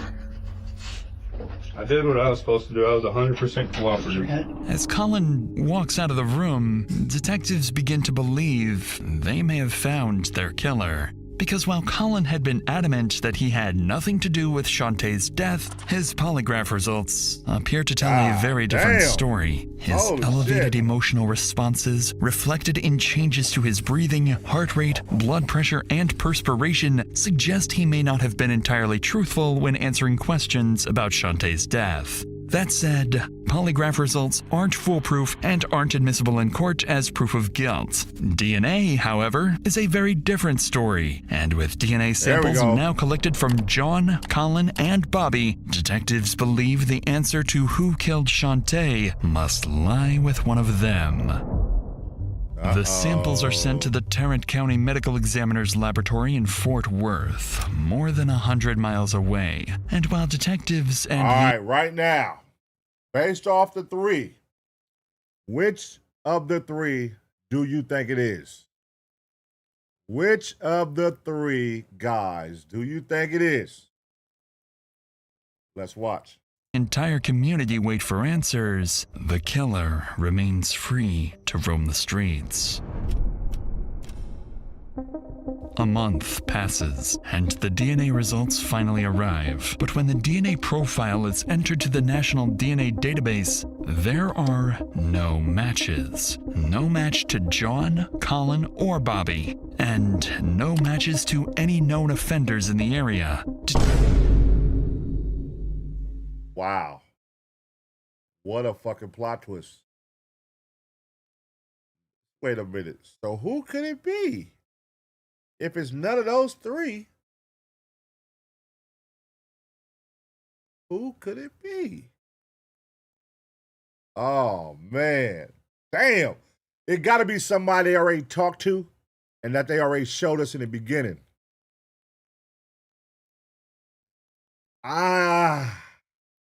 Who could it be? Detectives are left with a troubling possibility. Perhaps their killer wasn't a local, but someone passing through town who had already disappeared for good.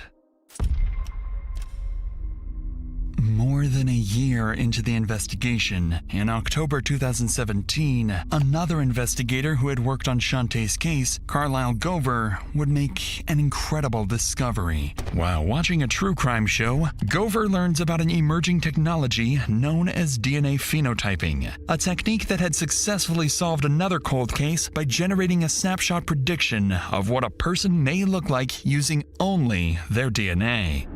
What? The next day, Gover rushes to tell the lead detective, Scott Bird. Within hours, the $4,000 needed for the testing is secured and the DNA is submitted. And wait, they got something like that? That is crazy. They could take your DNA and figure out what you might look like.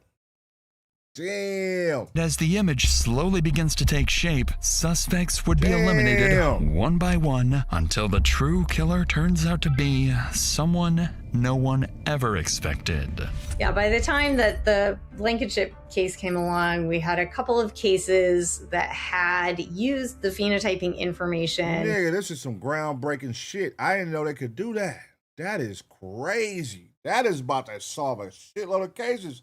If that shit is 100. I'm sure it's not all the way accurate, but it gets you close. To help solve their cases, given the investigative capabilities that they had at that time, which were not DNA, he managed to avoid leaving any clues that got him caught. But he did leave DNA. He just didn't know that that was going to be the thing that would finally catch him. This is Dr. Ellen Graytak, Director of Bioinformatics at Parabon Nanolabs, the company behind the snapshot technology detectives used in the hunt for Shantae's killer. Within weeks of receiving the DNA evidence, Parabon's team analyzes the sample and generates a snapshot report predicting the unknown suspect's physical appearance. Who is this nigga? And as soon as it lands on Scott Bird's desk, he immediately recognizes the man, 21-year-old Ryan Riggs. What? Where did he come from? Years earlier, before entering law enforcement, Bird had taught Ryan in the 5th grade. When detectives dig deeper, they discover Ryan had been there the entire time. He was a longtime family friend, attended Shantae's funeral. What the fuck? Rode around with John, calling out her name during search parties, and even hugged her parents at the wake. Detectives now know it was all an act. A years-long act that Ryan managed to maintain perfectly.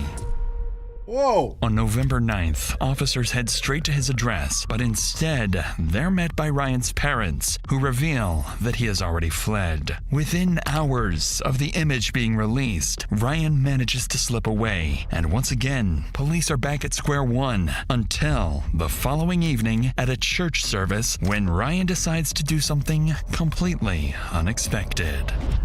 As I do before every service, Scott, I stand in the parking lot greeting people. And there was Ryan standing there with his mother, Michelle. And he said, I'm going to turn myself in tonight.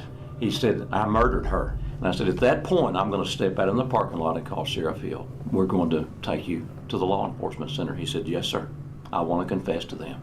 To detectives' surprise, less than an hour ago, Ryan had unexpectedly shown up at a Wednesday night service where he made a horrifying confession. He was responsible for murdering Shantae.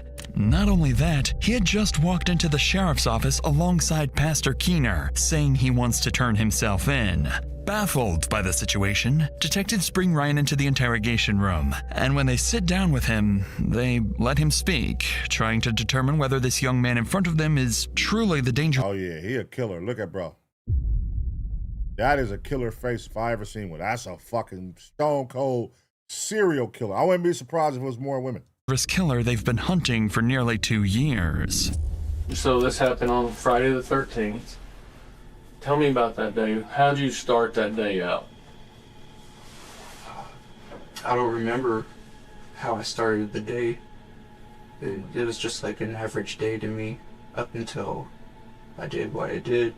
I had stopped and asked her if she needed a ride, and she got in my truck. Oh my God. And then out of nowhere, I just put my left arm around her and began to strangle her. I went back to my truck. And what? What? Out of nowhere, I just started strangling her. This nigga's a stone cold psycho. This nigga's a stone cold psycho. Out of nowhere, I started strangling her. Got a lawnmower blade out of the back of my truck. And I went back to where she was. And I beat her to death with it to make sure that she was dead. I've always had this different part of me that it just wants nothing but destruction and evil. And whenever I saw her that day, it took over. So I knew what I was trying to get. It wanted to kill somebody. What? Ryan's description of what he did to Shantae perfectly matches the details from the crime scene. Details that had never been made public. To detectives, it leaves little doubt that he is, in fact, the killer. That nigga said it wanted to kill her. He called it it. So this nigga has something that lives inside of him in his mind. An evil spirit. He called it it. It wanted to kill her. I'm telling you, you might want to check. Because if he did this 2 years ago, you know, once these type of motherfuckers right here, once they kill somebody, they get hunger for more. They want to kill more people. It becomes a sport to them. Gotta watch this nigga. He probably done kill some more girls. If you could say something right now to Shantae, what would you say? That I'm sorry that I did what I did. And whatever I have coming towards me, I deserve. What do you think you deserve? Death for sure. Anything else? No. All right, Ron, you are officially under arrest for capital murder. With the charges laid bare, Ryan Riggs ultimately pleads guilty to the capital murder of Shantae. When news of Ryan's arrest reaches Shantae's mother, Michelle, she releases an emotional statement thanking the community for its support. Listen, that nigga mama and daddy is going to have to move from that little small community. Nigga, what? Your son killed this woman and had the whole city looking and he was helping? In that small-ass community, they finna drag that family. Hey, everyone. I don't know if everybody knows, but we caught him. We got him tonight for a capital murder trial. God has blessed us with him. And it breaks my heart because this man went to church with her, and he's just a kid himself. I wanted everyone to know that we appreciate everything y'all have done.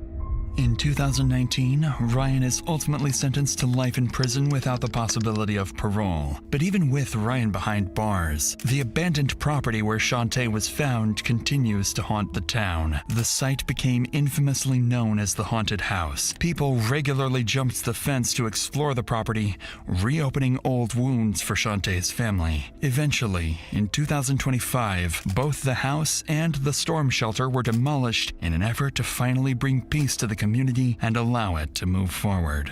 Oh, okay. Damn. Yeah, rest in peace to her, man. Rest in peace to her. Who would think something like that in a small town, 183 people, something like that would happen? And it got to be somebody that knows her. Look, it's a small ass town. You know what I'm saying? For somebody to know to go to that house where they said only a few people knew about that haunted house, it got to be a local that knows about it. To go to the extent of going to that spot, the cellar, and dropping her body inside the cellar, that got to be somebody that grew up there, that played around there, that know about that shit. You know what I mean? That was a dead giveaway. But that was tight how they led it up to us to make us believe it was one of three guys, and it was none of the three. Because, God damn it, I was definitely going at the boyfriend like it was him. But it's always some creepy ass motherfucker. A straight creep right there in our faces, bro. Nobody suspected that nigga. That's crazy, man. Terrible, man. He got life in prison, though. So, you know, rest in peace to Shantae. And, yeah, man, let me know what y'all think about this situation in the comments right now. Make sure y'all smash a like. I'm going to give y'all 2 seconds to smash a like. And as always, get ready for the next reaction.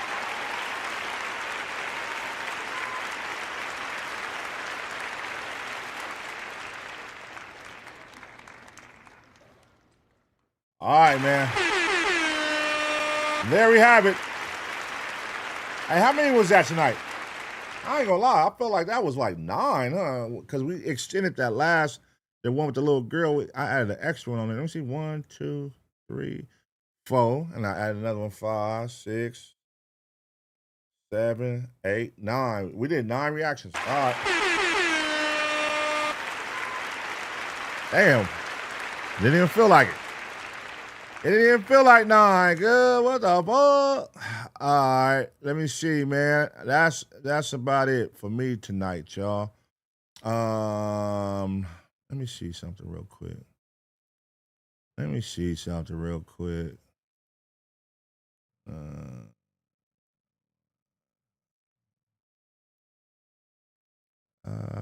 No, that's a 30-minute banger. I ain't doing another 30 minutes. Let me see something. Smash a like, man. Smash the like.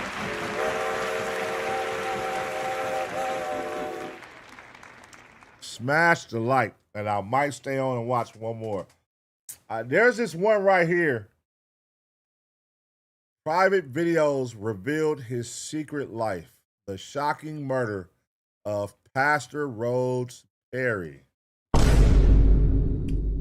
What the fuck does Pastor Brodes Perry have up his sleeve?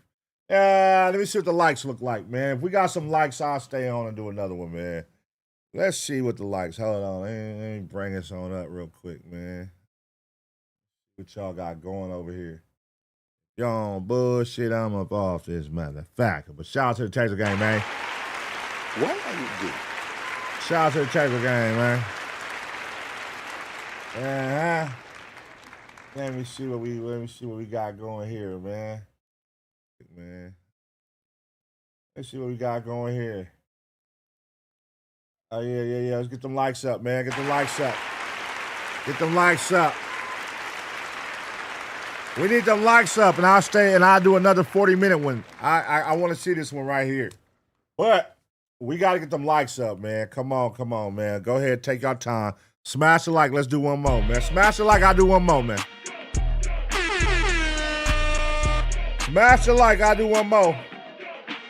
Easy Money, what's the deal, man? The Mexican Batman. Tyler Jones, what's going on? Make sure y'all smash the like. Dom your Dime, what's the deal, Dom? That's my dog. Spider-Man, what's happening? Danny F is in the building. Shout out Danny F. TJ Floyd, appreciate you, big dog. Let's go. Damu Love, what's up, my boy? Shout out Damu Love. Gray side. The gray side is in the building. Let it roll, G. Flow 92, what's going on? You say you're Taser gang, but why you gray? Come on, man. SFS, do one more. Listen. Hold on. You don't gotta ask me to do one more. I'm telling you, I will do one more if you give me the likes. Get them likes up and I'll do one more. I'm not tripping. I still got some energy. It's early. I can knock out another one, man. I got some energy, man. Come on, man. Get them likes going. Shout out Cali Tech. DZ Babe. Come on, Texas Southern Bell. What's the word? On GOAT. On GTV. Toledo's finest. Front of 206. Papa E is in that building. Benny T. Tyler Jones. Gucci Loud. What's happening, my guy? Blueberry. Rotten Roll. Come on, man. Icky Ricky. Come on, man. Tina Baby. What's up, Tina Baby? Shout out to you. That's my dog. 7, what up, though? Come on. West Side Deuce. Yes, sir.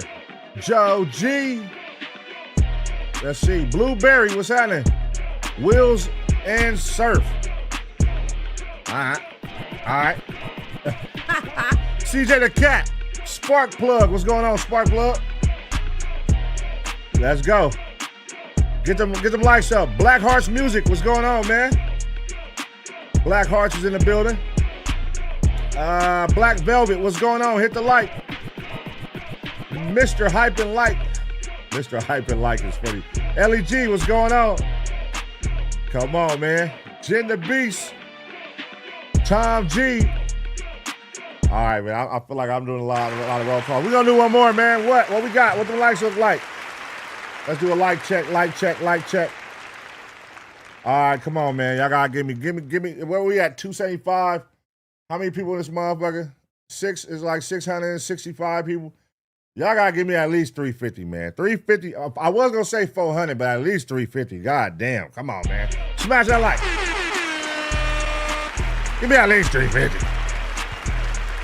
Come on, get them going. Let's go. Smash that like. Get them likes up, y'all. Get them likes up. We can get this shit going right now. Take 2 seconds, smash that like, and we can get this shit going right now. One more reaction for the late nighters. Late nighters, what's happening, man? Shout out to the late nighters in the building. Let's get it going. What time is it? 11:45. We about to find out what this goddamn pastor got going. What this pastor got going.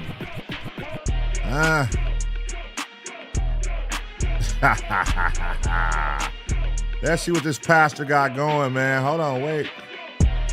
Teen kills and dismembers friend inside father's trailer. Nah. The pastor one. That might be the one. I hope it ain't a dud, though. The likes, 344 on my end. What your video you looking at? It's 353. Let me see.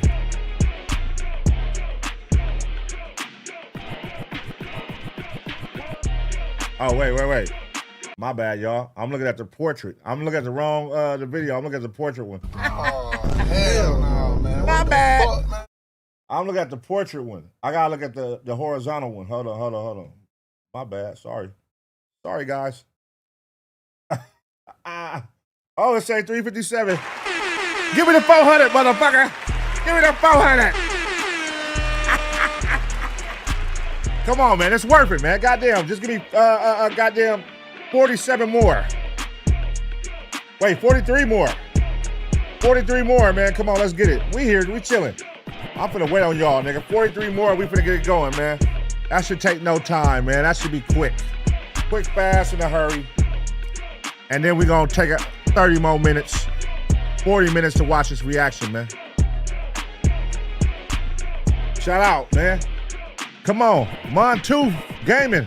What's going on, my guy? He said 350, make it 400, nigga. Black Velvet, make it 400, nigga. Joe G, I said make it 400, nigga. Come on, y'all. PX Goer, what's the deal? Flow 92. Pat's fan, run it up. Danny F says, hold on, Danny F, why are you gray? Hold on. Wait. Danny F done went gray? Wait, what? Danny F. Why are you gay? Is that the real Danny F? Why is she gray? That don't even make sense. She just gifted. Why is she gray? Oh, no. Somebody got a gift for Danny F, man. Somebody gift Danny F, man. What the hell? If you smell. Why is Danny F gray? Am I tripping? Hey, Danny F, is your shit gray? Oh, no. Why are you gay? No, we got to get Danny F. We got to get her green, y'all. Come on, man. What the fuck? How the hell? She's the queen of the greens. Oh, no. Wait, what the fuck? Is that a fake Danny F page? Y'all see what I see? It say Danny F 7882. Oh, when you send the your name is gray when you send the whatever they call that shit, the little gift, the whatever it's called. Oh, I'm like, wait, how the fuck is Danny F name? Okay. Ah, shit, you had me. Hell no, man. Danny F, I thought you crossed over, girl. I was like, what the fuck? Hell no. Oh, man. Shout out Daddy F, man. Woo! I was nervous, cuz. I was like, damn, Daddy F left me, cuz. That's crazy. No, I'll fuck with you. Shout out Daddy F, man. I definitely thought she was great, though. I was like, what the fuck? All right, what we looking like, man? Come on. We have 400. Let's do it up. Let's get into this last one. Oh, see, y'all on some whole shit, man. Come on, man. Hell no, man. Come on, man. Goddamn. Y'all motherfucker, I thought we was going to at least bump that up. No, it's all good, man. Look, y'all smash that like, man. We're going to knock this out because I ain't going to be up all night. Let's get this one going. Let's see what's going on with this pastor here. Private videos. All right, let's see. Let's see what's going on. Look at this funny looking ass nigga. Nigga like Magic Johnson's son. Our daughter. Whatever Magic Johnson's daughter. EJ Johnson. EJ Johnson looking motherfucker. All right, let's go. All right, y'all. Hold on.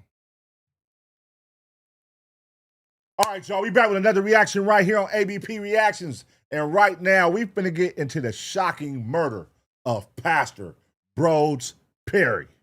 Let's see what type of private life was he living behind the scenes, man. Let's go. In the spring of 2019, Pastor Brodes Perry was gunned down in the threshold of his apartment in Collierville, Tennessee.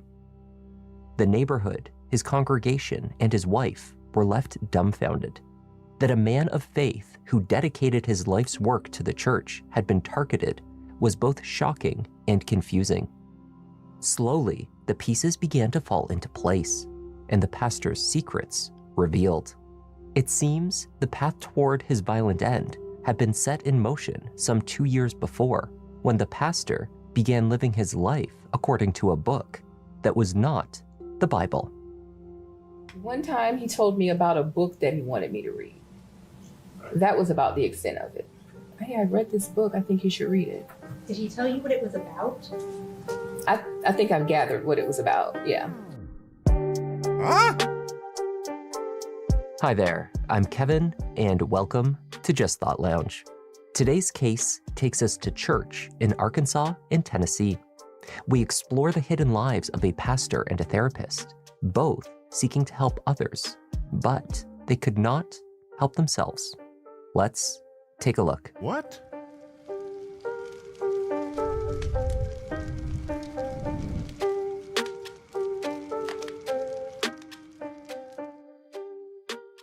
Collierville is a thriving, upscale suburb roughly 25 miles southeast of Memphis, Tennessee.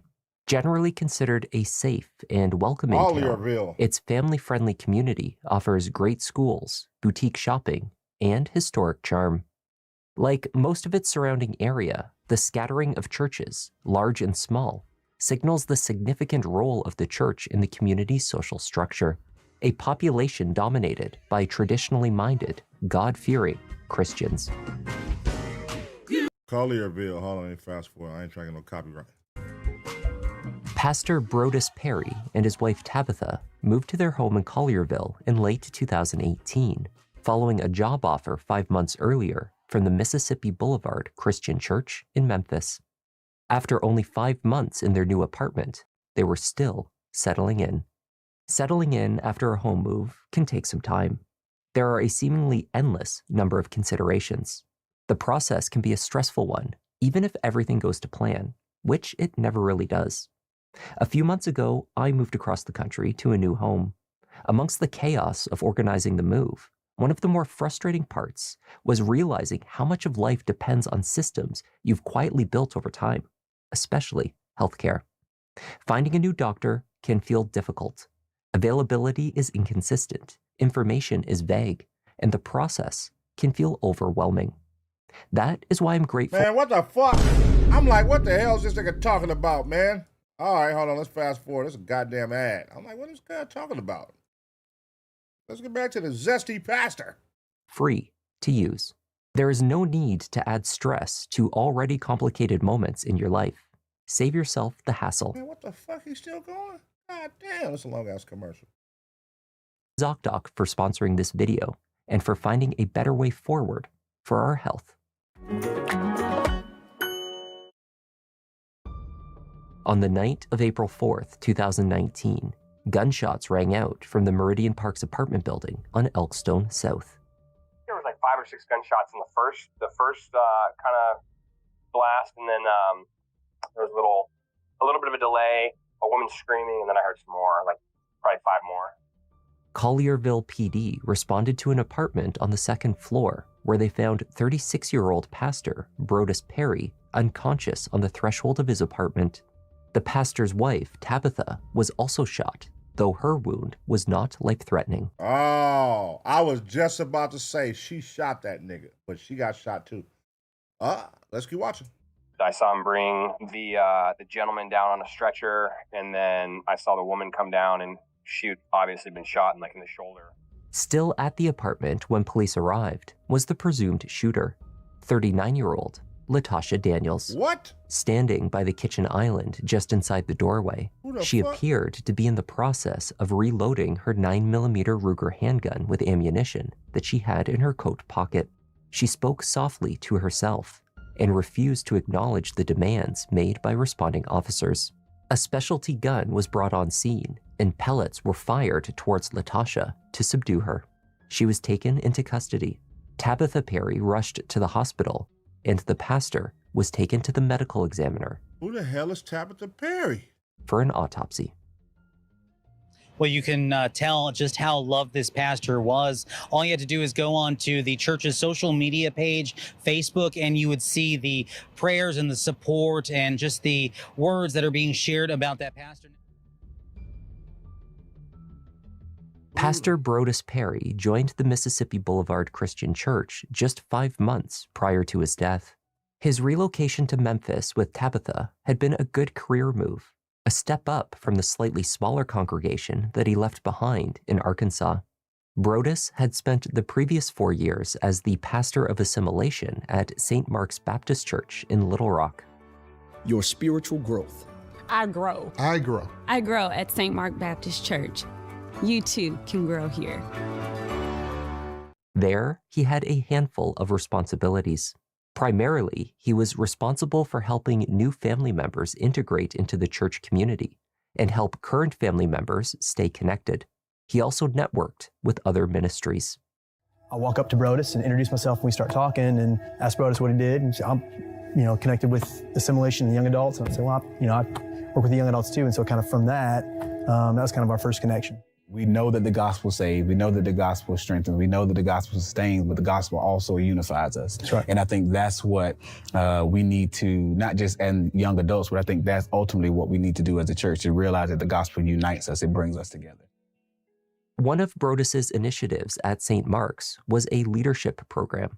In this capacity, he oversaw the recruitment of church leaders from the congregation, who would subsequently help guide Bible study sessions through what the church called life groups, smaller collections of individuals. This nigga right here.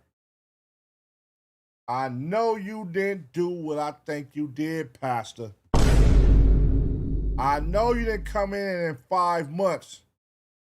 You know what I'm saying? You start taking your offerings within the offerings. You know what I'm saying? Little E.J. Johnson, you start taking your offerings within the offerings. Is that what happened? Met regularly. He spoke with life group members on his regular segment on the St. Mark's website called Me and Bro P.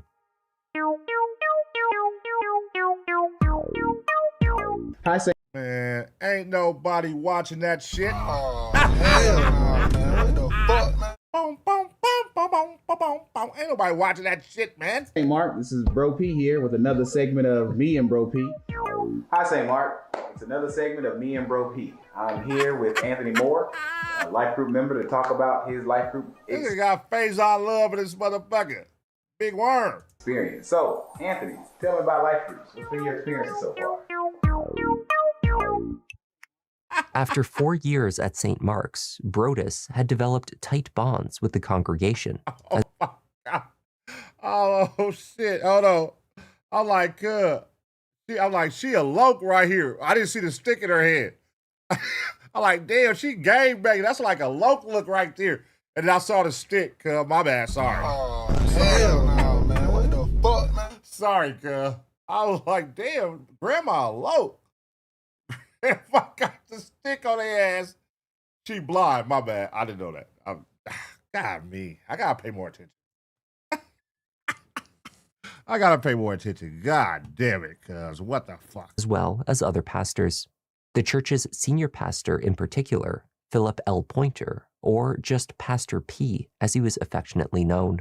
And 5 years ago, Pastor Pointer received his next call from God that brought him to the St. Mark Baptist Church.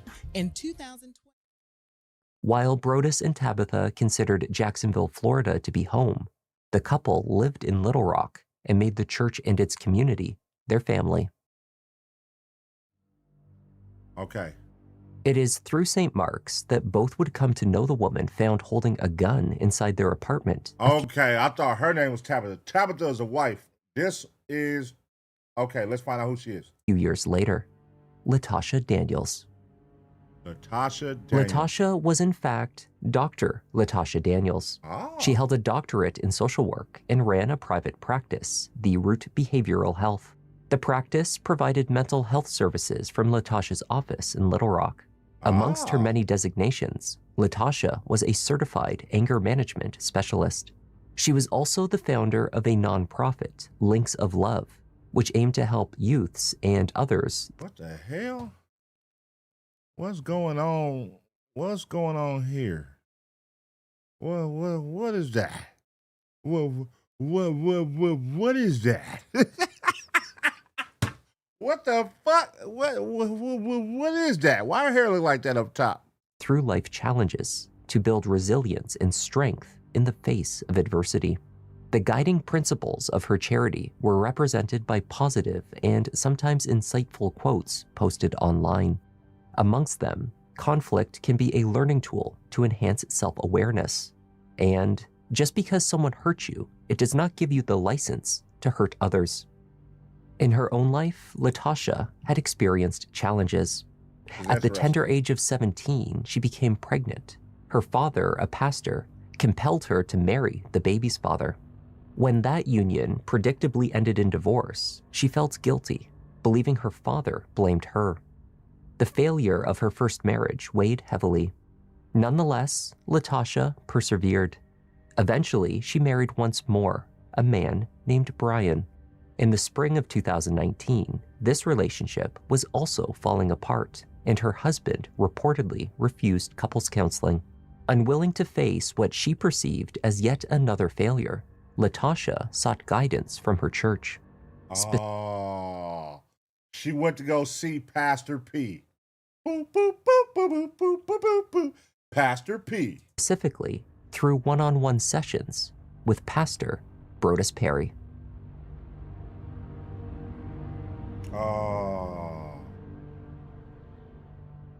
On the afternoon of the murder, Latasha left her home in Little Rock and began the nearly 3-hour drive to the pastor's home in Collierville.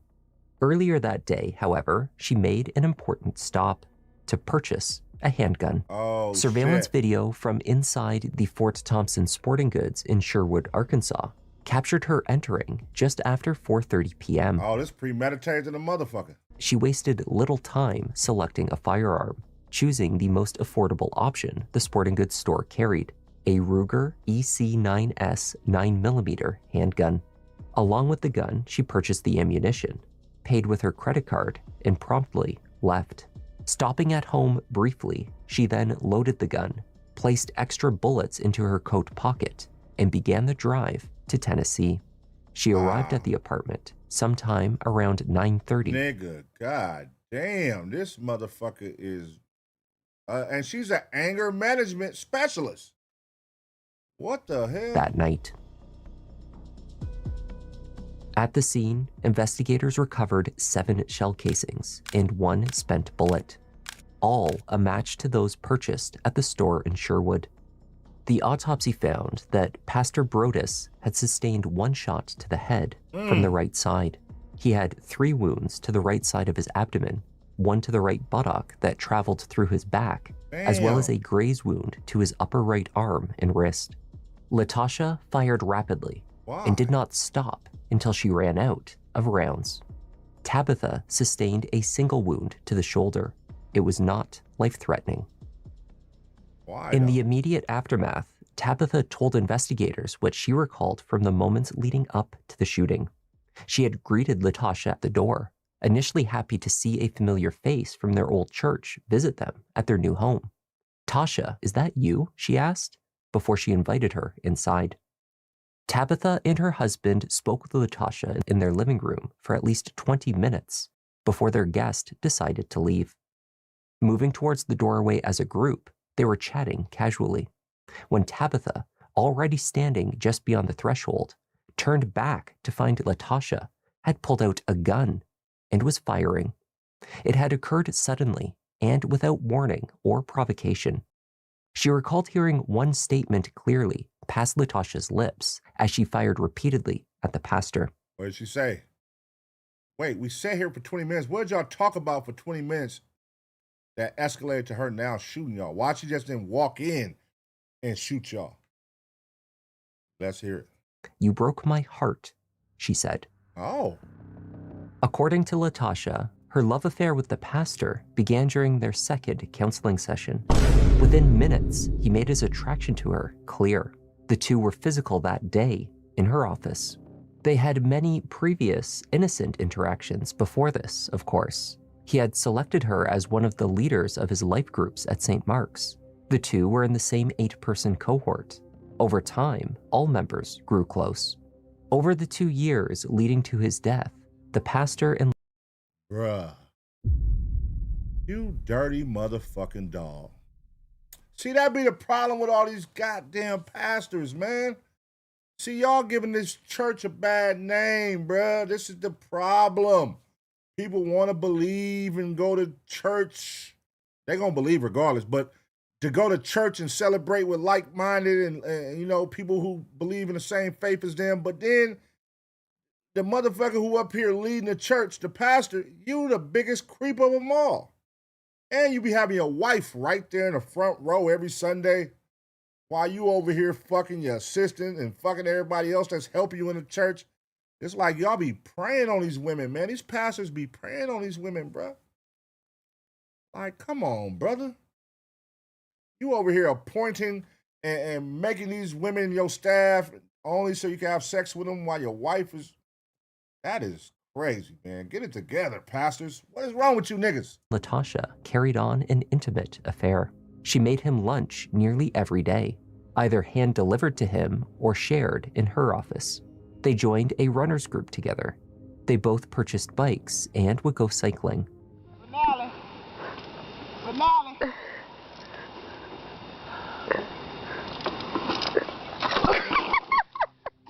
Latasha also purchased him gifts, memberships to cigar lounges, and expensive bottles of bourbon.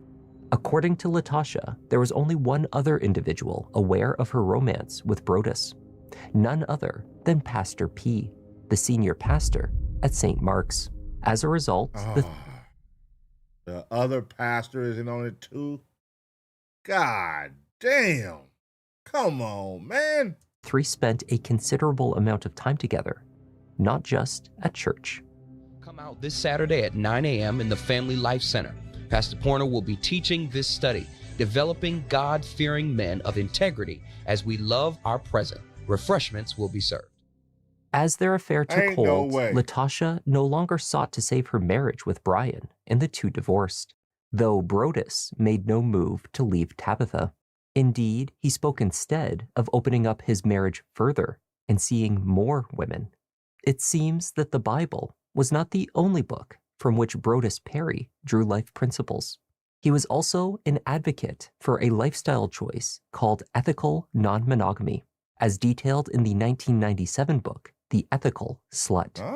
In an online group chat for ethical non-monogamists, Brodes would share his views with the other two members, who happened to be women.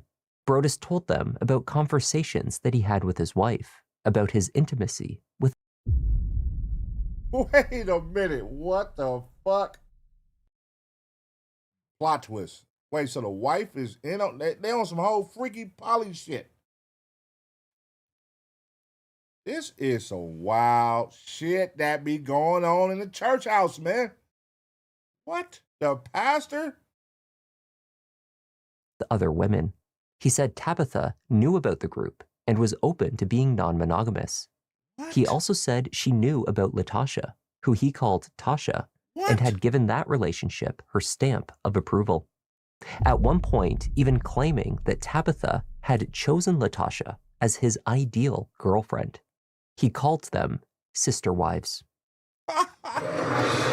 This is wow. This is a plot twist for that ass. I did not see this coming. So I've been thinking about, the past couple weeks in terms of expanding, my ethical non-monogamy, and just kind of so like, well, baby, I got a couple questions. I'm just curious, She knows about the group, everything like that. So I was like,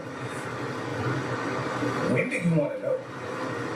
When do you want to know that there's someone who has my interest or someone who I would like to pursue? Do you want to know the moment that I feel like it's more than just banter? Do you want to know at the moment that I would like to begin to banter? Do you want to know once I feel like it might be a thing beyond banter? Or what? Because this is kind of new for us, right? Because, girlfriend, Tasha, that's easy. That's been 2 years. That's been it for the most part. Outside of me going, what the fuck? Brodes further recounted conversations in which he and Tabitha discussed expanding his non-monogamy. Because we were in this relationship, but at the same time, like I said from the outset, I want to be respectful, but I also want to let you know that, your opinion matters. But at the same time, I don't want you to put me in a box, right? Wait a minute. So did your church know that this was the lifestyle that you loved? Having relationships with multiple women? Because what are you preaching to your people? That's where now I'm confused. Were you living a second life? Were you going to the church and telling people to honor thy husband and honor thy wife and all that type shit? And then you over here fucking on multiple women in the church house, having side girlfriends, sister wives with your wife? Or was you running a freaky program at these churches? Was this a freaky church where all y'all like this? That's why I'm kind of confused right now. Because while we talked about it in theory, this is now the practice part.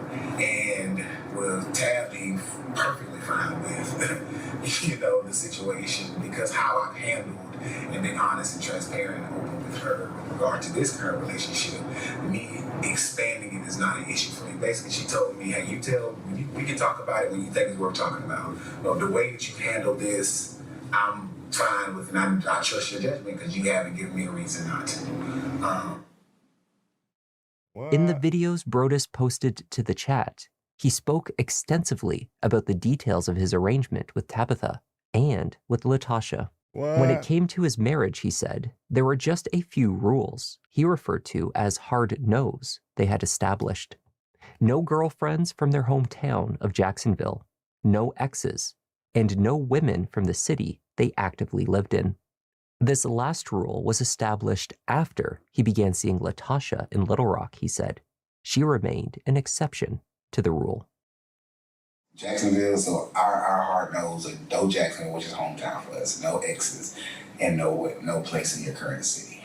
Those are the hard no's. And this is a pastor, y'all. Right. Brodes' rules were not limited to those he claimed governed his open marriage. He also had rules for his affair. According to Latasha, there were roughly 6. They were only to communicate via an app called Confide, which automatically erased messages the moment they were viewed. When he took a trip, Latasha was to travel to meet him at her own expense. She was to remain undressed at all times when they... This nigga's a freaky nigga, cuz. That nigga said, bitch, you can fuck with me, bitch, but when you come see me, it's on your own dime, and you better be butt-ass naked waiting for me when I come, bitch. You might as well burn them clothes, bitch, when I'm around, bitch, because you ain't putting no clothes on. In the name of Jesus. They stayed in a hotel. This Should nigga an emergency freaky, arise when the two were together, there was only one person Latasha was allowed to contact, she said. Never 911, only Pastor P. He could be trusted to sort matters discreetly. Wow. Latasha was not to approach Brodes in person in case he was with someone from the church who might question their association. Wow. And finally, in the later months of their time together, she was to speak to his authority. Yes, sir, and no, sir, were the only acceptable responses. Nigga, this is some straight gangster shit, low-key. That's really some, like, nigga, your wife is cool with this? That's real. I think every man, a lot of niggas, I know nobody want to say it out loud, because a girl might be sitting right next to him. But nigga, if your girl, your wife, whatever, was like, hey, nigga, go out there, just make sure these bitches spending their own money. Nigga, they listen to you. They on hands and knees for you. And you ain't spending none of our money, and these bitches do whatever you say do.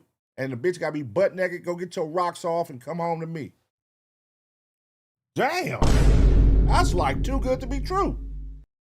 It's like, wait, I can tell you what I'm doing. I don't got to cheat. And this bitch know when she come, only thing we doing, you butt ass naked the whole time. All we doing is fuck it, and I'm out.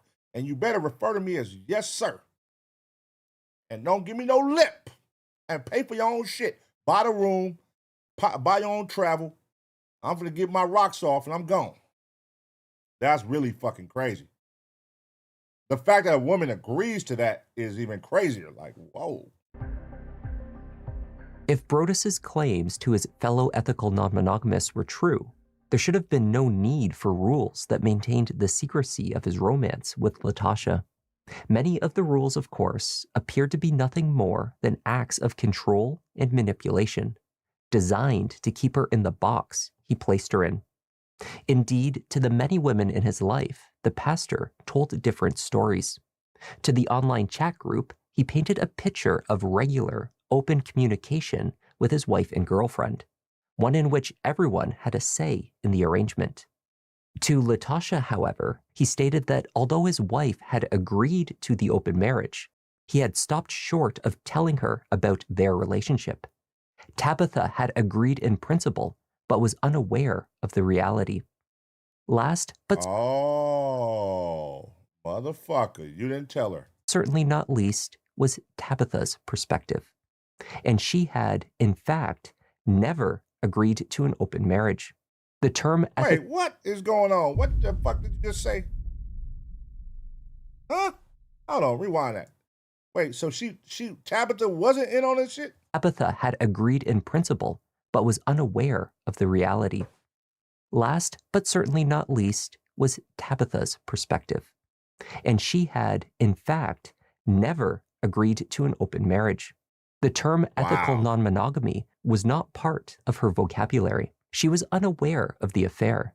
She knew nothing of the online chat. Wait a minute. This nigga just ran a play on us, y'all.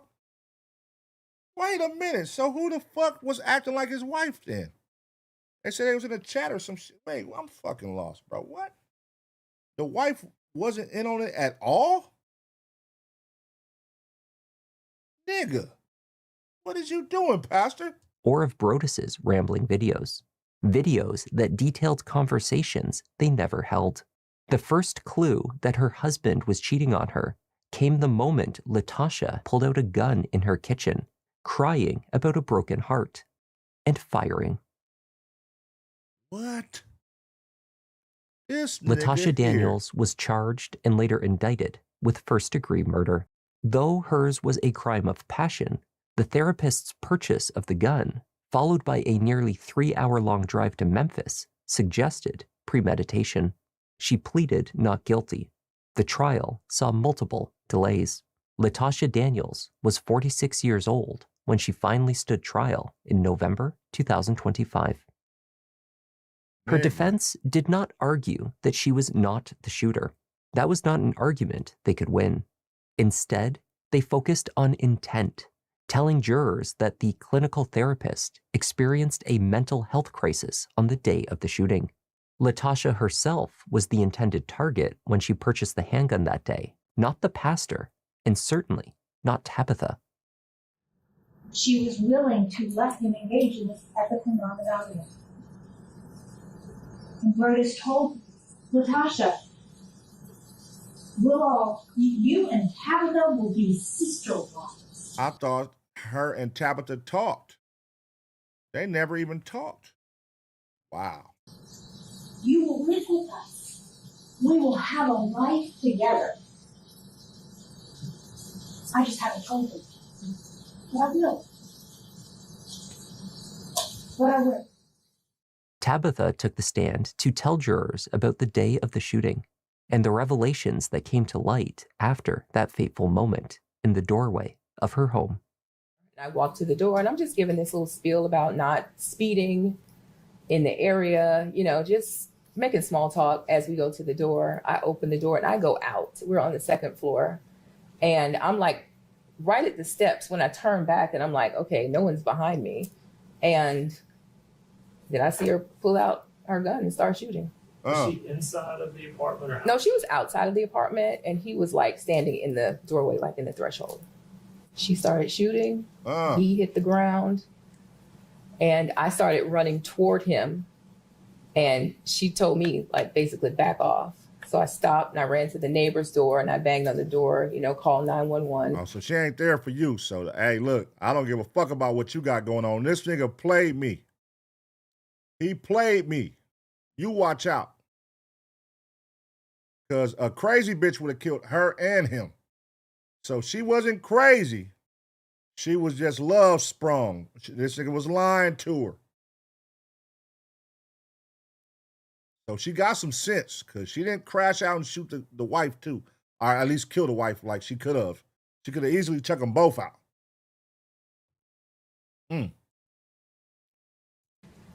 She went back into the apartment. So I went back into the apartment because I'm just trying to figure out what is going on. Like, why is this happening? So I'm, you know, screaming naturally, you know, why is this happening? What's happening? You know, why are you doing this?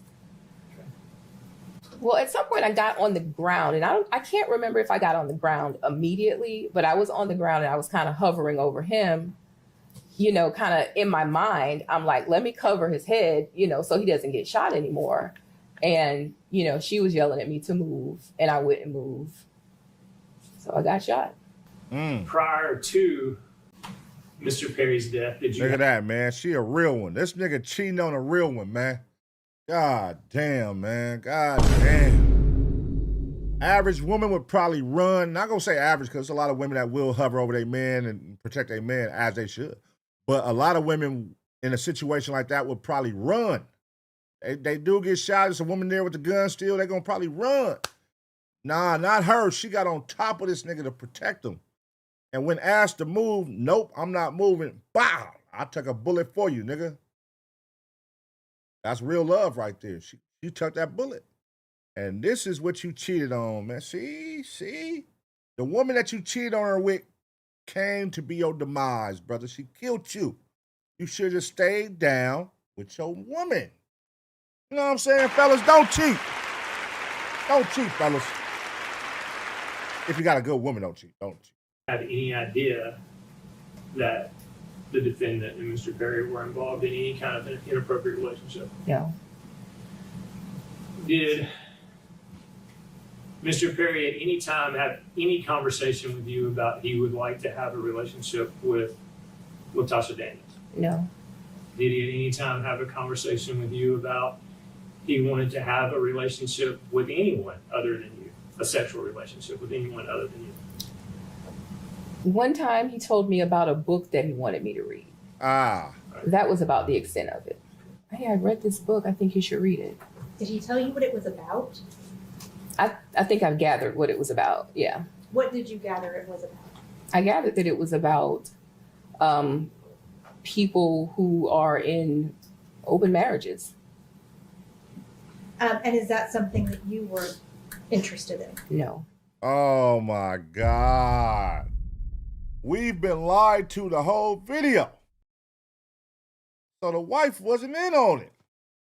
So he made up this whole thing to her. Hey, my wife said it's cool, but here's our nose. When you come to town, you gotta be naked. I can't spend no money on you. You can only spend money on me. Oh, he ran a cold play. That motherfucker's a stone cold pimp. That's a cold play when you think about it. Because hey, he had us sold. They had us believing. So imagine how she was believing. The defense team demonized Brodes Perry. They played his videos to the jury, repeating certain portions, stacking the lies he told to the women in his life. The aim was to show that Latasha had been manipulated by him for years, that the pastor had taken advantage of her when she was emotionally vulnerable and then took steps to control her, right up to the moment he no longer wanted her. Latasha took the stand. She began by explaining the concept of ethical non-monogamy. It is where individuals are able to have multiple relationships, but everyone in the relationship must consent. Did Brodes tell you that he had talked to Hold on, Latasha done went to jail and then got a whole new look. Usually bitches go to jail look strung out. Why? What the hell? Who done hooked that wig up? That's a wig because you can see that glue all up in the corner right there. You can see that glue right there. That's that Elmer's right there. She got that Elmer's glue on. They don't give you that good glue in jail. about ethical non-monogamy? He did. Did he tell you that Tabitha had said she was comfortable with it, but he just hadn't told her about you yet? He said that she had given him permission to be open on his side of the marriage. So she was not allowed to be open on her side. Correct. But he told you that she had given him permission to go outside. Yes. But he had not told her about you, to your knowledge. No, not to my knowledge. She told jurors that the two continued their relationship after Brodes moved to Memphis, but that things had been turning sour between them. Did Brodes ask you about expanding the relationship beyond you? He did. When he asked you about that, how did you respond? I told him I didn't want to. Did he tell you, well, my wife's on board with it, so why isn't my girlfriend? That's exactly what he said. On the day of the shooting, Latasha received a message from Brodes on the Confide app. He no longer wanted to be with her. Oh, that's what made her kill the nigga. He dumped her. I'm like, why the hell would she drive 3 hours to go shoot this nigga? What did he do? He dumped her. A moment after she read that message, the app deleted it. And it said, I think our time is up. So he had broke up with me via disappearing text. How did that make you feel?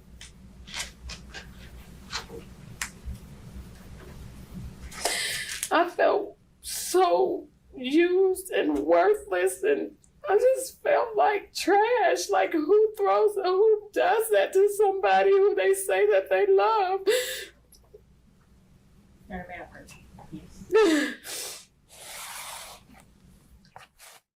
Latasha went to the sporting goods store and purchased the handgun. She insisted her intention at that time. Look how she walked in there. She know what the hell she doing. This don't look like somebody that's walking in there that's crazy or heartbroken. You walking in there, you know what the fuck you doing. Was not to kill the pastor. Her destination was Jacksonville Park in Arkansas.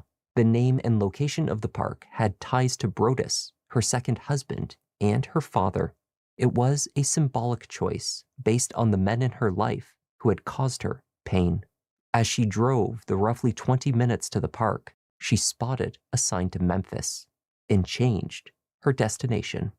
Go talk to him, Tasha. Just go let him see you. Go see why. And that's what I did. I just drove so I can see him face to face and hope that I can get something from him besides the fact that he broke up with me with a disappearing text. All right, so what was the 20-minute conversation about that you and him and the wife sat down? Now that we know the wife is not in on it and the wife didn't know nothing about what y'all had going, that had to be an awkward sit down for 20 minutes. Being that you was thinking about killing yourself, instead, while on the way to kill yourself, you drove to Memphis to go say your last goodbyes and find out why. And then you get there and you're under the impression that his wife is in on it. And the whole time she don't even know nothing about it. And she opened the door like, hey, what are you doing here? So you probably like, wait, what? And then come on in. You know, my old church friend, come on in. Hey, why you here at 10:30 at night? But come on in. Let's have a seat. And then y'all sitting there talking. What did they talk about for 20 minutes? That's what I'm interested in. What was that conversation like? It had to be awkward as fuck. Super awkward. And as I was driving, he did text me, and as he was telling me that he still loved me. So I was trying to just figure out what was going on. She found Brodes outside of a cigar lounge that she knew him to frequent. She walked past him without acknowledgement, as per the rules, and approached him only when instructed. The two spoke at length. At the end of their heart-to-heart, Latasha told the jurors that she and Brodes had come to an agreement and were going to speak with Tabitha. Did Brodes indicate to you that he was going to tell Tabitha while y'all were at the apartment? Yes. About your relationship? Yes. What? And what would have happened, or would you have been allowed to tell Tabitha without his okay? I didn't know. Latasha arrived at the apartment first. She spoke with Tabitha about tennis and various other benign topics as she awaited Brodes. When he arrived home, he did not seem pleased to see that Latasha had followed through and was sitting in his living room with Tabitha. Can you describe his demeanor? Oh, damn.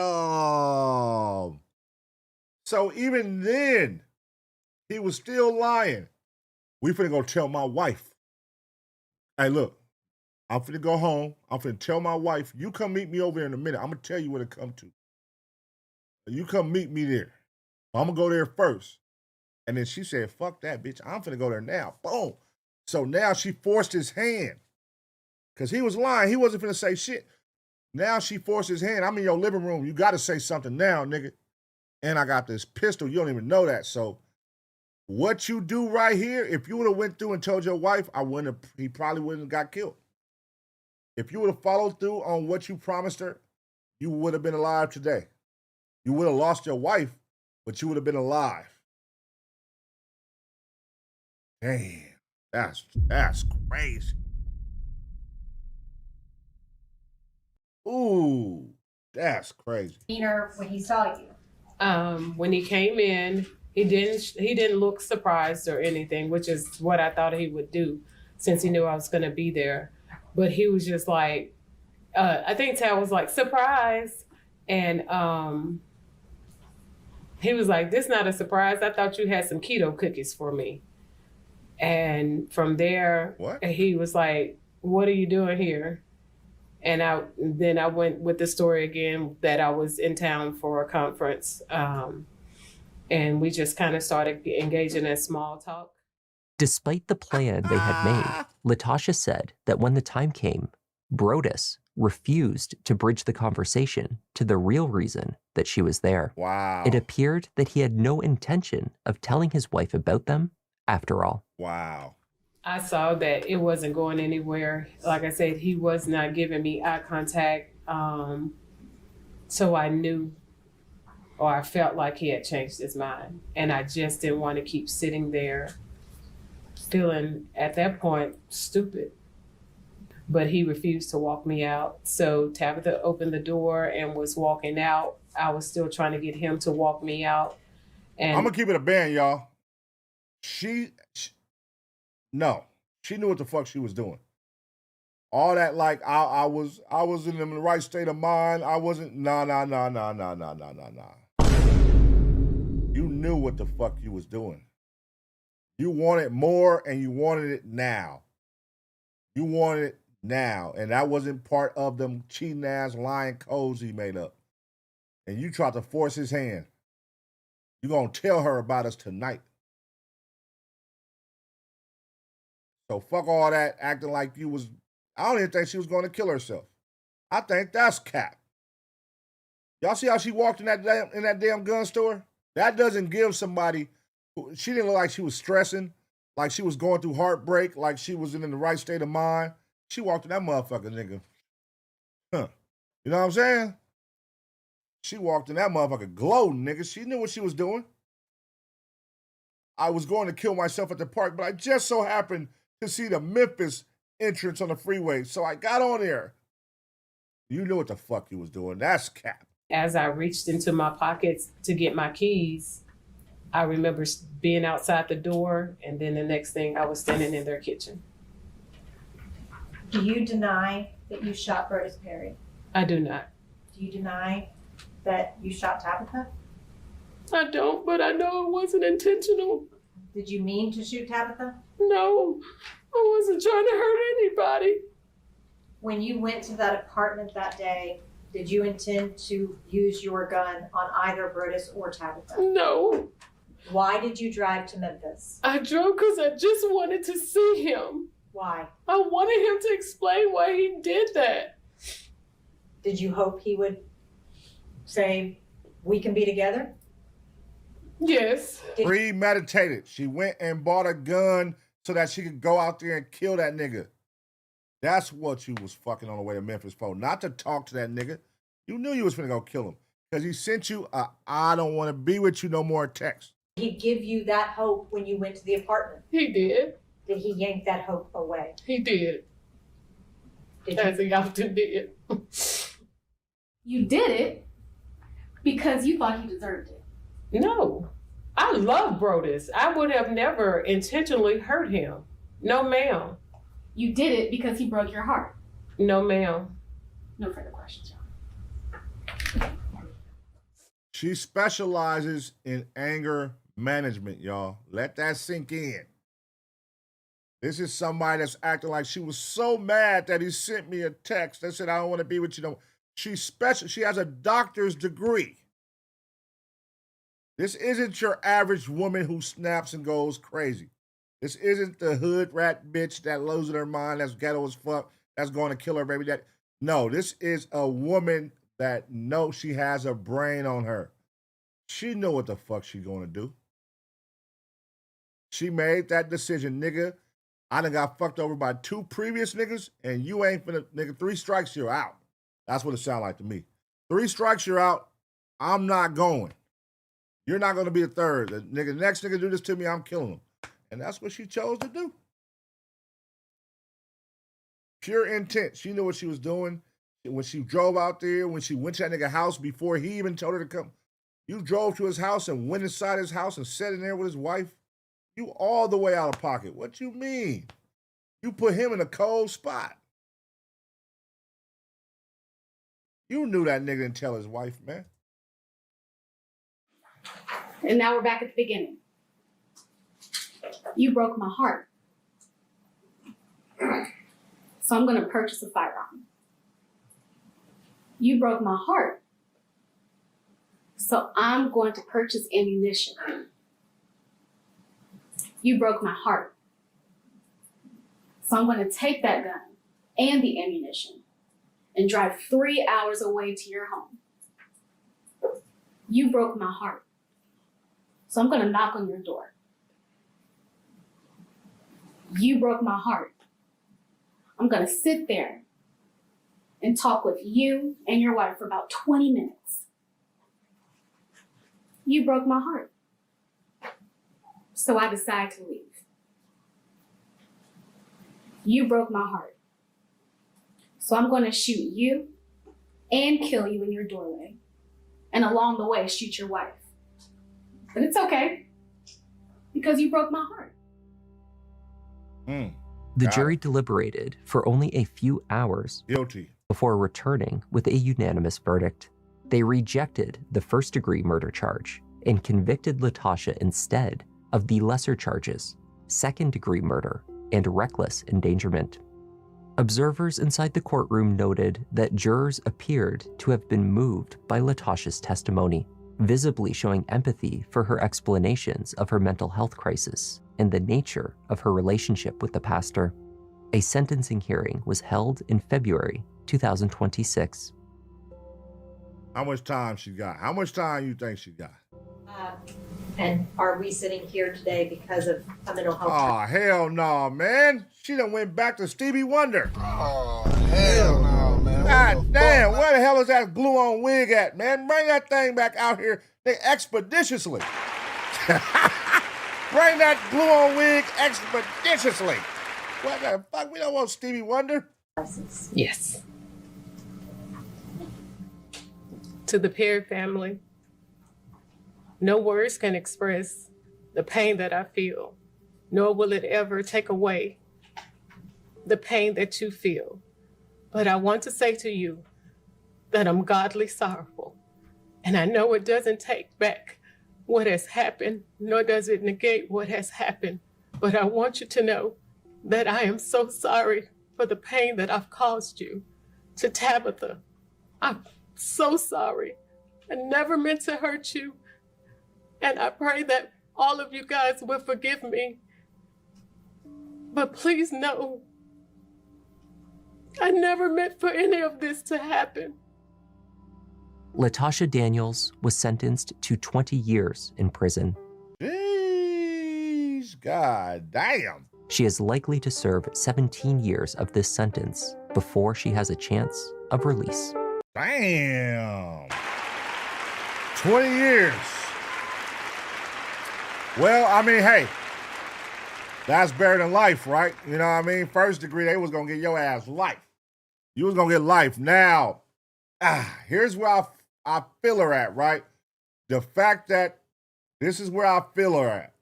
That the fact that he gassed her up like that in such a manner, in that level, this wasn't like a typical cheating on your wife. This was, I'm under the impression your wife is in on it.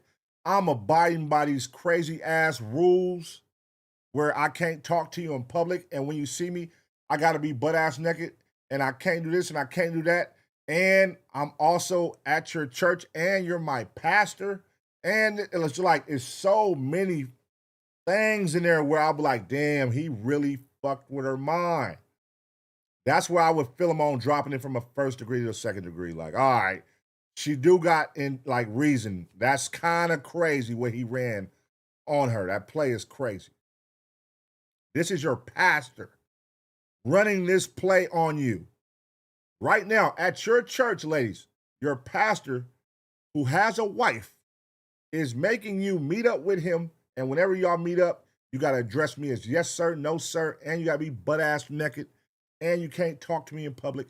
And you got to spend your money. You got to buy the room. And you got to do this. It's like, what the fuck? That's crazy. Yeah, man, 20 years though, man. You know, pastor, I would say rest in peace, but I'm not going to say rest in peace. I'm not going to say rest in peace. No, because you playing, man. You playing. You took the Lord's name and you acted like you was in this position for the greater good, but really you was using it for your own benefit, brother. To exploit these women in the church and for sexual favors, all while cheating on your wife, while making them think that your wife is in on it. I can't say rest in peace to you, bro. No. I can't say that, man. You was a bad man, brother. Golly. Hey, man, these pastors out here, man, listen, I always say this shit, man. A lot of these pastors out here are dirty, grimy motherfuckers, man. That's really some grimy shit, man. But let me know what y'all think about this situation in the comment section, man. I'm going to give y'all 2 seconds to smash the like. And as always, get ready for the next reaction.